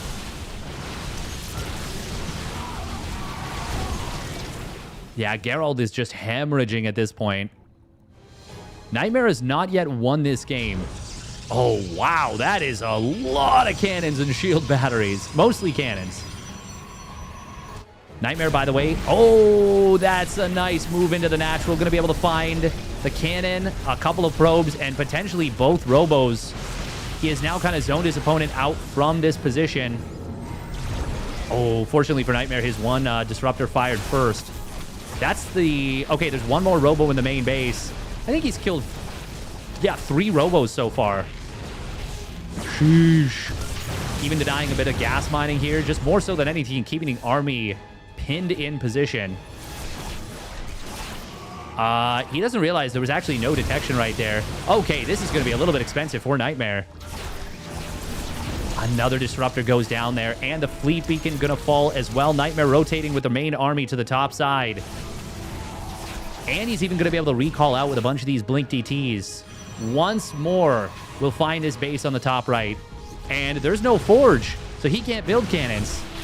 Now he even has to cancel the forge. Oh, man, everything is coming apart at the seams. For Geralt, Nightmare is just ripping and tearing. Pulling his opponent to pieces. Geralt still has a ton of money in the bank. But he is absolutely losing this game right now. Oh, that's a nice revelation on these DTs. The thing is, with the power of the army that Geralt has, you cannot blame him for staying in this one. Nightmare, by the way, that's the 7th upgrade this forge is working on. Oh, man, it would have been so nice if he'd killed this one robotics facility. Oh, can he get it?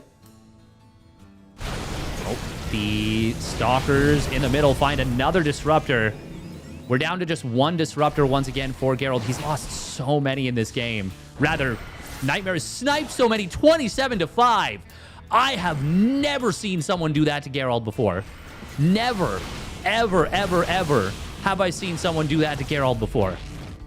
27 disruptors going down while only losing 5 of his own. That is bonkers. That is legit unbelievable.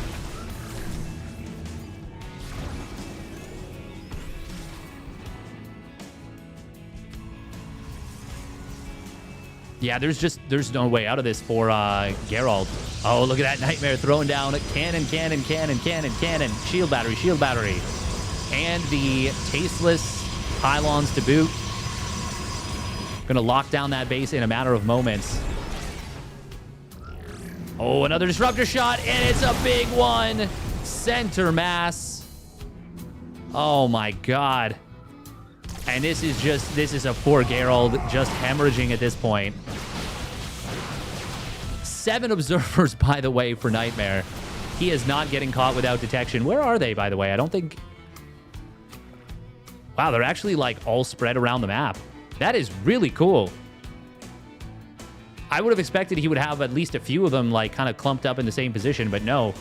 He's just got ridiculous map vision right now. Did get the denial on this base. Revelation was use the oracles, almost out of energy. Only got 1 revelation left. Battery overcharge will get sniped. Oh, the first big disruptor shot in a while. Finally, something goes the way of Geralt in terms of the disruptor wars. But that is way too little too late. Even another Nexus goes down. I don't think I've ever seen someone do this to Geralt before. Not even Max Packs. Not even Max Packs has done this to Geralt. At least not in any of the games I can remember. Oh, man. And once again, the army gets drawn out of position. Nightmare finding another opening.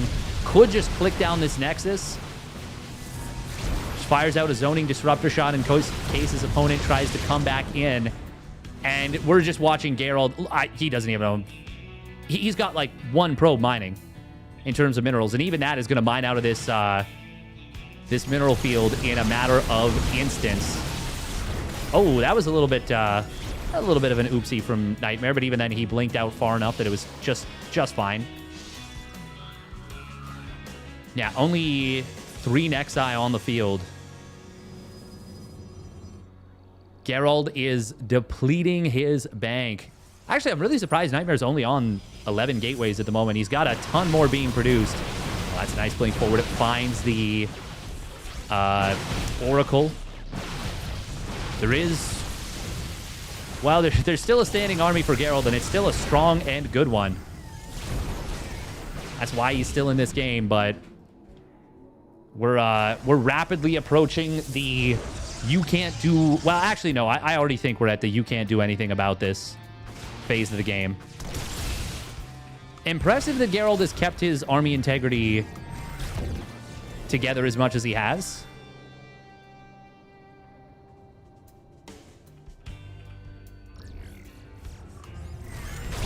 Nope. That's a nice disruptor shot. At the very least, he's keeping this game stressful for Nightmare. Oh my god, that was not it. Oh my god, Nightmare, that was not it at all. But even as that's not it, it's still kind of it. He still kills a couple disruptors. Comes at a dreadful cost. That's like the first real mistake, I feel like, or first big mistake he's made in a long time. Nice blink and Prism Micro right here, and we will actually see one base survive. But Nightmare, I think he's just done with this game. I think he's just saying, yeah, you can't keep up with me anymore. Would love to see just a blink on top of the Robos to just kill those off. And he's going to depower them. Should just kill him. Finds another Nexus. Not that that matters too much. It's just Chrono Boost energy at this point. But that is the Robo count once again set back down to 1. 5 Robos have gone down. And he honestly could have killed this one at 1.2 with the Blink DTs as well. Geralt, he is now officially out of cash. He's got this base up and running again, but both corner bases belong to Nightmare. And they have for a while. Even +2 shields for Nightmare is getting close to completing. I mean, this is just the world's longest death animation. Oh, those are some big disruptor shots, but once again, it's not even a remotely fair fight at this point. And even if he lost this entire army, literally every single unit to kill this Nexus, it would be worth it.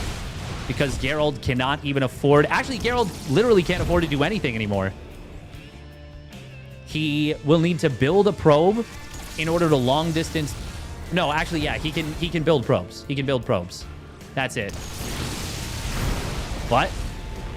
yeah, that's obviously not going to be enough in a game like this. Blink forward, sniping down. Oh, he gets the Prism with the Disruptor pickup. And that is going to be Geralt. If he doesn't GG, he's going to be on 0 supply. Nightmare absolutely crushing it in this game number 3. Damn. Well done.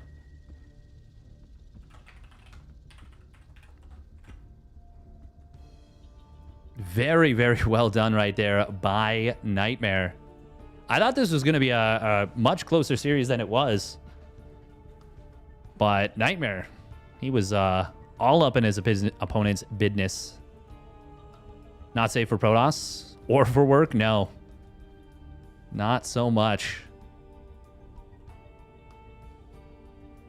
All right, we're going to play... I think we're going to play one Zerg ladder game.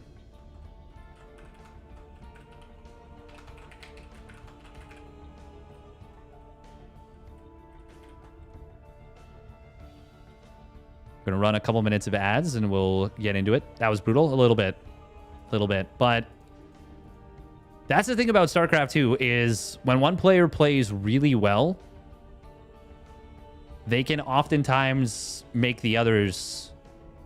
I mean, they can make it look tough. They can make it look bad, even. Well, actually, some people would say they make their opponents look bad. I think it's easy to fall into that trap of thinking, oh man, opponent lost. They suck. But that's always been silly. Heard anything about Stormgate new patch? No, is it good?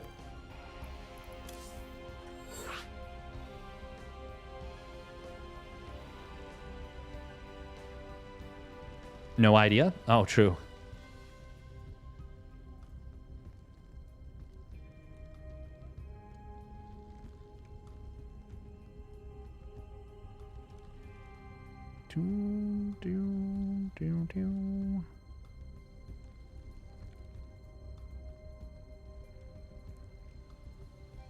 Yeah, hopefully, well,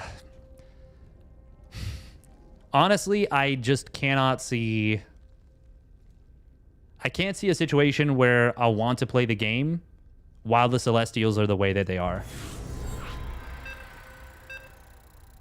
And I was honestly pretty excited about the game up until I saw the Celestials. Now I'm just... I'm just not. I'm just not. They nerfed Celestials? Minerals now. Good luck and have fun. Did they, like, fundamentally redesign them, though? This was ZVZ, right? Quantum is our opponent. Not enough minerals. Minerals now. For me, if they don't like fundamentally redesign the Celestials, I just can't be excited about the game.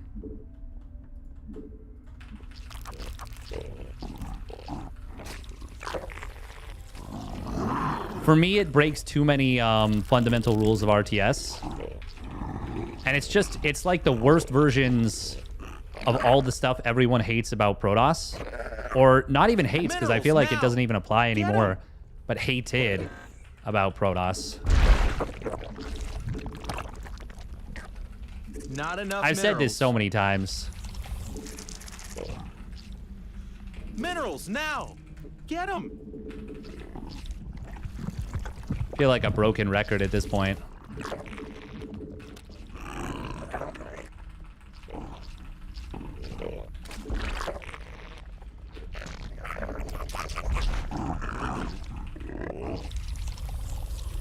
They removed creeps in some maps. Minerals now.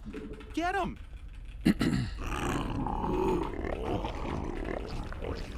Not be able to be so aggro in the early game. I mean, that's good. The problem is, I still just think the design of the race is just atrocious. Like, oh, okay.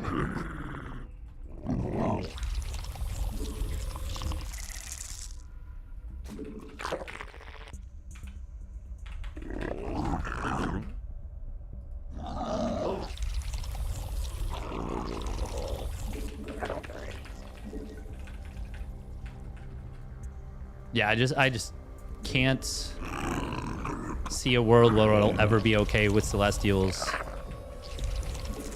in their current form. I am pretty cranky when it comes to race design. So, like, take what I say with a grain of salt. But, like, yeah, I'm just not... Not enough minerals. A new queen has emerged.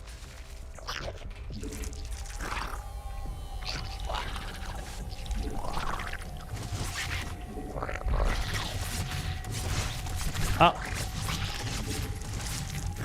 Oh my god, I actually pulled it away. Get him. That was a... he let us kill a drone, and then I was like, no thank you.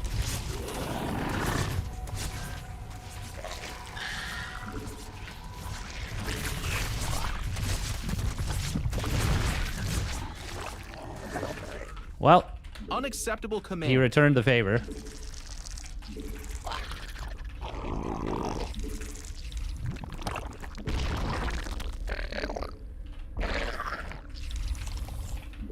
Evolution complete.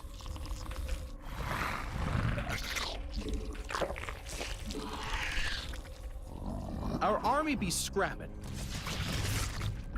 Spine crawler.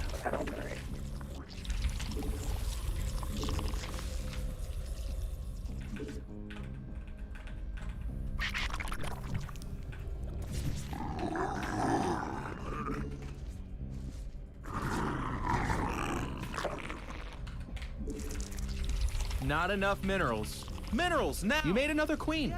Nice. Did we kill that?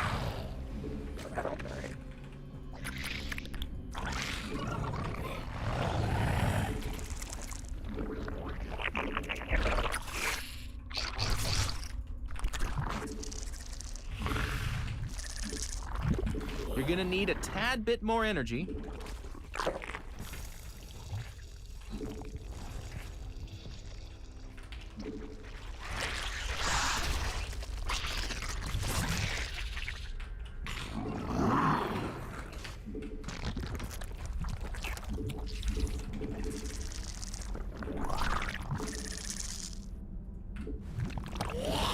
I actually don't think I did.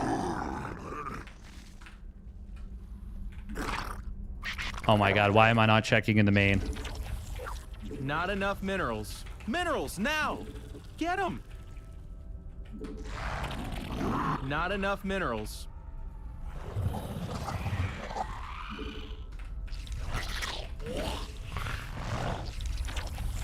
Minerals now. Get them.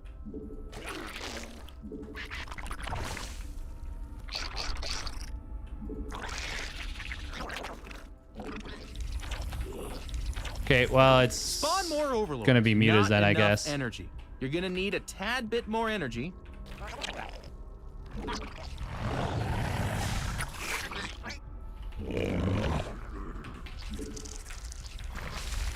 Mutation complete. Gas, buddy. Come on. I need gas.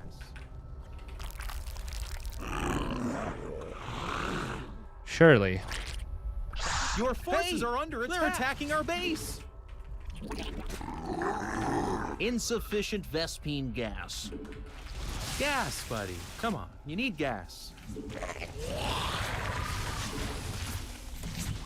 Our army be scrapping.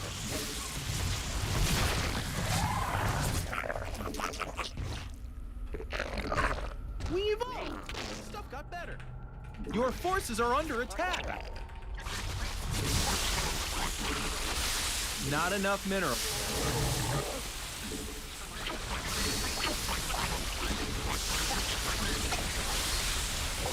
Minerals now.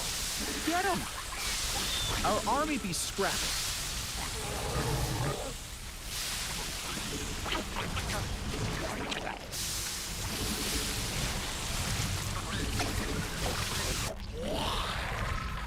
Not enough minerals.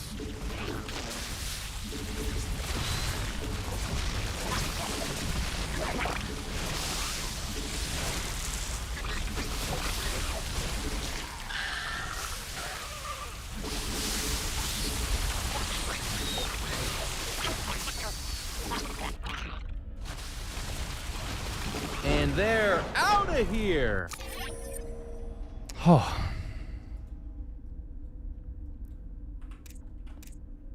Not so great for me, but we got the job done. Prepare for the mutas. Probably should have.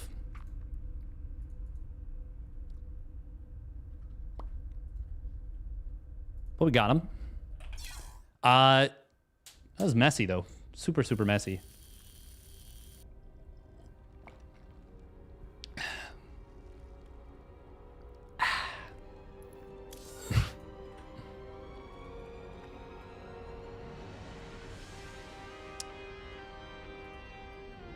I mean, that still would have been...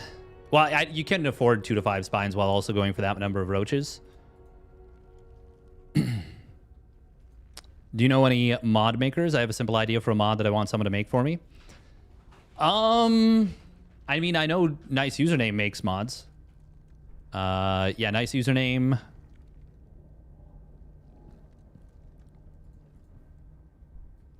Who else?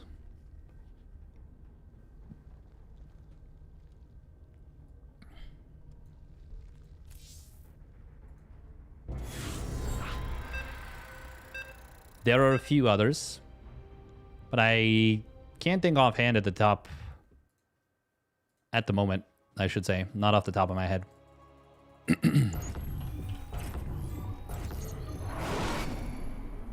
Not enough. Good luck, have fun, and beat him, probably.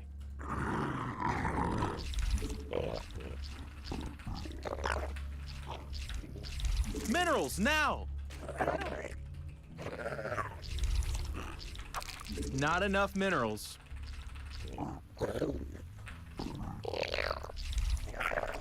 Try hard mineral boosting.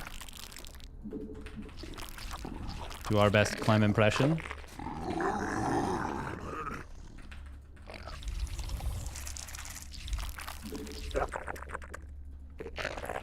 Inevitably screw something up because we're not Clem. Minerals, now! Get them! Not enough minerals. Minerals, now! Get them!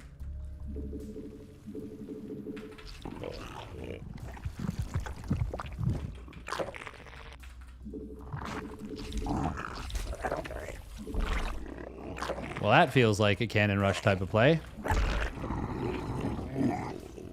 Not enough minerals. But it's not. Minerals, now! Get them! Now, the funny thing would be if he was actually had a second probe over here that was already there. I say funny like...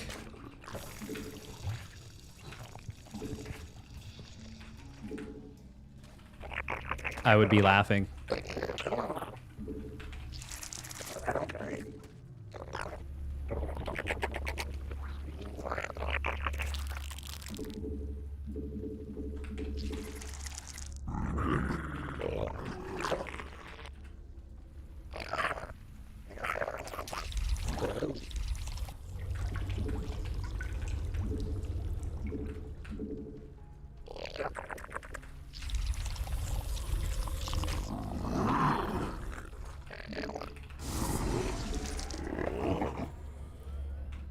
So he started at 213, no chrono.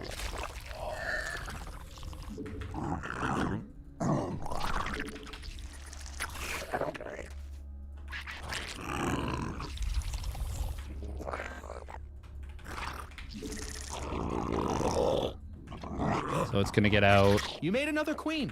Nice.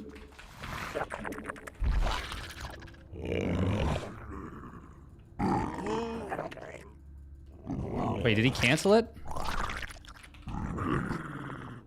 Okay, no. Not enough minerals. We were late with our overlord, which is always brilliant. Not enough energy. Your forces are under attack.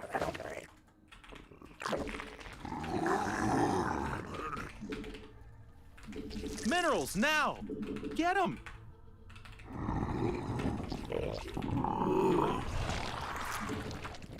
We need more stuff. I mean overlords. We don't know what our opponent's up to just yet. Hey, Drew, spawn more overlords.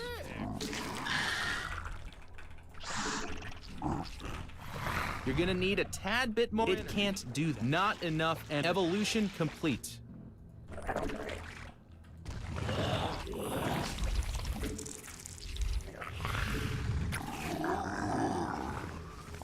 Oh, that's nice. Forcing the Oracle back home.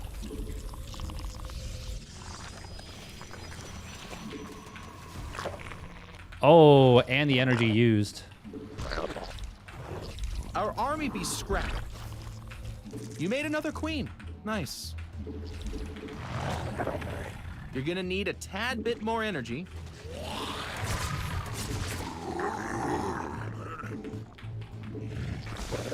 Yeah, you need to put that on the purple stuff. It's weird how there's just one spot where there's no creep. It can't do that. It never gets talked about, but that is actually... A new queen. Not enough energy.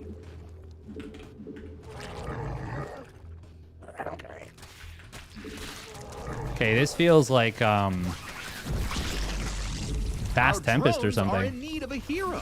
Your forces are under attack.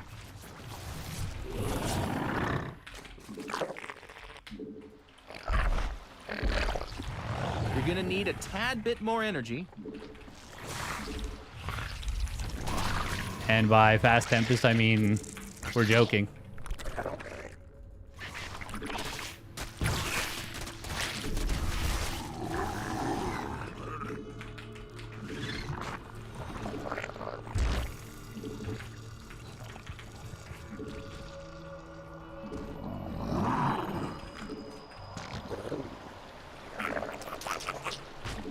Unacceptable command.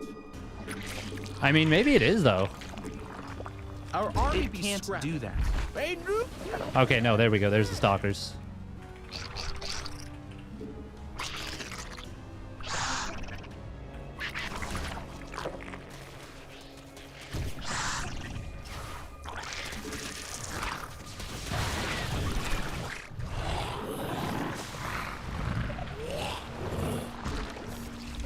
We must place that on creep.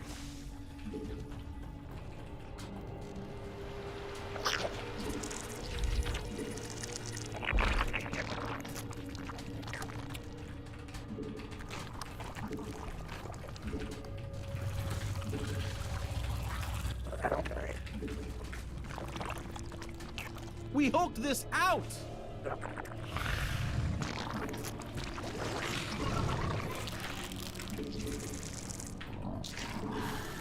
Oh my gosh, they're attacking our creep tumors. Your forces are under attack. A creep tumor is under attack.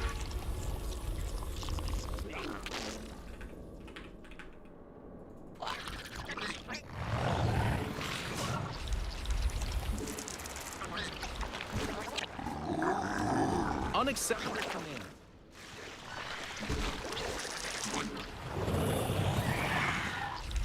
Oh my gosh, they're attacking our creep tumors. It can't do that.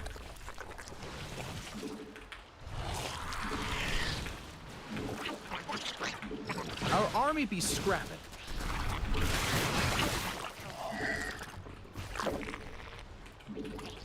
Our drones are under attack. Unacceptable command. Your forces are under attack.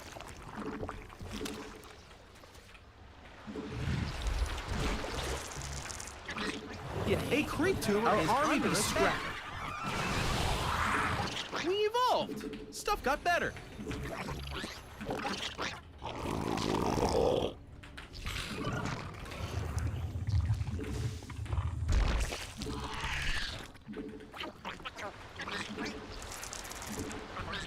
We need more sky elephants. I mean, over.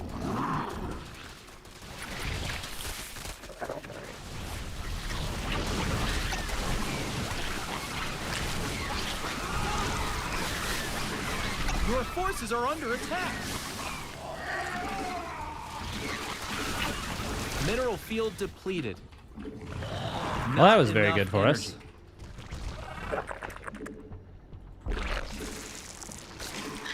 I'm gonna drone up a little bit. The minerals have up. You're gonna need a tad bit more energy. It can't do that. Unacceptable command. We must place that on creep.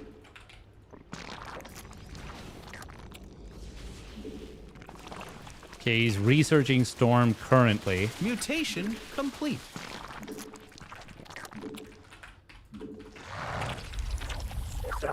We evolved. Stuff got better. It can't do that. Our army be scrapping.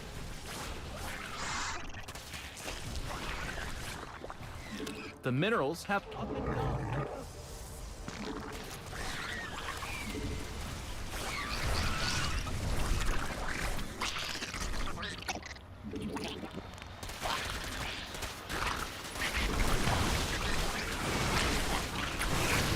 Your forces are under attack. Our army. Are you gonna be blink scrapped. forward?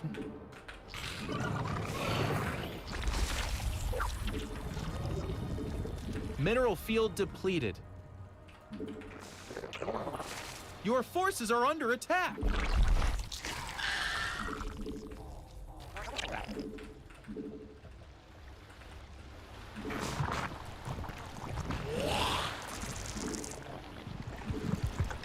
Unacceptable command.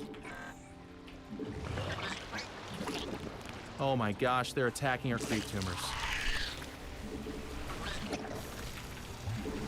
Spawn more. Our army be scrapped. Our drones are in need of a hero.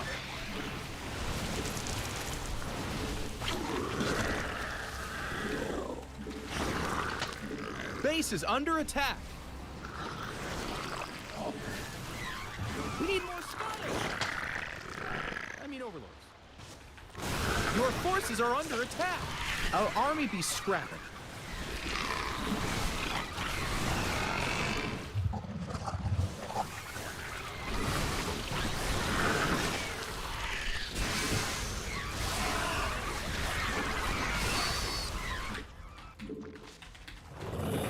We hoped this out.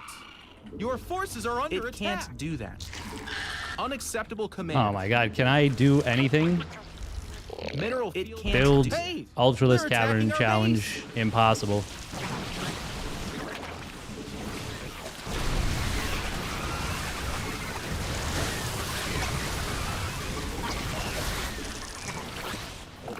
He's still not blinking forward. That's crazy. The minerals have up and gone. Our army be scrapping.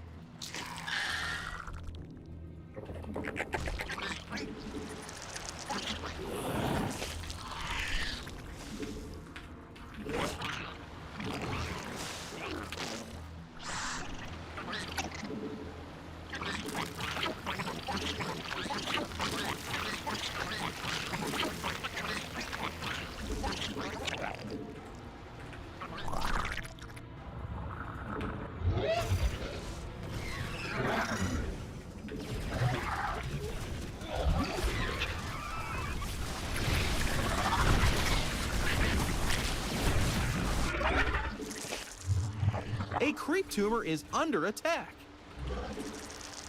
Spawn more. Oh my gosh, they're attacking our creep tumors.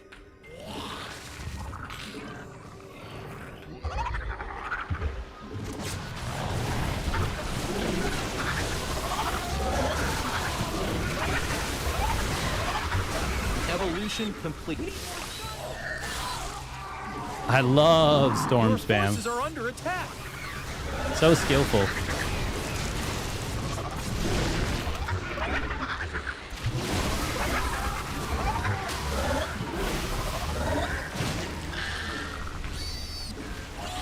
The minerals have.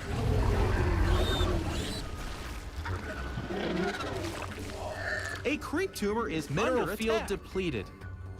I mean, obviously I can just play better.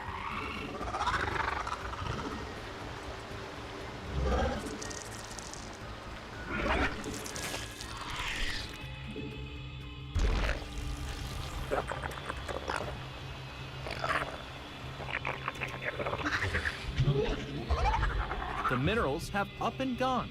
Okay. Not. Oh my gosh, they're attacking our creep tumors. A creep tumor is under attack. We evolved. Stuff got better.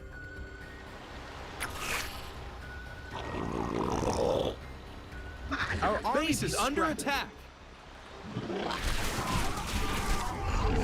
Mineral field depleted. The minerals have up and gone. Our drones are under attack.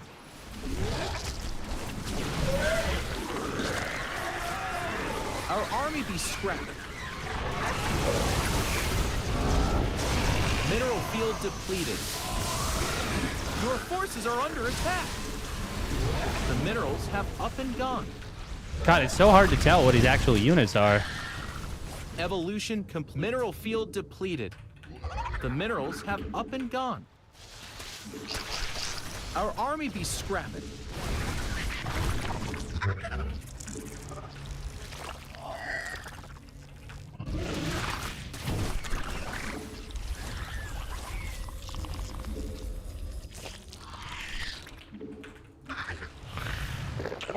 forces are under attack. We evolved. Stuff got better.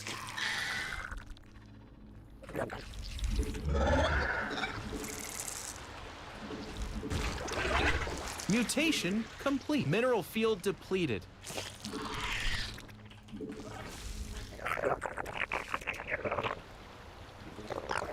God, we're playing very poorly. The minerals have up and gone.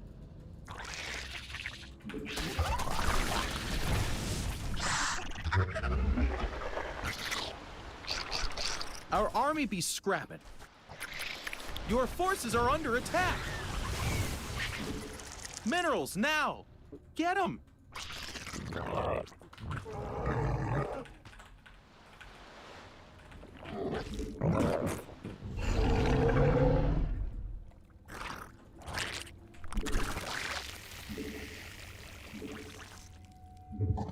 Our drones are in need of a hero. Our army evolution complete.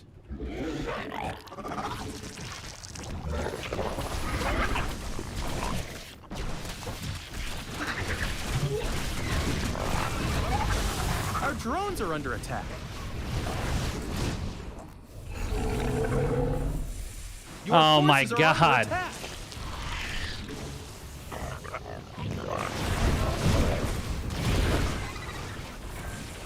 Our army be scrapped. Protoss on Reddit. Ah, Immortals seem fine.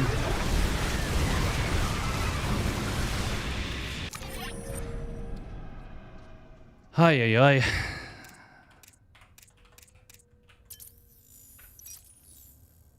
We did, in fact, get Protoss super hard. This is a situation where I'm actually, more than anything, super frustrated that you can use certain skins that look deceptive.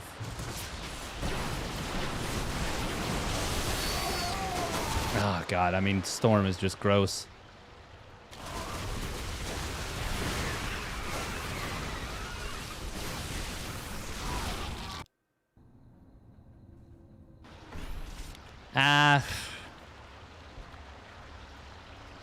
Nah, that's on me for not being able to tell the difference.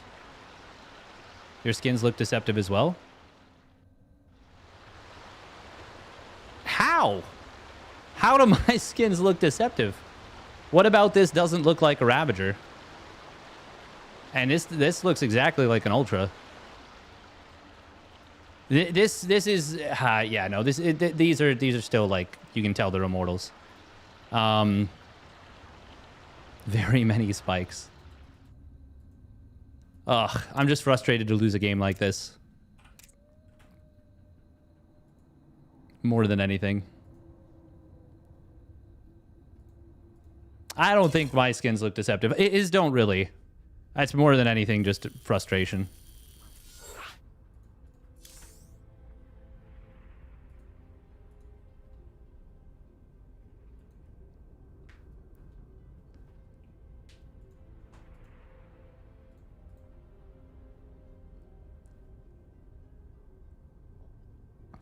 I didn't realize, though, that he had as many Immortals as he did.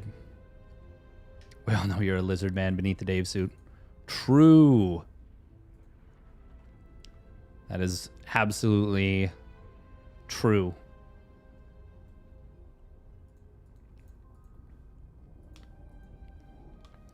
Oh, I think I'm probably already too tired to be playing much. But we're just going to play one more. We're just going to play one more. I really don't think many of the Zerg skins are as deceptive.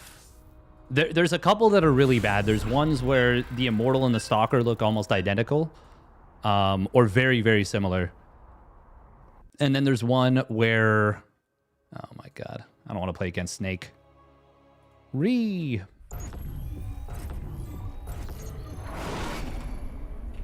Not enough. Good luck and have fun. You're gonna need it. Yeah, there's one where the Immortal and Stalker look very similar, and then there's the Planetary Fortress that... Yeah, it's very... Minerals, now! Get them! Not enough minerals. Minerals, spawn more overlords. in the heat of the moment, you see a set of spikes.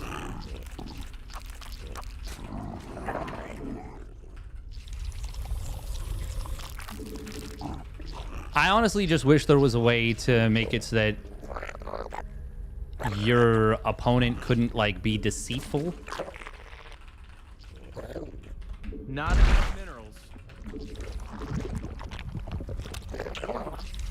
Minerals. Or just, now. like, there was a way to Get turn 'em. off skins entirely. Not enough minerals. I would pay for that.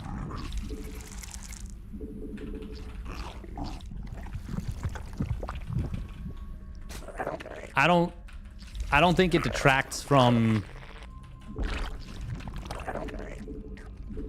Like, there should be a tournament mode. I don't think it detracts from the skins to make it so that your opponent... Minerals now. Get them. Or sorry, you can't see your opponent's skins. I'm sure there would be people, oh, well, I want my opponent to see the skins, but I would rather just have a mode where that's not the case. Also, the main one for that is that the stalkers, like, change color. Oh. Is this a 12 pool? Yeah, it is.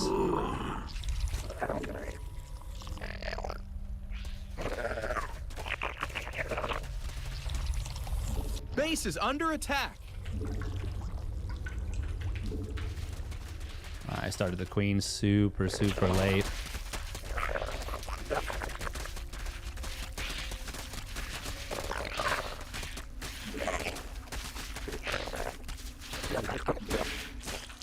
We need more I think we're sky dead. elephants. I mean overlords.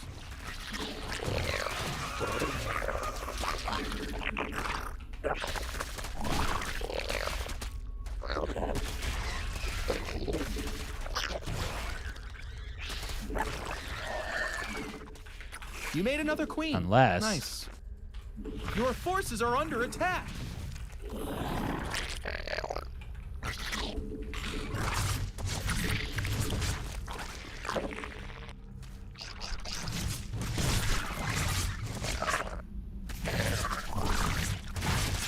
Look at that micro. We totally did that on purpose. Oh, and he got the drone anyways. You're gonna need a tad bit more energy.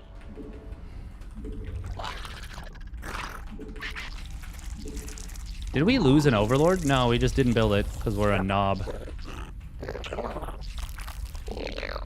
Spawn more overlords.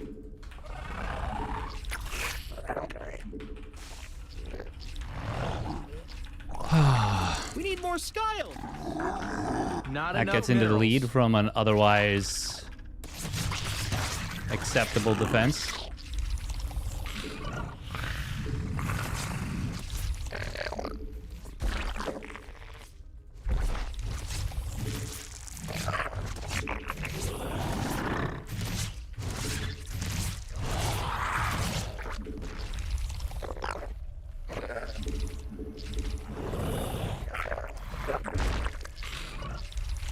Minerals now.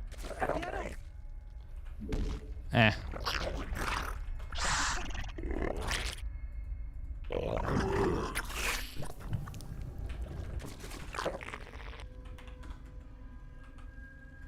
Insufficient Vespine gas. Gas, buddy. Come on. You need gas.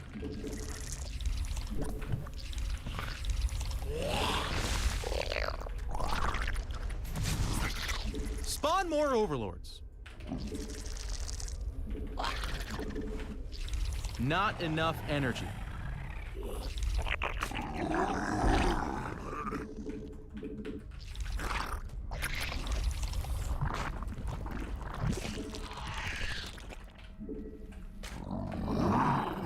Not Insufficient This is way too Vespine late, by the way. gas. There's no way. gas, buddy. Come on. You need gas. Minerals now. There's no way Get we 'em. don't just die to anything he does, right?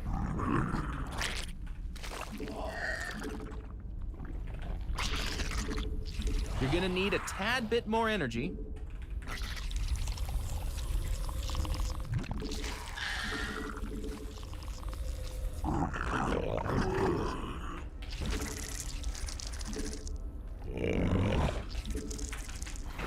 Not enough energy.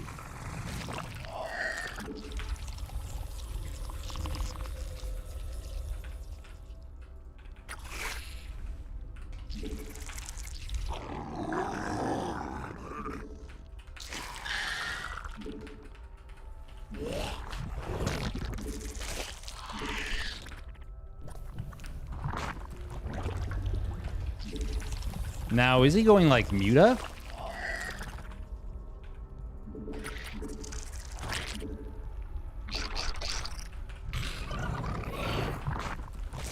Where's this changeling? We hulked this out! Where's the changeling? He used it. Mute evolution complete.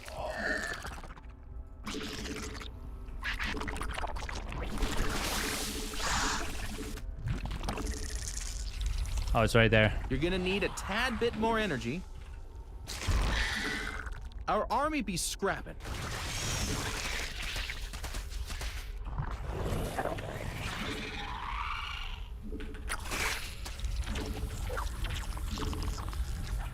Not enough energy. Not enough minerals. We need more sky elephants.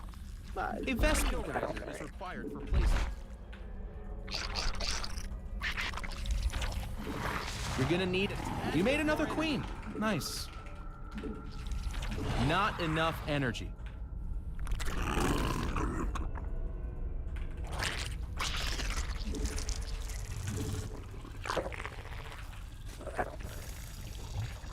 Insufficient Vespine.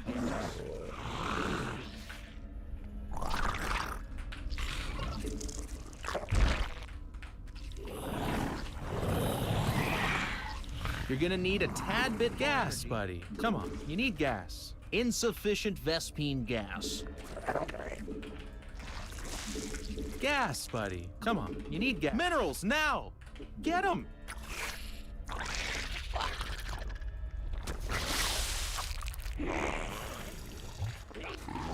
Insufficient Vespine. Not enough minerals.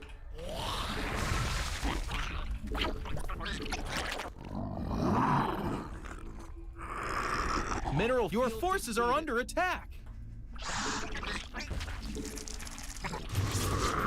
Not enough energy.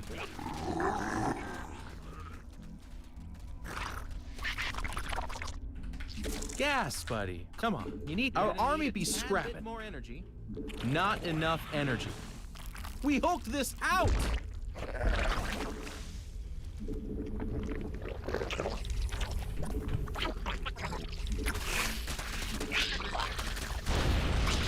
We evolved. Stuff got better. Insufficient Vespine gas. Gas, buddy. Come on. You need gas.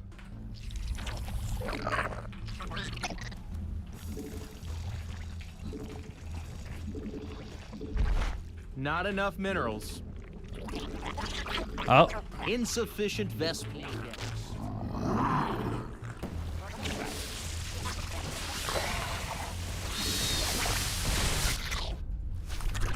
Your forces are under attack. Our drones are in need of a hero. Hey, they're attacking our base. he's got me so many times with this kind of bullshit. Your base is under attack.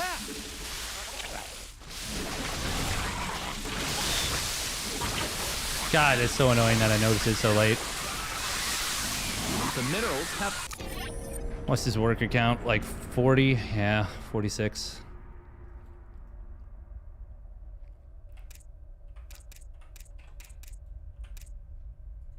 Ugh. I was thinking about the left side mineral line. I think that would have been a pretty good play. I needed to drone up faster during this. If I droned up earlier, this would have been better, obviously.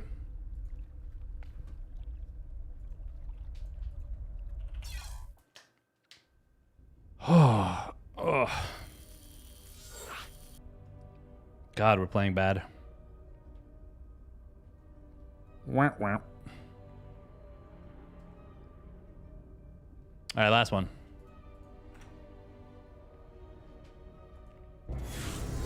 Yeah, I was gonna mine the minerals, but he spread creep over there, so I couldn't sneak up. Even Sarah loses his Zerg. We beat this guy off stream the other day. Minerals now. Good luck, have fun, and beat him, probably.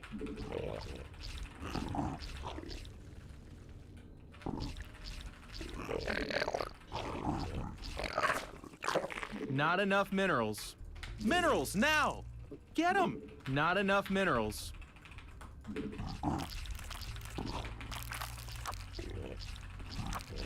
Playing like you haven't practiced. True.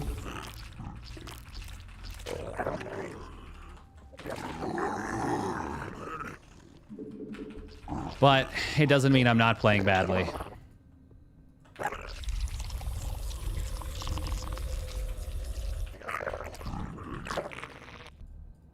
Minerals now! Get them! Not enough minerals. But I appreciate it. Canes in the pecs means your game is a wreck. That's funny.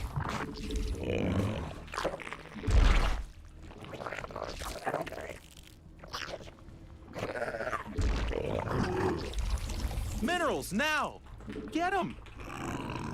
Not enough minerals.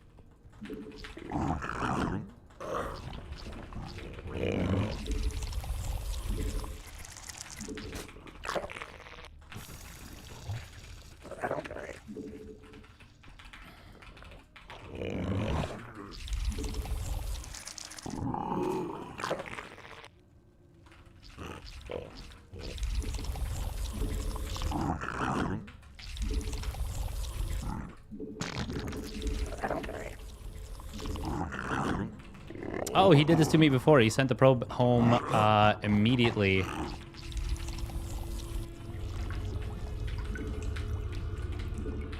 And against that, you just keep building drones. Now, did he keep it...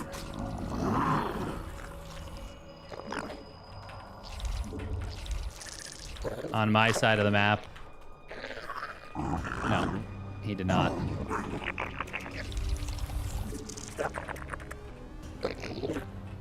I don't think. Minerals now! Get them! Depth shaded out. Not enough We'll minerals. build those.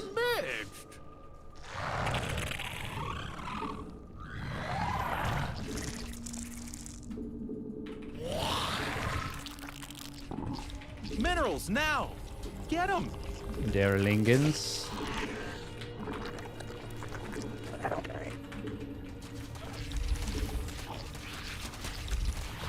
Spawn!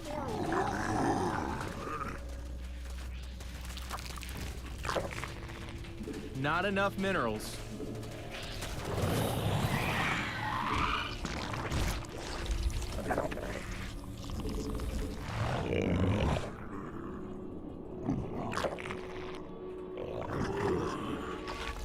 You made another queen. Nice. Evolution complete. You're gonna need a tad bit more energy. A new queen has emerged. Unacceptable command. We must place that on creep.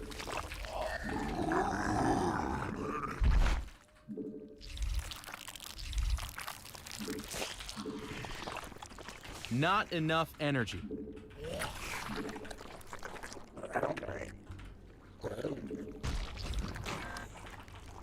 Our drones are under attack.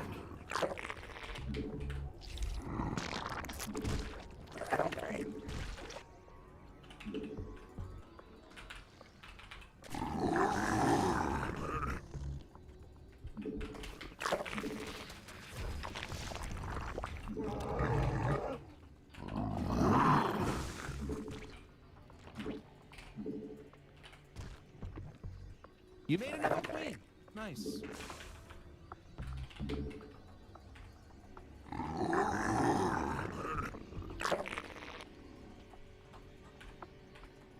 Oh, okay. You're gonna need a tad bit more energy.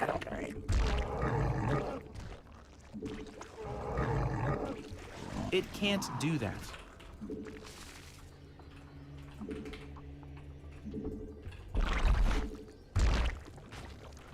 Not enough energy. You're gonna need a tad bit more energy.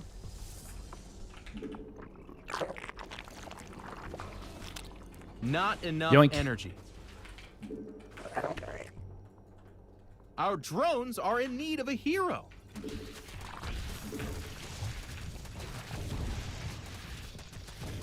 Oh, okay.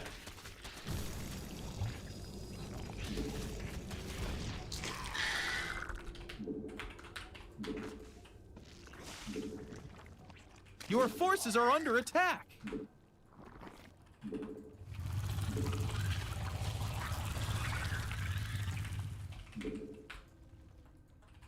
Our army be scrapping.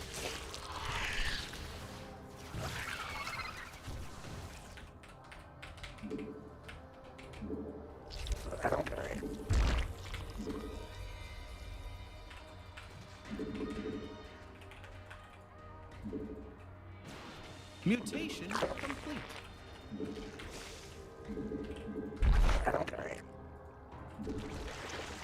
Then it is obviously glaives. We need more sky elephants. I mean overlords.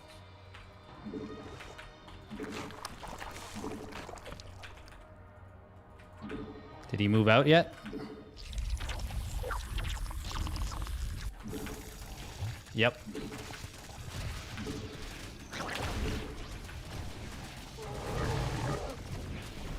Oh, he recalls.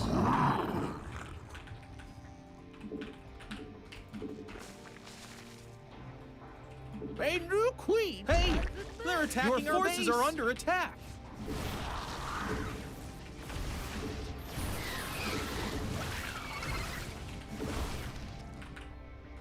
You're gonna need a tad bit more energy.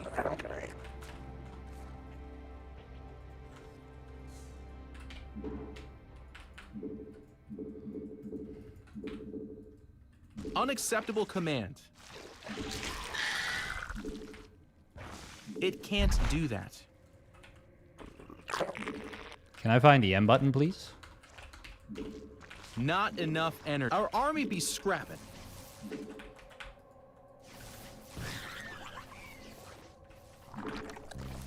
Unacceptable command. Your forces are under attack. Oh my gosh, they're attacking our creep tumors.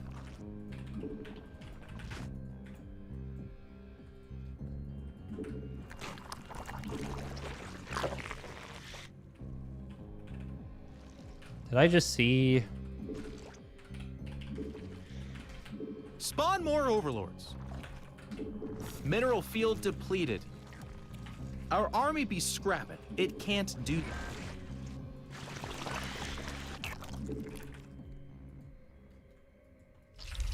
The minerals have up and gone.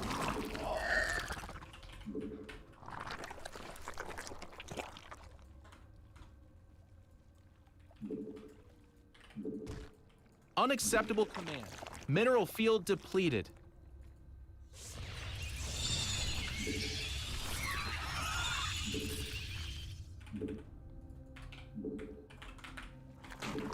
Your forces are under attack.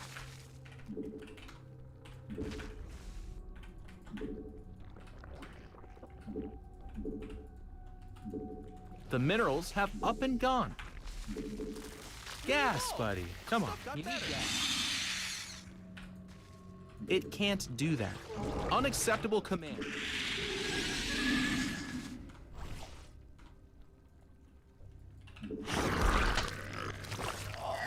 Our drones are under attack.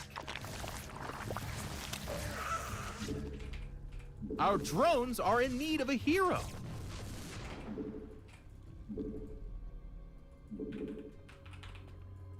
Mineral field depleted. Insufficient Vespine gas.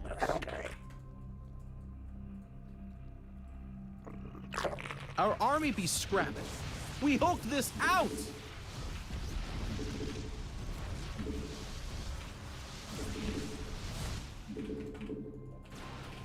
You're maxed, buddy. No more stuff.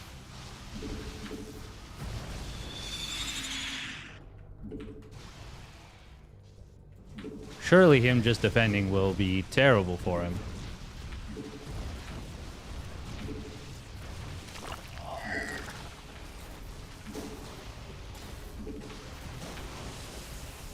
Your forces are under attack.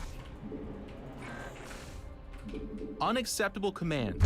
We are at maximum supply.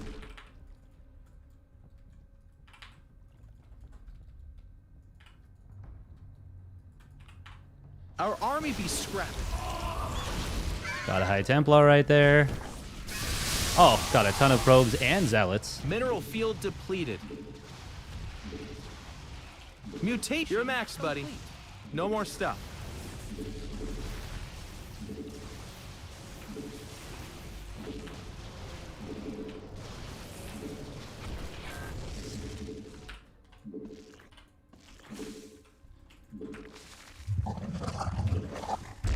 Let's do this properly. Let's end this.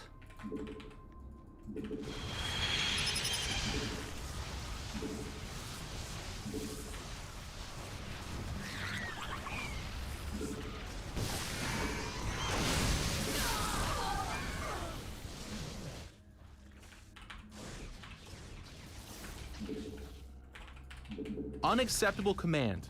We are at maximum supply.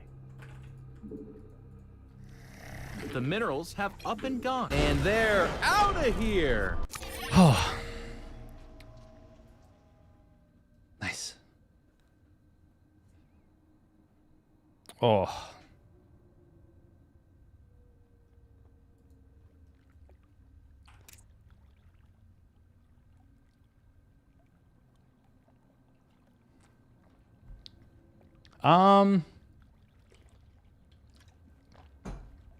When you were at your peak, was the game more fun, or was it just newer to you? I think it was more fun because I was playing well. You know, I think it's fun to play well. We just missed denying. Oh no, we didn't. Oh no, we just denied +3. Okay.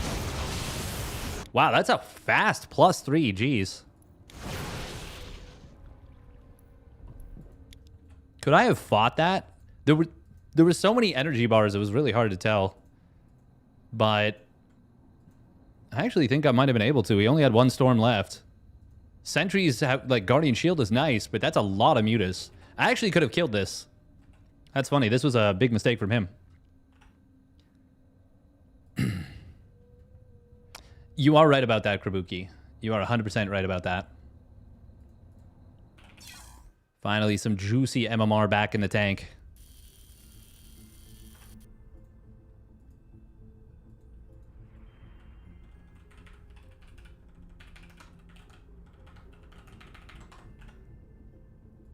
MMR. Oh man, we took 40 points away from opponent. And we only got 39. Where'd the last point go? Where'd it go? Swear to me. All right, yeah, we're going to play one last game. I know I said last game.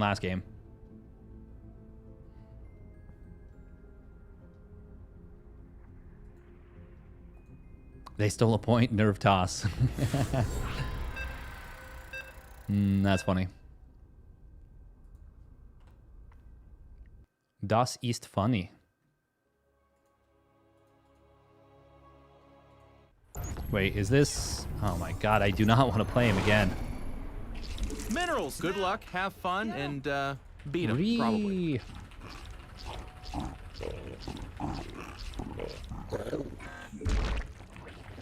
We're just gonna cheese.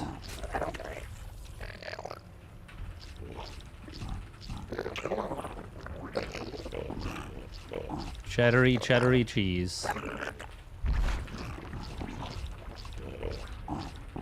Last time was the submarine roaches. This time, Not enough minerals. what fun will be brought in? Minerals, now! Get them!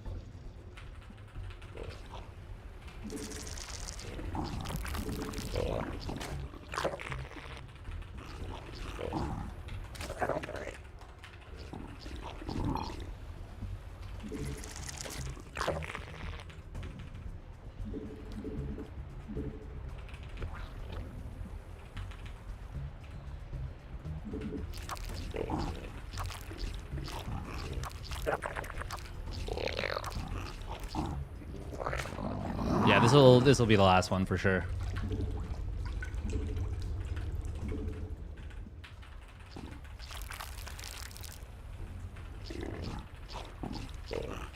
I probably should have gone 12-11 if I was going to do anything here.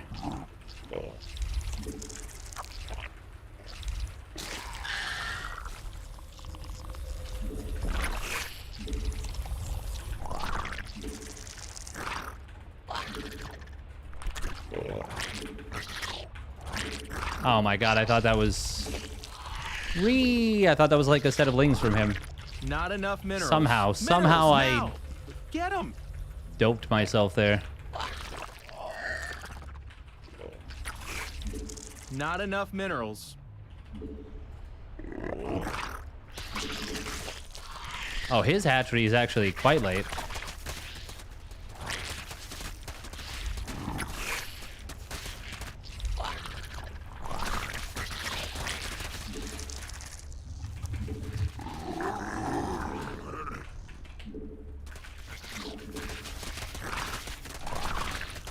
He's gonna let it You go? made another queen.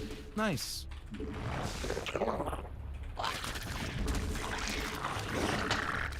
We evolved. Stuff got better.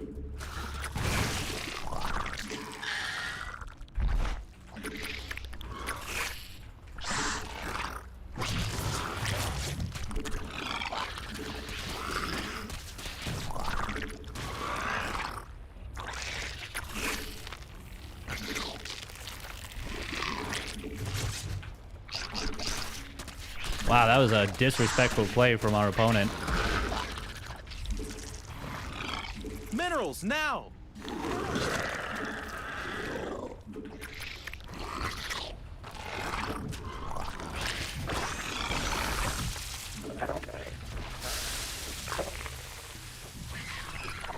Well, with the micro I just played, I don't deserve a lot of respect, do I?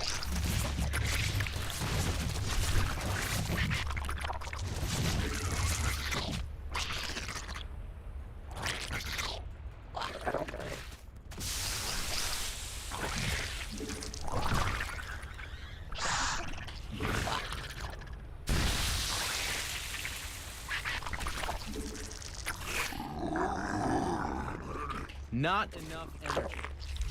Your forces are under attack.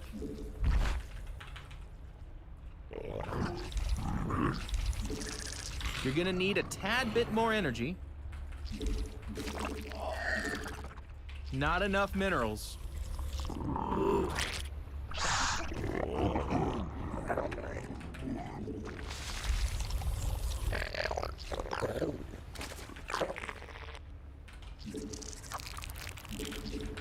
Not enough energy.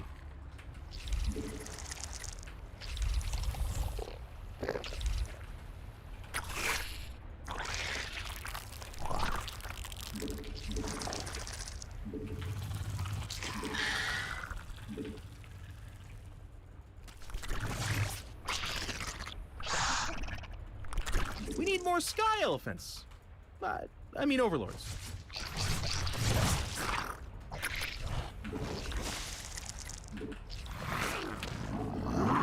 A new queen has emerged.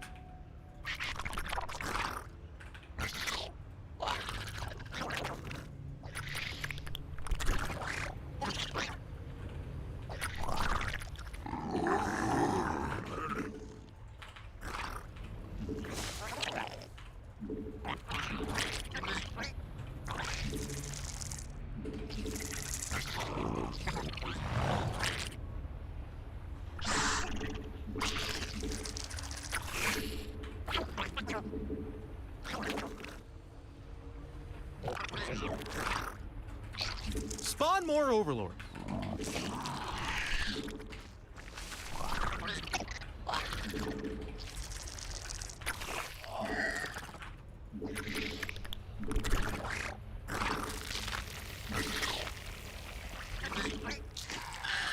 Our army be scrapping.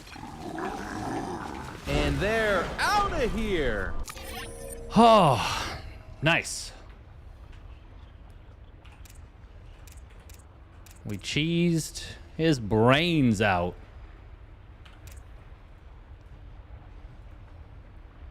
He saw your army and went, nah. Yeah, he knew I had an economic advantage still, and that I was doing an all-in that hit after his all-in.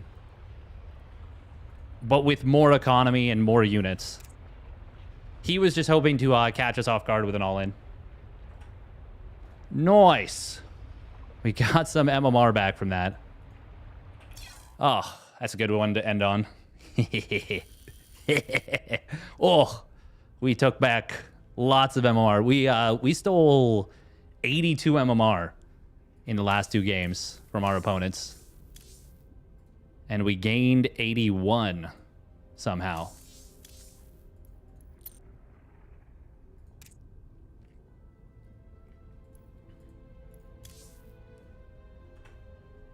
Prefer the term liberated the MMR. Yes, exactly.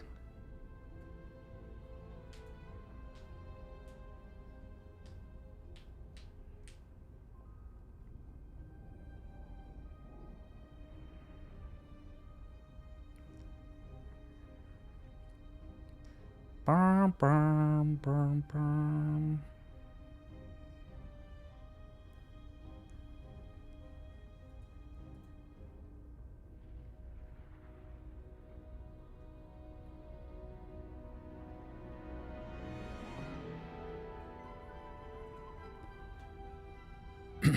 What was the mod idea? I didn't get a. I want to make mod that creates a shop in game that allows you to buy mainly spellcasters, would also unit, but maybe also units at like 3 times the cost. It would make for some unique creative strategies. I mean, you definitely get some interest in it. It's a cool concept for sure. I'm sure Harstem would be happy to make a video about it, like assuming that it's a fun, entertaining mod. Yeah. Yeah, I'm quite certain that it would do pretty well. All right, I think we're gonna rate up Moja because we love Moja. Moja is super dupes awesome. He's a cool guy. A great player. I think it's a cool idea, yeah, for sure. All right, I'll be back tomorrow night for the KSL.